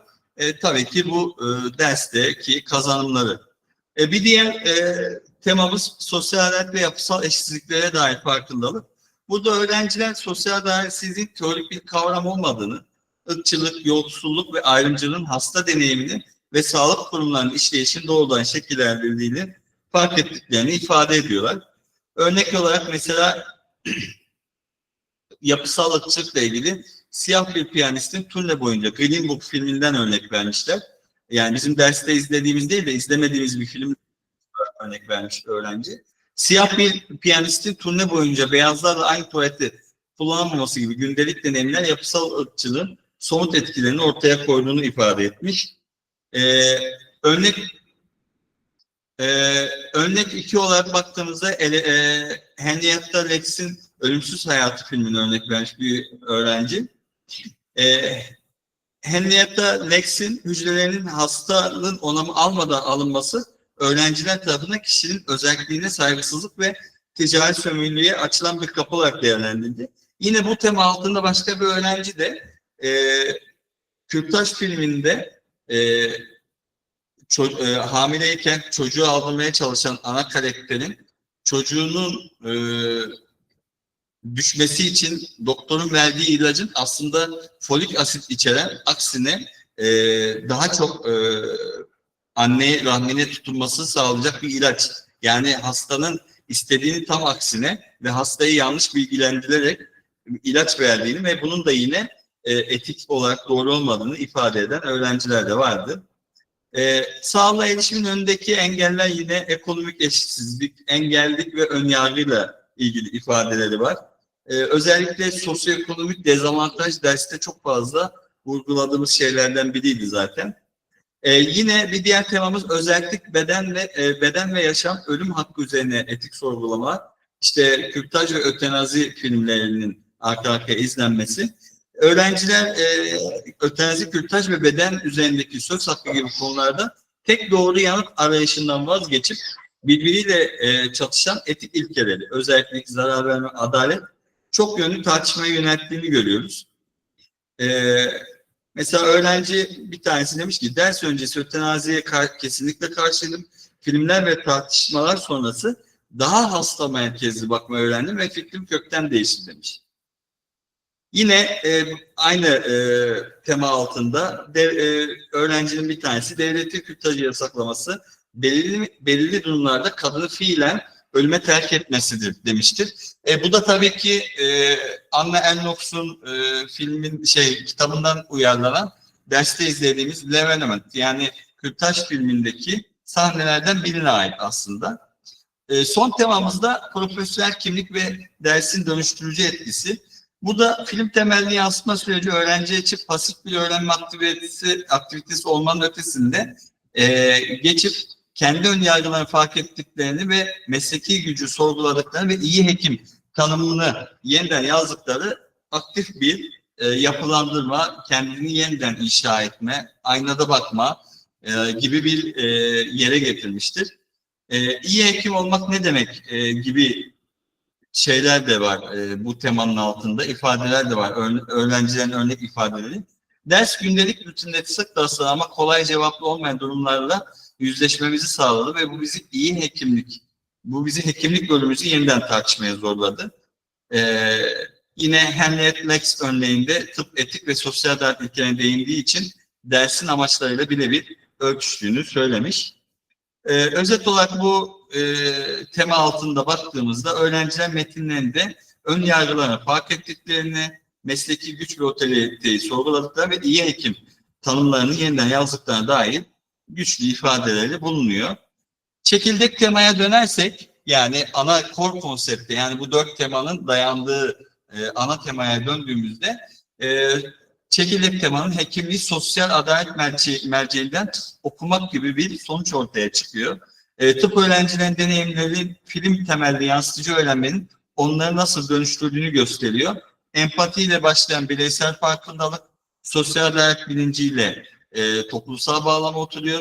Etik sorgulamalarla mesleki muhakeme yeteneğini derinleştiriyor ve profesyonel kimliğin bu üçünün sonucunda son döngüde de bu empati, sosyal adalet bilinci ve etik sorgulamalarla birlikte kendi profesyonel hekim kimliklerini oluşturmaya başladıklarını görüyoruz. Öğrencilerden bir tanesinin ifadesi sosyal statüleri ve ünvanları bir kenara bırakıp karşısındakinin yerine kendini koyarak karar vermeyi öğrenmek hekimliğe dair tüm bakış açımı değiştirdi. Bir de zaten dersin başında özellikle benim sorduğum bir soru vardı. Hani öğrenciler genellikle maalesef tıp mesleğiydi. Bir yaşam tarzı, hastalara yardım etme duygusundan ziyade sosyal statü ve sosyoekonomik kaygılarla veyahut da aile baskısıyla seçiyor. Bu da tabii hani bizim gözlemimiz. Tartışma olarak baktığımızda aslında tıp eğitiminde sinema ve reflektif yazı kullanma ilgili alan yazında örtüşüyor bulgularımız. Yine öğrencilerin film aracılığıyla empati, iletişim ve etik ikilemler üzerinde düşünmeleri Cinema Education dediğimiz gibi oturumlarının bu oranda farkındalığı arttırdığını bildiren çalışmalarla paralellik yine gösteriyor. Film temelli öğrenmenin yansıtıcı yazma ile birleştirilmesi reflektif yazın yani yansıtıcı yazmanın profesyonel kimlik, farkındalık ve empatiyi desteklediği vurgulayan çalışmalarla yine paralel olduğunu söyleyebiliriz. Buna karşı bazı öğrenciler metinlerin daha betimleyici düzeyde olduğunu gördük. Yani böyle derinlemesine kendi şeylerini değil de inanışlarını, öğrendiklerini, algılarını, duygularını değil de daha çok böyle etraftan dolaştırarak başka şeylerle ilişkilendirerek ya da kendisinin içinde bulunmadığı gündelik olaylarla bağdaştırarak anlattığını da gördük. Bunun içinden yoksulluk, ırkçılık, cinsiyetçilik, engellilik ve göç gibi kesişen eşitsizlikleri tartışmaları ve sağlık sisteminin bu eşitsizlikleri nasıl yeniden üretilebildiğini sorgulamaları yine tıp eğitiminde eleştirel bilinç ve yapısal yetkinliği geliştirmesi savunan yaklaşımlarla alan yazında yine paralellik gösterdiğini söyleyebiliriz. Literatüre baktığımızda sosyal adalet odaklı müfredatlere karşı öğrencilerde savunucu tutum ve siyasallaşma kaygısı içeren direnç örnekleri var. Fakat bu derste gerçekten aslında sosyal adaletin siyaset üstü bir şey olduğunu öğrencilerin fark ettiğini gördük yine. Tabii araştırmamızın sınırlılıkları da var. Yani 23 tane katılımcımız var.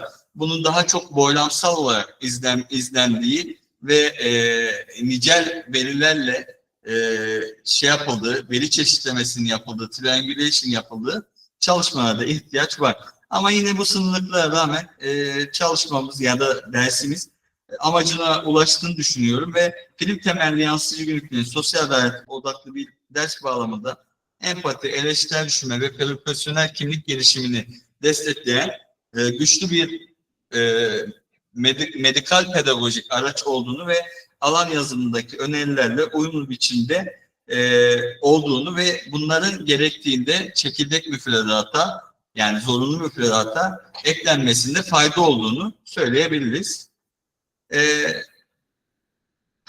Yani daha çok fakültelerde bu tür uygulamaların çeşitliliğinin arttırılmasına ve öğrencilerin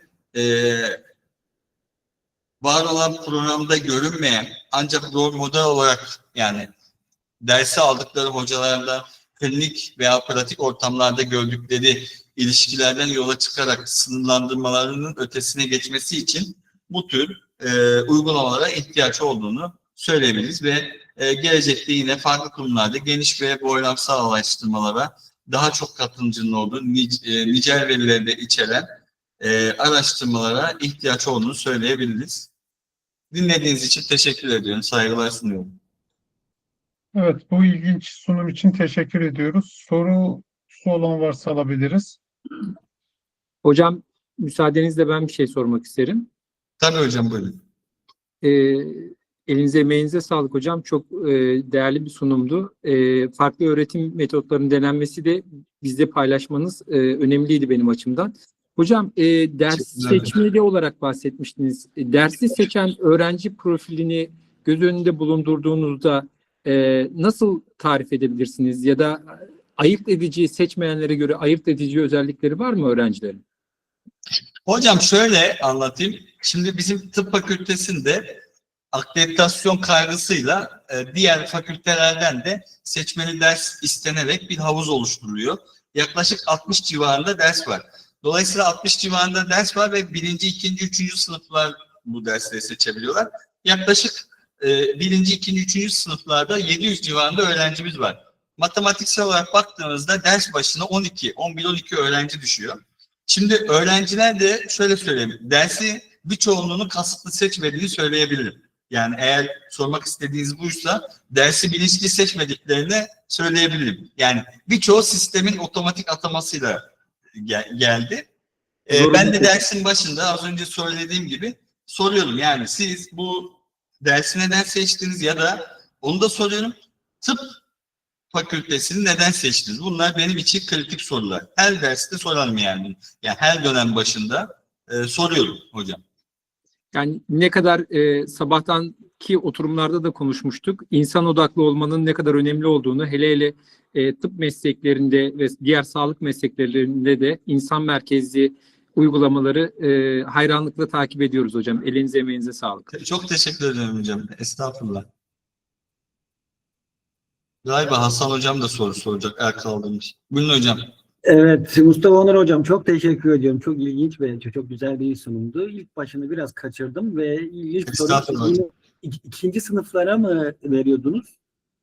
O kısmını anlayamadım. Hocam şöyle, az önce ne ifade ettiğim gibi bizde akreditasyonda yani UTEAK'ın da temel aldığı bir şey var. Farklı yani tıp dışı aslında 60 civarında ders açılıyor, seçmeli ders.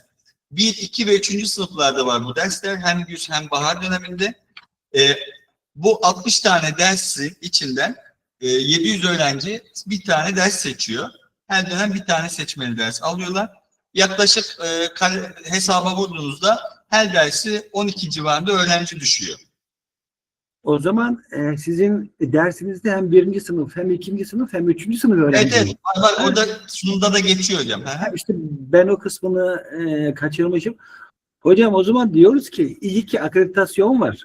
Yani akreditasyon bu tür şeylerde bizi zorlamasa. Hocam en kötü düzene sokuyor yani kökten karşı olmamak lazım bence. Yok yani aynı fikirdeyim. Çünkü böyle alternatif eğitim modelleri ortaya attığınızda size ya bunun faydalı olduğunu siz nasıl anladınız ki? Anlıyorsunuz diye bize soruyorlar. Sizin sunumunuz bunu çok güzel ifade etti. Yani örneğin anatomi eğitiminde eğitimin etkinliğini 5 şıklı bir sınavla çok rahat ölçebiliyorsunuz veya ölçtüğümüzü varsayıyoruz ama bu türden tıpta insan bilimleri, işte hasta hekim iletişimi, işte benim alanım olan etik konularının eğitimi bizim klasik tıp eğitiminin sınırlarını çok aşan bir şey. Yani dolayısıyla bunu tıp eğitimine entegre edebilmek yani bir gemiyi kürekle bir diğerine aktarmak gibi çok zor bir şey. Sizin bu çalışmanız çok değerli hocam. Eğer bu bir yayın olursa da mutlaka Estağfurullah hocam. Hocam ben 3 yılda şey yapıyorum. Burada kesitsel olarak bir yıldaki verileri topladım. 4 yıldır topluyorum. Yani boylamsal bir şeye elde edebilirsem inşallah böyle büyük bir yayın olarak da sunacağım inşallah. Bekliyoruz hocam. Çok teşekkür ederim değerli katkılarınız için hocam. Evet, başka sorusu yok sanırım. Ersin Hocama ve Hasan Hocama katkılar için teşekkür ediyoruz. Tekrardan sunum yapan Mustafa Hocama da teşekkür ediyoruz. Ben teşekkür ederim. Sanırım diğer konuşmacı aramızda yoktur. Ben sözü düzenleme kuruluna bırakayım. Bana katılma fırsatı verdikleri için de düzenleme kuruluna tekrardan teşekkür ederim. Mustafa, evet hocam çok teşekkür ediyorum katkılarınız için, desteğiniz için. Çok sağ olun, var olun. İnşallah dediğim gibi hep temenni ettiğim gibi bu sene de temennimiz oydu. Böyle işte hibrit kısmını yüz yüze yapmaktı. Sizler öyle yüz yüze beraber olmakta ama inşallah önümüzdeki yıl bunu mutlaka gerçekleştireceğiz. İnşallah. Ben de ayrıca konuşmacılara da teşekkür ediyorum. Mustafa hocama, Onur hocama ve Andrea sanırsam aramızdan ayrıldı ama onlar herkese sunum yapan tüm hocalarıma da ayrı ayrı teşekkür ediyorum. O zaman bir sonraki sunumla devam edelim. Filiz hocam oturumumuzun moderatörü. Filiz hocam hoş geldiniz. Teşekkür ederim hocam. Hoş bulduk. Öncelikle davetiniz için çok teşekkür ediyorum. Burada olmaktan büyük bir mutluluk duyuyorum. Ersin hocama da teşekkürlerimi iletiyorum. Öncelikle sizler olmak üzere emeği geçen herkese teşekkürlerimi sunuyorum. Bu oturumda çocuk sağlığına dair 3 önemli konuya değinilecek. Hem güncel hem önemli başlıklar. Ve hepimize de katkı sağlayacağını düşünüyorum. İlk olarak iklim değişikliğinin çocuk sağlığına olan etkileri, güncel kanıtlar ve hemşirelik perspektifi. Sunumlarını yapmak üzere Hanife Nur Durgun'u davet ediyorum. Sözü bana devrettiğiniz için Sayın Oturum Başkanım teşekkür ederim. Hemen sunumumu paylaşıyorum. Bir dakika, biraz zorlanabilirim. Şu an gözüktüğünü düşünüyorum. Evet, görüyoruz. Tamamdır. Öncelikle kendimi tanıtarak başlamak istiyorum. Adım Hanife Nur Durgun, Afyonkarahisar Sağlık Bilimleri Üniversitesi'nde çocuk sağlığı ve hastalıkları hemşireliği anabilim dalında yüksek lisans yapıyorum. Bugün sizlere bahsetmek istediğim konu güncel kanıtlar ve hemşirelik perspektifinde iklim değişikliğinin çocuk sağlığı üzerine olan etkileri. Girişimi yaparak sunum planında iklim değişikliği ve çocuklar bundan nasıl etkileniyor, neden buna karşı savunmasızlar, araştırmamızın amacı, yöntemi, iklim değişikliğinin etkileri, aynı zamanda iklim değişikliğinin eğitim ve sosyal hayatta etkilediği hemşirelerin bu durumda rolü, sonuç ve önerilerle bitirmeyi planlıyorum. Geleceğimizi oluşturan çocukların yaşamlarını sağlıklı sürdürebilmesi en temel haklarından biridir. Bu en temel hakları açmak gerekirse temiz hava, güvenli içme suyu tedariki, güvenli barınak ve güvenli uyku gibi birçok bileşeni de beraberinde sayabiliriz. 21. yüzyılın en büyük küresel sorunlarından biri olan iklim değişikliği bu yaşam hakkını tehdit ediyor. Peki iklim değişikliğinin tanımına bakmak gerekirse Birleşmiş Milletler iklim değişikliğini sıcaklık ve hava koşullarındaki uzun vadeli değişimler olarak ifade etmişler. Bunun temel nedenleri genellikle insan kaynaklı faktörlerdir. Yani fosil yakıtların kullanımı, endüstriyel uygulamalar, tarım uygulamaları sonucunda artan sera gazları bu durumu etkiliyor ve iklim değişikliği karşımıza çıkıyor. Sonuç olarak değişen iklim doğrudan küresel sıcaklık artışı, aşırı hava olayları ve deniz seviyelerinde artışı da beraberinde getiriyor. Dünya Meteoroloji Örgütü de zaten küresel iklim durumu raporunda buna bizlere vermiş ve 175 yıllık gözlem kayıtlarındaki en sıcak yıl olarak geçmiş 2024.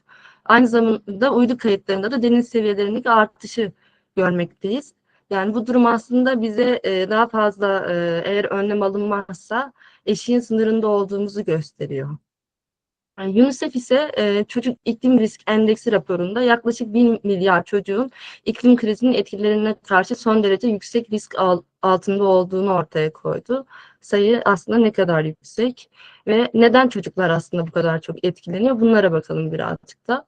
Gerek fizyolojik özellikleri, sistemlerinin immatür olması nedeniyle aynı zamanda bunlara çevresel etkenlere, maruziyetlere karşı duyarlı olmaları, savunmasız olmaları ve sosyal, ekonomik bağlamda ve fiziksel bağlamda ebeveynlerine bağımlı olmaları dolayısıyla yetişkinlere göre iklimin değişikliğinden daha fazla etkileniyorlar. Bizim araştırmamızın amacı iklim değişikliğinin çocuk sağlığı üzerindeki çok yönlü etkilerini ortaya koymak ve pediatri hemşiresinin iklim değişikliğindeki rolünü ele almak. Bunu tabii mevcut bilimsel literatürü kapsamlı bir şekilde tarayarak güncel kanıtlarla birlikte sizlere sunmayı amaçlıyorum. Araştırmamın yöntemi de şu şekildeydi. İklim değişikliğinin çocuk sağlığı üzerindeki etkilerini değerlendiren güncel bilgileri temel olarak hazırladım ve bu kapsamda PubMed, Scopus, Web of Science ve Google Akademik gibi uluslararası veri tabanlarındaki iklim değişikliği, çevresel risk ve çocuk sağlığına odaklanan konuları sistematik olarak derledik. Buna ilaveten UNICEF, Dünya Sağlık Örgütü, Hükümetler Arası İklim Değişikliği Paneli'nin bu alandaki raporlarını da konuya dahil ettik. Şimdi çalışmalarda en çok değinilen konuları aslında temel aldık.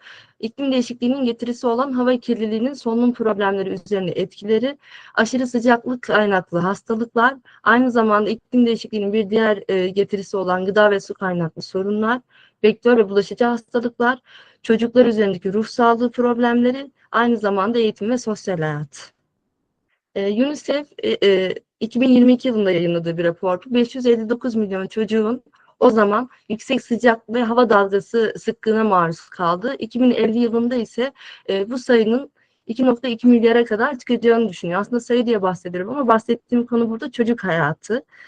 Bunları öngörmüş ve bu artan sıcaklıklar iklim değişikliğiyle beraber ani bebek ölüm sendromuna, ruh sağlığı sorunlarını, dehidratasyon, sıcak çarpması, ateş ve sıvı elektrolit dengesizliği gibi durumlara neden olabilirken sistemleri de etkilemekte ve solunum, böbrek ve kalp hastalıklarını da ortaya çıkarmaktadır.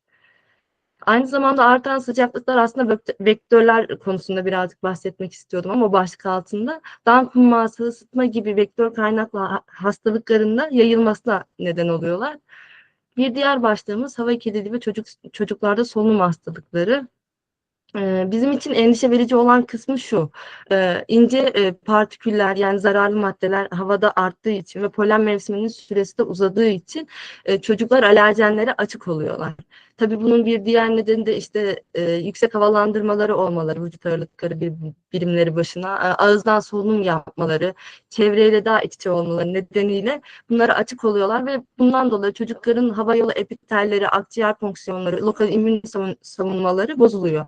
Karşımızda da solunum yolu enfeksiyonları, astım krizleri, alerjenler, akciğer kapasitesinde azalma, ilerleyen dönemde ise yetişkinlikte de kronik solunum hastalığı da riskiyle karşı karşıya geliyorlar. İklim değişikliği paneli birçok çalışma iklim değişikliğinin vektör kaynaklı hastalıkların coğrafi dağılımını arttırdığını, genişlediğini, yeni alanlarda ve yeni zamanlarda görüleceğini söylüyor. Zaten vektörler ektotermik canlılar olduğu için nem, sıcaklık gibi durumlardan etkileniyor ve yayılımları artıyor. Dolayısıyla patojenleri bulaştırma yeteneği de artıyor. Bu şekilde de biz çocuklarda Dan kumması, sıtma, Lyme hastalığı gibi bulaşıcı hastalıkları görüyoruz. Bunun temel sebepleri zaten biraz bahsettik ama yine değinmek istiyorum. Çocukların oyun oynamak için dışarıda bulunmaları, daha sonrasında toprakla temaslarının daha fazla olması, hani yetişkinler gibi koruyucu önlemleri çok alamıyorlar ne yazık ki. Bu şekilde de bulaşıcı hastalıkları çocuklar üzerinde daha fazla görüyoruz. Ayrıca yapılan çalışmalarda şunu diyor ki bizlere, bu bulaşıcı hastalıklardan yetişkinlere göre daha ağır seyredebiliyor çocuklarda ve sonuç daha kötü olabiliyor. Bir diğer başlığımız iklim değişikliğinin getirisi su ve gıda sorunları. Tüm Birleşmiş Milletler Çocuk Hakları Sözleşmesi'nde de tüm çocukların sağlıklı büyüme hakkına sahip olduğunu, bunu ise temiz içme suyuyla ve kaliteli beslenmeyle elde edeceklerini söylüyor. İklim değişikliği burada özellikle bu alana maruz kalan, yani bu değişikliği çok yaşayan ülkelerde tarımı etkiliyor. Kurak çölleşmeyle beraber, tarımsal şok ile beraber de oradaki aileler çocuklarına aslında yeterli kaliteli besini ve gıdayı sunamıyorlar. Bu da çocuklarda açlık, büyüme gelişmede problemler, aynı zamanda malnutrisyon şeklinde karşımıza çıkabiliyor. UNICEF'in, kusura bakmayın hemen bir dakika. UNICEF'in bir diğer raporunda ise 500 yaklaşık sayıyı buradan göremiyorum ekrandan dolayı.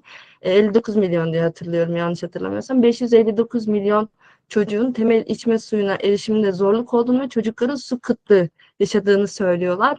Bunun temel sebebi aşırı hava olaylarından meydana gelen kuraklık ve yağış düzensizliği nedeniyle gerçekleşebiliyor.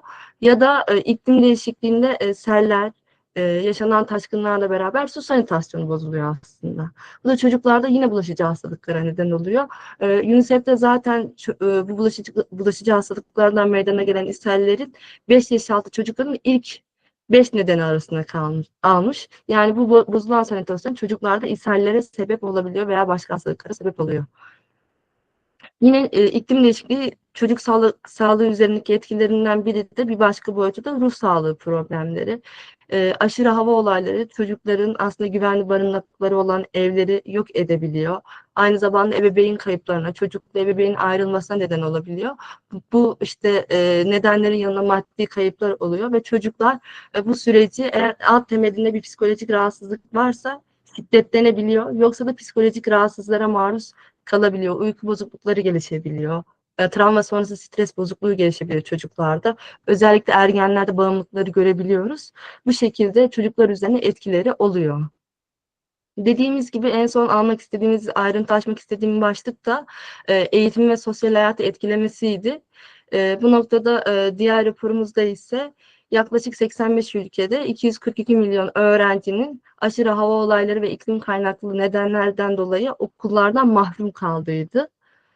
İklim değişikliğinin getirisi olan bu mahrum kalma sadece eğitimi bozmuyor. Çocukların oyun alanlarını, akranla ilişkisini de bozuyor aslında. Bu şekilde de motor gelişimleri etkileniyor, psikososyal gelişimleri etkileniyor, ruhsal problemler bu nedenle ortaya da çıkmakta. Bu noktada ICDAH'de güzel değinmiş.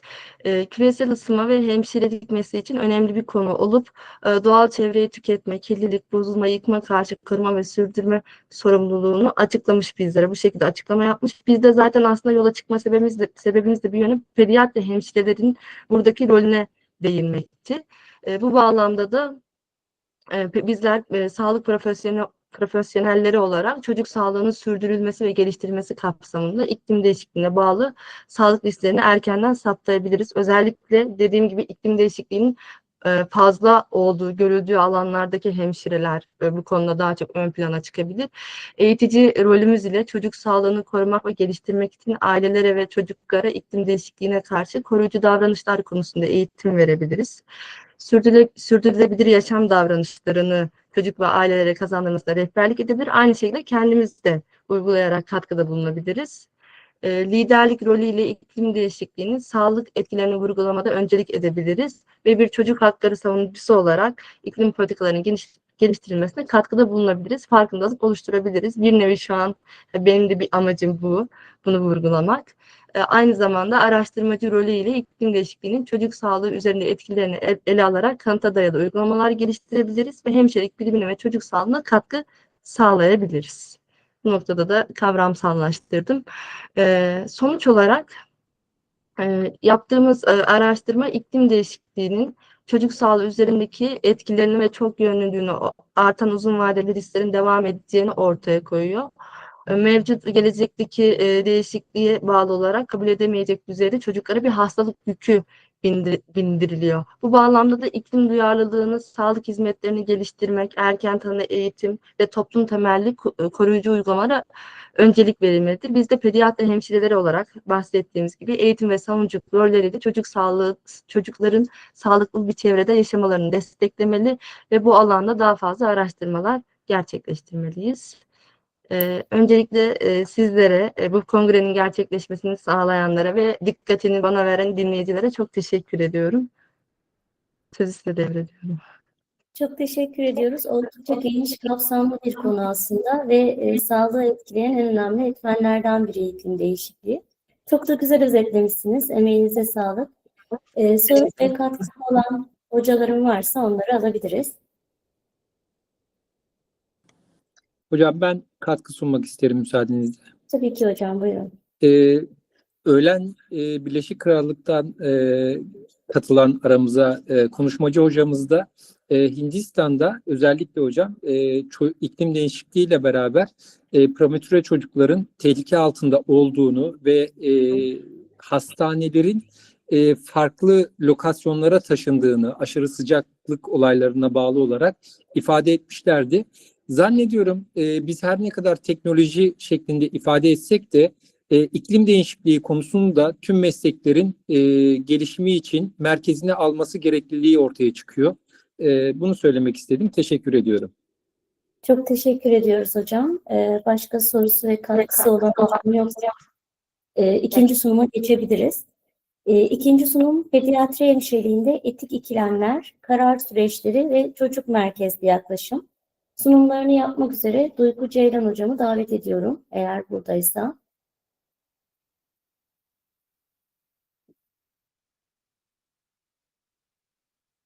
Eğer yoksa üçüncü sunuma geçebiliriz.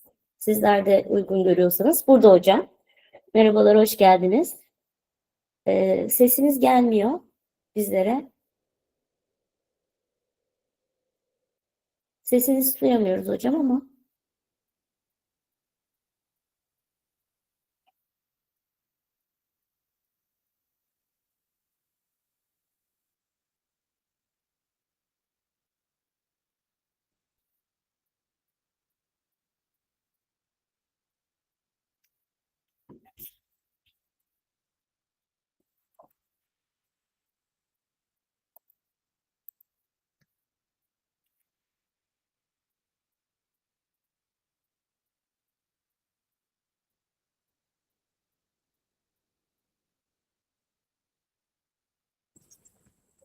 Merhaba hocam.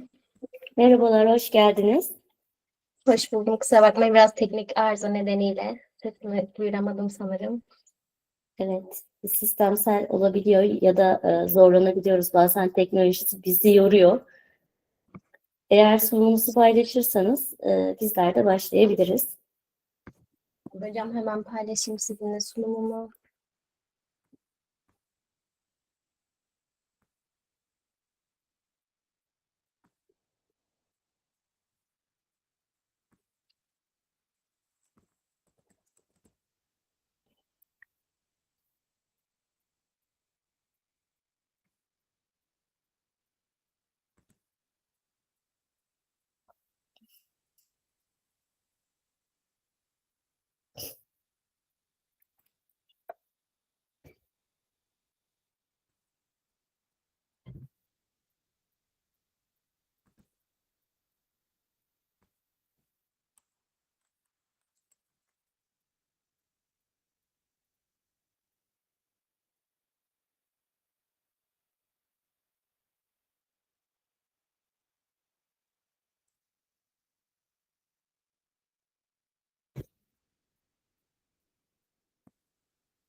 Teşekkür ediyoruz. Sunumunuz geldi. Şu anda ekrana olması lazım. Evet, bulanık ama düzelecektir diye düşünüyorum.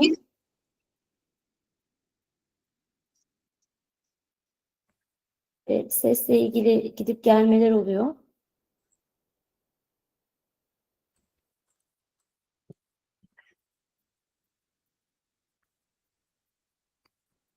Bizi duyuyor musunuz Duygu Hocam? Şu an netleşmeye başladı sunumlarınız. Duyuyorum hocam. Şu an sunumum yükseldi. Tamam. İsterseniz ben başlayayım. Peki, buyurun. Ben Duygu Çaylan, Afyonkarahisar Üniversitesi'nde yüksek lisans öğrencisiyim. Bugün sizlere pediatri hemşireliğinde etik ikilemler ve karar süreçleri ve çocuk merkezli yaklaşımdan biraz bahsetmek istiyorum. Öncelikle pediatri hemşireliği, çocukların fiziksel, duygusal ve gelişimsel gereksinimlerini dikkate alırken aile yapısı ve kültürel değerleri de göz önünde bulundurmayı gerektiren karmaşık bir bakım alanı. Çocukların sınırlı karar verme kapasitesi, ailelerin belirleyici rolü ve hassas bakım dönemleri hemşireleri etik açıdan zorlayıcı durumlara karşı karşıya bırakabiliyor bazen. Bu sunumun amacı da pediatrik bakımda sıkça karşılaşılan etik ikilemleri, kaynaklarını ve hemşirelerin bu durumlarda çocuk merkezli karar alma süreçlerini nasıl yönlendirdiğini inceleyeceğiz. Bunu hazırlarken kullandığım yöntem pediatri hemşirelerinde etik ikilemlerle ilgili güncel literatürleri temel alarak Medline veri tabanında 2017-2025 yılları arasında yayınlanmış olan araştırmaları sistematik olarak tarayarak bu süreçleri destekleyen model ve yaklaşımları inceleyerek hazırlamış bulunmaktayım. Öncelikle bir pediatri hemşiresisiniz ve yoğun bir gece nöbetindesiniz. Bir yandan dini inancı nedeniyle hayat kurtaracak bir kan naklini bekleyen, çocuğunu çok seven, endişeli bir aile, reddeden, çocuğunu çok seven, endişeli bir aile. Diğer yanda ise yaşama hakkı olan ve size güvenen bir çocuk. Size tam ortada siz varsınız. Bu noktada hangi tarafı seçmeniz gerekiyor? Ailenin karar hakkı mı, çocuğun yaşama hakkı mı? İşte bu kağıt üzerinde kesin bir cevabı olmayan ama bir hemşirenin o gece o koridorda bir şekilde cevaplamak zorunda olduğu bir soru ve sadece bir örnek. Amacımız bu zorlu kararın arkasındaki ilkeleri, hemşirelerin bu labirentte nasıl yol bulduğunu ve en önemlisi bu kararların insani bedellerini anlamak. Bu sadece bir dizi kuralı takip etmek gibi, sunumda da altını çizdiğimiz gibi bunun arkasında da tarihsel bir arka plan var. Uluslararası Hemşireler Konseyi'nin ilk etik kodları yayınlaması 1953, yani yakın bir tarih sayılır. Türkiye'de ise meslek etiği dersinin müfredata girmesi 1960'lar. Bu bize tartışmaların ne kadar yeni ve ne kadar canlı, ne kadar da gelişime açık olduğunu gösteriyor. Sürekli evrilen bir alan yani. Ve işin içine çocuklar da girdiği için bu evrim daha da hızlanıyor. 1959 Çocuk Hakları Bildirgesi ve 1989 çocuk haklarına dair sözleşme gibi belgelere de bakacak olursak burada çocuğun yüksek yararı ilkesinin her şeyin merkezine oturduğu sonucunu çıkartıyoruz. Yetişkin bakımında denklem genellikle 2 kişiliktir. Ama burada gerilimle dolu üçlü bir ağ ortaya çıkıyor. Çocuk, ebeveyn ve sağlık ekibi. Artık tek bir kişiye değil, birbiriyle çatışabilen 2 farklı iradeye karşı sorumluyuz. Hemşireler de bu denklemin tam ortasında dengelemeye çalışan kişi oluyor. Peki bu dengeyi kurarken elimizde neler var diye bakacak olursak da 5 temel ilke sayabiliriz. Bunlar çok net gibi görünebilir ama ne yazık ki sahaya indiğimizde işler bu kadar basit ilerlemiyor. Ve bu ilkeler özellikle pediatride birbirleriyle çatışma haline girebiliyor. En klasik çatışma bakacak olursak da özellik ve yarar sağlama arasında yaşanabiliyor. Özellik kişinin kendi hakkına karar verebilmesi, aydınlatılmış onam dediğimiz şeyin temelini oluşturuyor. Ama hasta bir çocuk olduğunda hukuki olarak bu hakkı ebeveyni kullanabiliyor. İşte o zaman şu soru ortaya çıkıyor. Ailenin özel kararı çocuğa yarar sağlama ilkesiyle çelişirse ne olacak?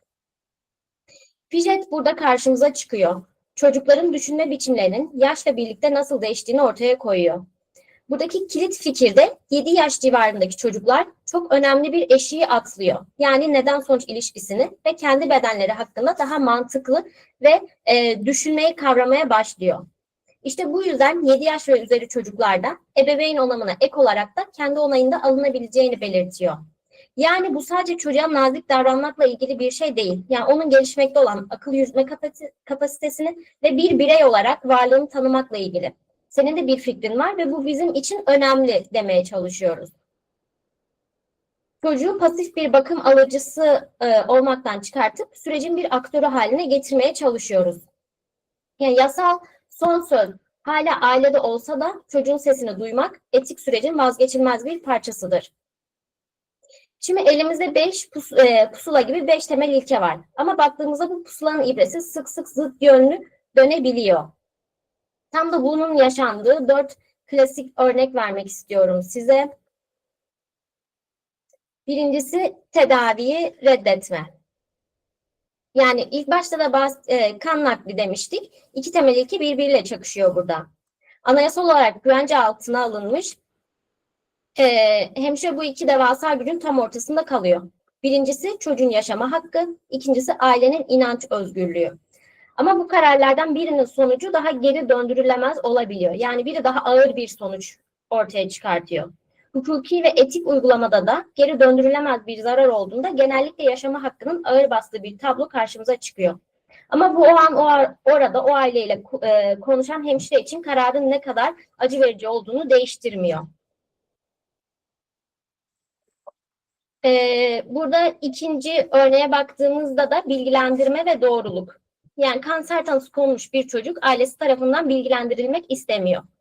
Ama biri kısa vadeli koruma, ikincisi ise uzun vadeli güven ilişkisi. İlkinde çocuğu korumak için, o anki psikolojisini korumak için bilgilendirilme yapılamayabilir. Ama ikincisinde de çocuğun ilerleyen dönemde bunu öğrenme olasılığı olabilir ve hem sağlık çalışanı hem aileye karşı bir güven zedelenmesi olabilir.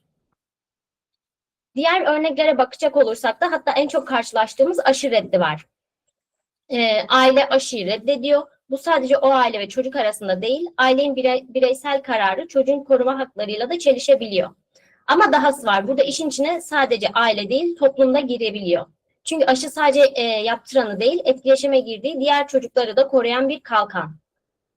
Dolayısıyla hemşirenin sorumluluğu bir anda o muayene odasından dışarı taşıp bütün topluma karşı sorumluluğa dönüşebiliyor. Yani buna baktığımızda bu inanılmaz bir yük gibi görünebiliyor. İşte bu yükün altında ezilmemek için bir yol haritasına ihtiyacımız var. Burada da karşımıza yapılandırılmış bir süreç ortaya çıkıyor. Buradaki süreç basit. Birincisi durumu tanımlıyorsun. İkincisi bilgileri topluyorsun. Üçüncüsü etik ilkeleri gözden geçirip düşünüyorsun. Dördüncüsü de alternatif değerlendirmeler yapıyorsun. Beşincisi başkalarını, diğer profesyonellerden fikir alıp danışabiliyorsun. Altıncısında sonucu izleyip kayıt altına alıyorsun. Yani buradaki mesele karardan insanlığı çıkartmak değil, panikle verilmiş sırf duygusal bir kararın yaratacağı trajediyi önlemek. Ama belli ki bu süreç hemşireler üzerinde izler bırakabiliyor. Burada karşımıza önemli bir kavram çıkıyor, moral sıkışması. Yani doğru olduğunu bildiğin şeyi yapamama durumunun yarattığı derin psikolojik stres. Burada bir işi nasıl yapacağını biliyorsun ama size dur emri veriliyor ve bu sadece iş stresi değil, kendi temel mesleki görevinizi, doğru olduğunu bildiğiniz şeyi yapamamaya zorlandığınız o psikolojik yara. İşte moral sıkışması bu. Hemşire etik olarak neyin doğru olduğunu biliyor ama fakat kurumsal kısıtlamalar, hiyerarşi, aile baskısı gibi nedenlerle o eylemi gerçekleştiremeyebiliyor. O çaresizliğin yarattığı derin psikolojik baskı. Peki buradaki sonuçlar ne oluyor? Tükenmişlik, işten keyif alamama, bakım kalitesinde düşüş ve mesleği bırakma düşüncesi. Bazı çalışmalara bakacak olursak da kendi içinde de çelişebiliyor. Bazı çalışmalar tecrübe arttıkça hemşirelerin bu durumlara karşı duyarsızlaştığını gösterirken, bazı çalışmalarda tecrübe arttıkça etik farkındalığın ve tutumun daha da güçlendiğini gösterebiliyor.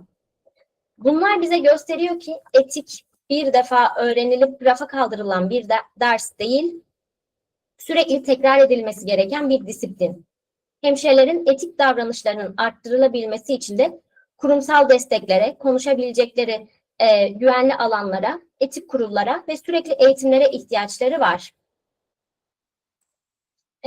Tüm bunları masaya yatırdığımızda da ne görüyoruz? Bu etik ikilemler zayıflık veya hata değil, profesyonelliğin derinliğini gösteren bir işaret. Bunlar kaçınılmaz ama yönetebilir şeyler. Burada da çözüm önerileri de aktif çalışan etik komiteler, hemşirelerin sadece uygulayıcı değil, karar sürecinin bir parçası olduğu bir kurum kültürü. Etik duyarlılığı canlı tutacak mesleki eğitim programlarıdır.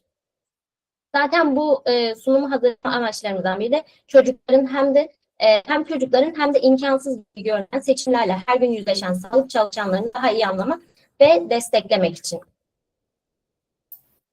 Katkılarınız için teşekkür ediyorum. Sağlıkta etik yaşıyoruz. Buyurun hocam. Çocuklar devreye girince de bir işler biraz daha değişiyor. Çünkü ailelerin de devreye girmesi gerekiyor. Sizlerin de değindiği gibi aşırı etki belki en sık gördüğümüz ama kanser ya da tedavi süreçlerinde bunları daha farklı boyutlarıyla yaşayabiliyoruz. Alanda olmak, karar vermek bazen zor olabiliyor. Soru ve katkısı olan hocalarım varsa alabilirim. Buyurun Hasan Hocam. Çok teşekkür ederim Sayın Başkan. Duygu Hocama, Hamide Nur Hoca ile birlikte sundukları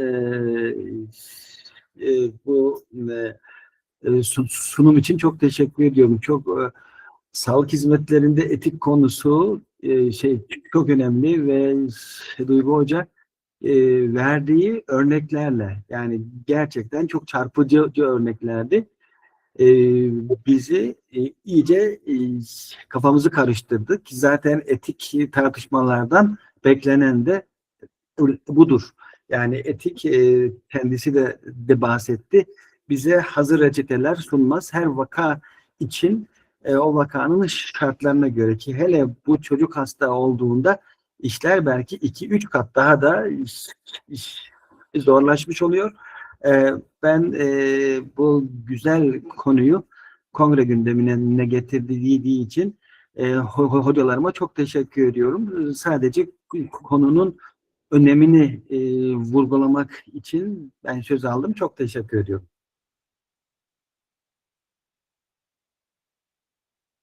Başka katkı ya da sorusu olan hocam varsa alabilirim. Teşekkürler Hasan Hocam.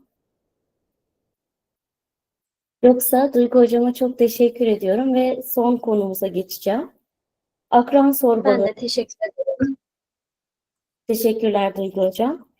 Son konumuz akran sorbalığının yönetiminde hemşirenin rolü, önleme ve müdahale yaklaşımları. Ebru Yavuz ve Hamide Nur Çevik Özdemir çalışmış. Sunum yapacak hocama davet ediyorum. Buradaysa. Buyurun Ebru Hocam, hoş geldiniz. Sesiniz gelmiyor. Şu an geliyor mu? Evet, şu an geliyor. Teşekkür ediyorum öncelikle.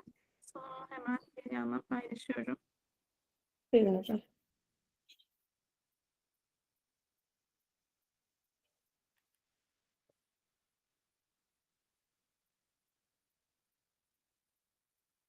Duygu hocam sanırım bitirmesi gerekiyor sunum paylaşımını. O yüzden Evet, Duygu hocam alırsa. şimdi tekrar yapıyorum.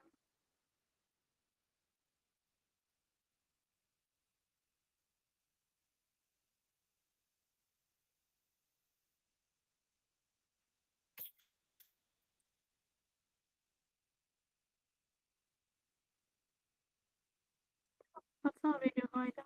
Kusura bakmayın, bekletin sizi.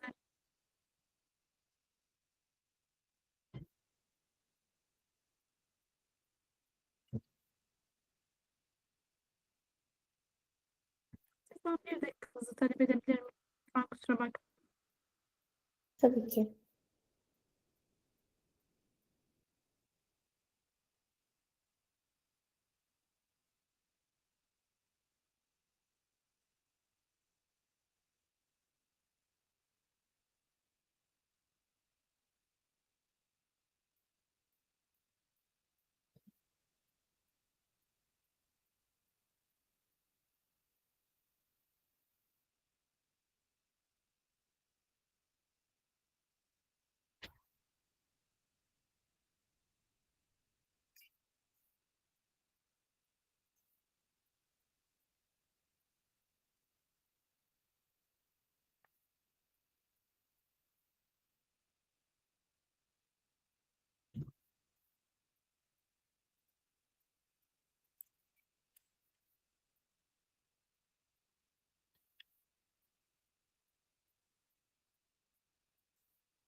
Sayın hocam merhabalar.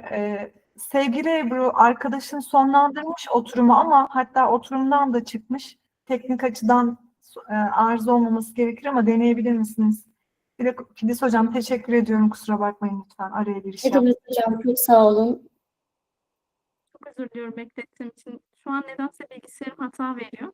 Ama bir arkadaşıma söyledim. Duygu hocam şimdi tekrar paylaşacak benim paylaşımımı. Lütfen kusura bakmayın beklettiğim için.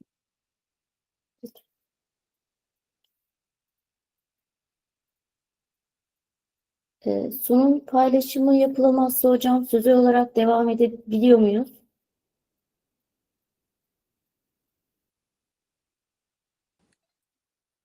Tabii ki Filiz hocam. Tamamdır. Ebru hocam, o zaman sunum paylaşımı olmazsa sözlü olarak da devam edebilirsiniz isterseniz. Hocam mail de gönderebilir. Başka bir hocamız da açabilir. Bilgisayarda kolay da olan bir hocamız açabilir. Ben açabilirim Sayın Filiz hocam, Ersin hocam izniniz varsa. Çünkü Ebru'nun sunumu bende de Evet, vardı. evet. Hemen destek vermeye Evet çalışıyorum. hocam. Ekranı Teşekkürler hocam. siz paylaşırsınız. Konuşmayı Ebru hocam yapar. Evet. Çok teşekkür ederiz. Aldığım için çok özür dilerim. Lütfen kusura bakmayın. Maalesef böyle şeyler Oluyor oluyor. teknik hatalar. Bizler de çok yaşıyoruz. Teknoloji çok kolaylaştırıyor ama bazen de yorabiliyor. Maalesef. Bu arada ben teşekkürlerimi sunayım sizlere. Bizlere böyle bir platformda sunum yapma fırsatı verdiğiniz için çok teşekkürlerimi iletiyorum. Ben Ebru Yavuz, Antalya Şehir Hastanesi'nde pediatri hemşiresi olarak görev yapıyorum. Bugün sizlere akran zorbalığının yönetiminde hemşirenin rolü, önleme ve müdahale yaklaşımlarından bahsedeceğim. Akran zorbalığı, aralarında güç dengesizliği yaşanan kişi veya kişilerin kendisine hedef seçtiği kişilere karşı tekrarlayıcı ve kasıtlı yaptığı zarar verici davranışlara denmektedir. Akran zorbalığı çocukların psikolojik, fiziksel, sosyal yönden iyilik hallerini olumsuz etkiler ve onlarda anksiyete, depresyon, düşük öz saygı gibi olumsuz sonuçlara yol açmaktadır. Dünya genelinde bakıldığında her üç öğrenciden birisi maalesef akran zorbalığına maruz kalmaktadır. Bu bağlamda bizler çocukların bütüncül iyilik hallerinden sorumlu olan pediatri hemşireleri olarak akran zorbalığının erken fark edilmesi, riskli grupların belirlenmesi, zorbalıkla mücadele, koruyucu müdahaleler planlamakta önemli roller üstlenmekteyiz. Derlememizin amacı akran zorbalığının çocuk sağlığı üzerindeki etkilerini incelemek, hemşirelerin zorbalığın önlenmesi ve müdahalesindeki yönetimindeki rolünü güncel literatür doğrultusunda değerlendirmektir. Akran zorbalığı, çalışmamızda ulusal ve uluslararası veri tabanlarındaki güncel raporlar, rehberler, araştırma makaleleri incelenerek bunların sonuçları, hemşirelik müdahalelerine ilişkin uygulamalar incelenmiştir. Akran zorbalığı, çocuk ve ergen sağlığını olumsuz yönde etkileyen küresel bir halk sağlığı sorunu olarak karşımıza çıkmaktadır ve ülkelerde görülme oranları değişiklik göstermektedir. Hastalık Kontrol ve Önleme Merkezlerine baktığımızda 2024 yılında yayınlanan raporda devlet okullarının yaklaşık %14'ünde zorbalık davranışlarının günlük ya da haftalık düzeyde görülen bir disiplin olduğu görülmektedir. UNESCO'nun 2023 yılında yapılan küresel çalışmasında ise dünya çapında her 3 öğrenciden birinin her ay okul ortamında zorbalığa maruz kaldığı bildirilmektedir. Ayrıca UNICEF'te 2018'de akran zorbalığı ile ilgili bir rapor yayınlamış olup dünya çapında 13-15 yaş arasındaki öğrencilerin yarısı, yani burada yaklaşık 150 milyon öğrenciden, çocuktan bahsediyoruz, okul çevresinde akran zorbalığına maruz kaldığını göstermiştir. Ulusal Eğitim İstatistikleri Merkezi ise her 5 öğrenciden birinin zorbalığa uğradığını göstermiştir. Gelişmekte olan 40 ülkede yapılan çalışmalara baktığımızda ise 15 yaşındaki öğrencilerde akran zorbalığı, gelişmekte olan 40 ülkede yapılan çalışmada ortalama olarak erkeklerin %42'sinin, kızların ise %37'sinin zorbalığa maruz kaldığı bildirilmiştir. UNICEF'in 2018 yılında yaptığı raporda ise, bir önceki slayda, evet burası. UNICEF'in 2018 yılında yayınladığı rapora baktığımızda ise dünya çapında 13-15 yaş arasındaki öğrencilerin okul çevresinde akran zorbalığına maruz kaldığını görüyoruz. Burayı atlayabiliriz. Ekonomik Kalkınma ve İşbirliği Örgütü'nün yayınladığı raporda ise 15 yaşındaki öğrencilerde akran zorbalığı yaygınlığının %25'lere kadar ulaştığı görülmekte. Peki Türkiye'de sonuç nasıl diye baktığımızda, bunu 2022'de TÜİK verileri kaydediyor ve 6-17 yaş arasındaki çocukların ayda en az birkaç defa akranları tarafından zorbalığa uğrama oranının yaklaşık %14 olduğunu gösteriyor. Çelen 2020'de yaptığı çalışmasında ise çocuk ve ergenlerin %10-15, okul çağındaki çocukların ise %5-%54 oranında 6 aydan uzun süre akran zorbalığına maruz kaldığını bildirmiştir. Akran zorbalığının çocuklar üzerindeki etkilerine bakacak olursak, akran zorbalığı sadece zorbalığa uğrayan çocuklar üzerinde değil, bu sürece dahil olan tüm çocuklar üzerinde maalesef psikolojik, fiziksel, biyolojik, akademik ve sosyal açıdan olumsuz etkilere sebep oluyor. Belirli bir zaman içerisinde gerçekleşmesine rağmen etkileri maalesef uzun vadelerde, ilerleyen yıllarda da kendini göstererek kalıcı etkiler bırakabiliyor çocuklarımız üzerinde. Zorbalık davranışı sergileyen çocuklarda okula olan ilgi azalıyor, okula olan devamsızlık artıyor, akademik başarıda düşüş yaşanıyor. Bu çocuklarımız az önce söylediğimiz gibi sadece kısa vadede değil, uzun vadede de önemli olumsuz sonuçlarla karşılaşabiliyor. Örneğin bu çocuklar diğer çocuklara bakıldığında ilerleyen yıllarda şiddet içeren davranışlarda daha fazla bulunduğu, suça daha fazla karıştıkları ve yasal yaptırımlarla karşılaşma risklerinin daha fazla olduğu raporlanmış. Empati ve sosyal becerilerindeki yetersizliklerinden dolayı da kişiler arası ilişkiler kurmada zorluklar yaşayabiliyorlar. Zorbalığa maruz olan çocuklar da aslında benzer etkilerle karşılaşabiliyor. Örneğin kişiler arası ilişkiler kurmakta onlarda güçlük çekiyor, daha çok yalnızlaşmaya, çekingen olmaya başlıyorlar. Okula alan devamsızlıklar, az önce oranlarda söylemiştik, çoğu maalesef okulda gerçekleşiyor. Bu yüzden çocuklar okula olan devamsızlıklarını arttırıyorlar. Sosyal çevrelerden izole hale geliyorlar. Öğrenme odaklanmalarında da düşüşler oluyor. Bu durumda çocuklar sadece fiziksel, psikolojik olarak etkilenmiyor, fiziksel sağlıkları da etkileniyor. Çocukların uyku verimliliği azalıyor, yeme problemleriyle karşılaşıyorlar. Anksiyete, depresyon ve psikosomatik yakınmalar çocuklarda maalesef görülüyor. Çocuklarda görülen mağduriyet, düşük özsaygı, yalnızlık, yoğun psikolojik sıkıntı ile ilişkili olmakta ve bazı olgularda intihara kadar maalesef çocuklar sürüklenmektedir. Erken ergenlik döneminde yaşanan zorbalık deneyimleri ilerleyen yıllarda bu çocukların madde kullanımına, suça yönelmelerine ve uyum sorunları yaşamalarına sebep oluyor. Peki biz hemşireler olarak bu konuda neler yapmalıyız? Öncelikle pediatri hemşiresi olarak çocuğu bütüncül bir şekilde ele almalıyız. Öncelikle çocuğun fiziksel, bilişsel, psikolojik sağlığını göz önünde bulundurup daha sonra çevresiyle ilgilenmeliyiz. Çevresinden kastımız öncelikle aile içerisinde çocuk böyle bir şeye maruz kalıyor mu ya da gözlemliyor mu? Okul ortamında çocuk neler görüyor, neler yaşıyor? Sosyal çevresinde neler oluyor? Bunlara odaklanmalıyız. Aile iletişimini güçlendiren, tartışmaları yapılandırılmış şekilde kolaylaştıran girişimlerimizle aile biriminin olası zorbalık durumlarını fark edebilmesi, belirtilerin neler olduğunu öğrenebilmesi, etkin biçimde ele almaları için onlara rehberlik edebiliriz. Ayrıca okullarla iletişim halinde olmalı, okullarda ruh sağlığı profesyonelleriyle işbirliği kurarak çocuklar ve aileler için kapsamlı, sürdürülebilir destek sistemleri oluşturmalıyız.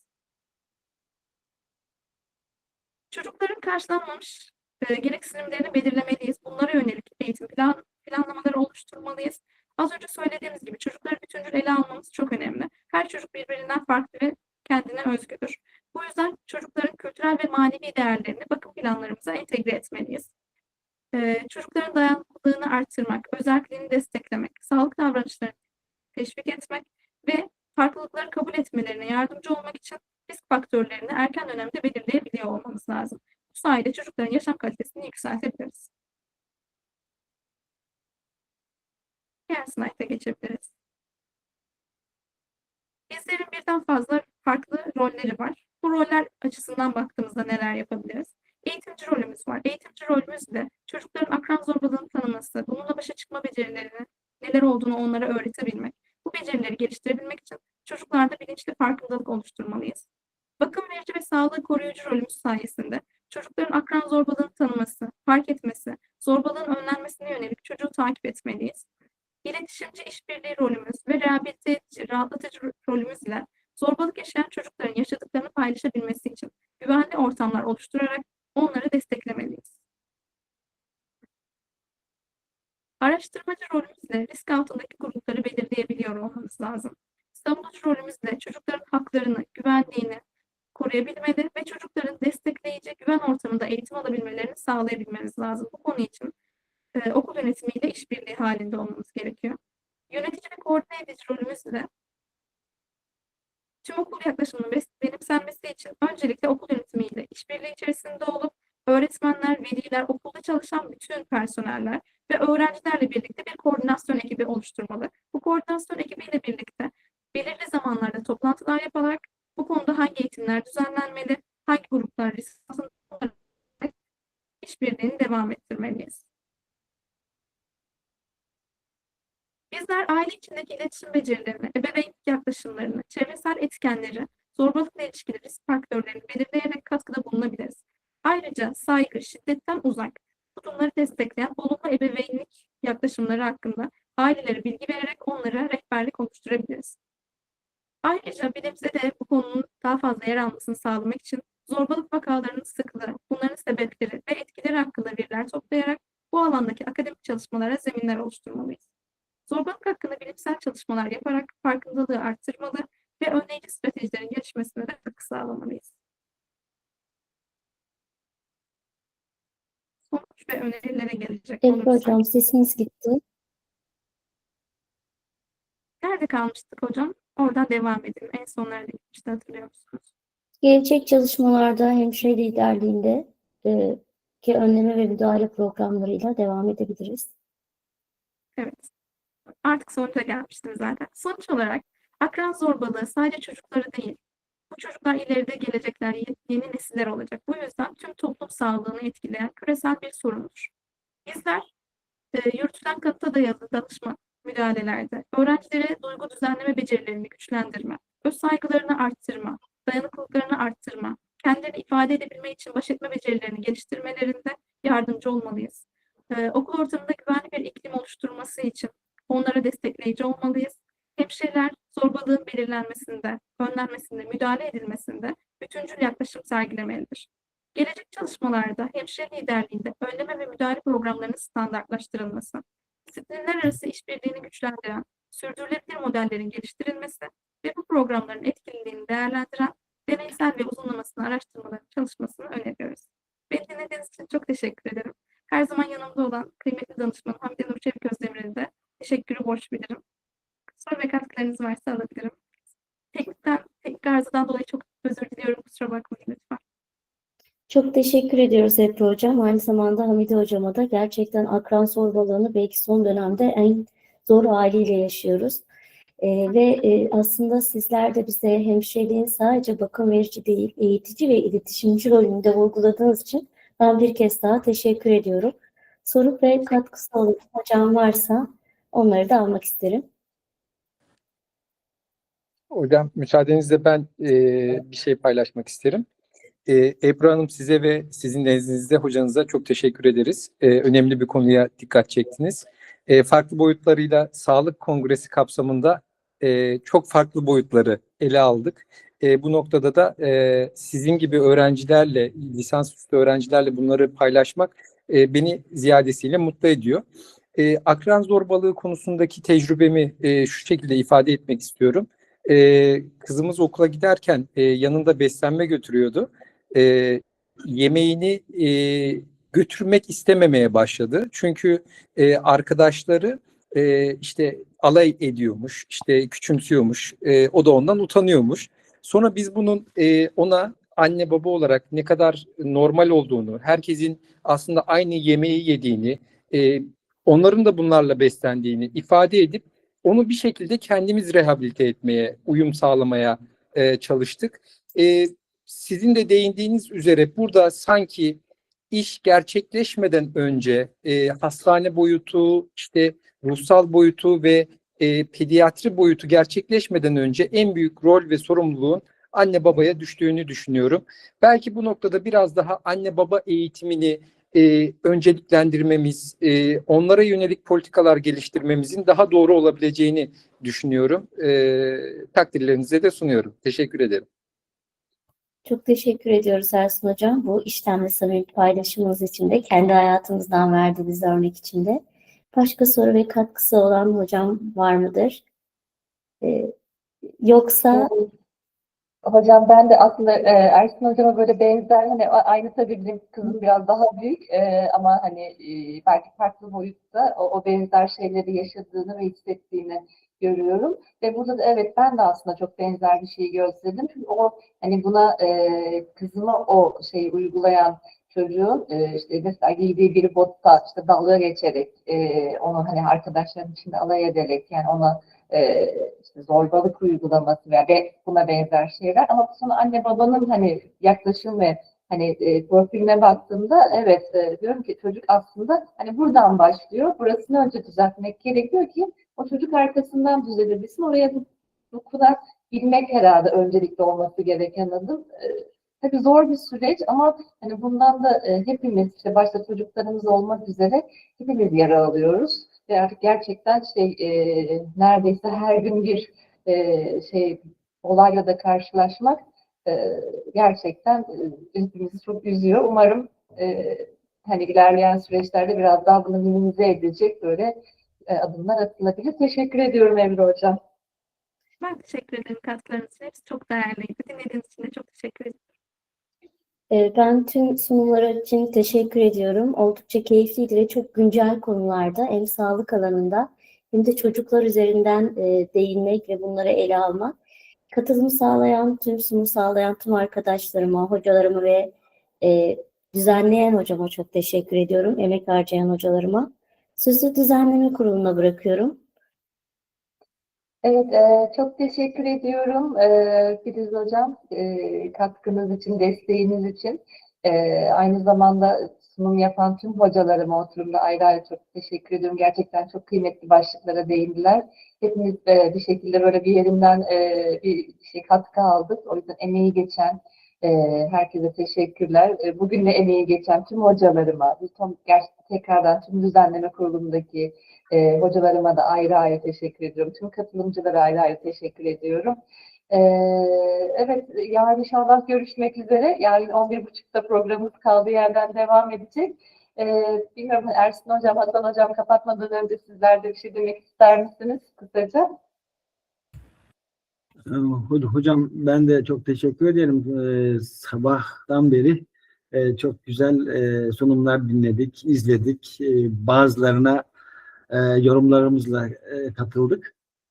Tüm hocalarıma, bizim Afyonkarahisar Sağlık Bilimleri Üniversitesi'nden katılan arkadaşlarımıza, meslektaşlarıma ve tabii ki tüm dünyadan hocalarımıza çok teşekkür ediyorum. Güzel bir kongre oluyor. Sağlığa farklı açılardan bakabildiğimizi, bakılabileceğini ve bakılması gerektiğini de iyice fark etmiş oluyoruz. Ben çok teşekkür ediyorum. Herkesin ağzına, dinine ve kalemine sağlık diyorum. Çok teşekkürler. Hocam benim için de bugün çok öğretici bir gün oldu. Hasan Hocam'ın ifade ettiği üzere çok boyutlu bir gün gerçekleştirdik. Öğretici oldu. Aynı zamanda ben sizlerle farklı bir şey daha paylaşmak istiyorum bu vesileyle günü kapatırken. Bugün ön lisans öğrencilerimizin hem 2. sınıflar hem 1. sınıflar kongreyi sabahtan beri takip ediyorlar. Onlar nezdinde de ilk tecrübe anlamında hem de konuların bakış açılarıyla birçok kazanım elde ettiklerini düşünüyorum. Kendileri de bu noktada ifadeleri var. Emeğinize sağlık. Çok teşekkür ederiz. Araştırmacı olarak, konuşmacı olarak katılan teknolojiden iklim değişikliğine, çocuk sağlığından etik konusuna kadar her bir araştırmacının, katılımcı hocamın eline emeğine sağlık. Herkes nezdinde özellikle kongre başkanı olarak size de teşekkürlerimizi iletiyoruz hocam. Çok teşekkür ediyorum hocalarım. Herkesin eline, emeğine sağlık, katkılarına sağlık diyorum. O zaman yarın görüşmek üzere. İyi akşamlar.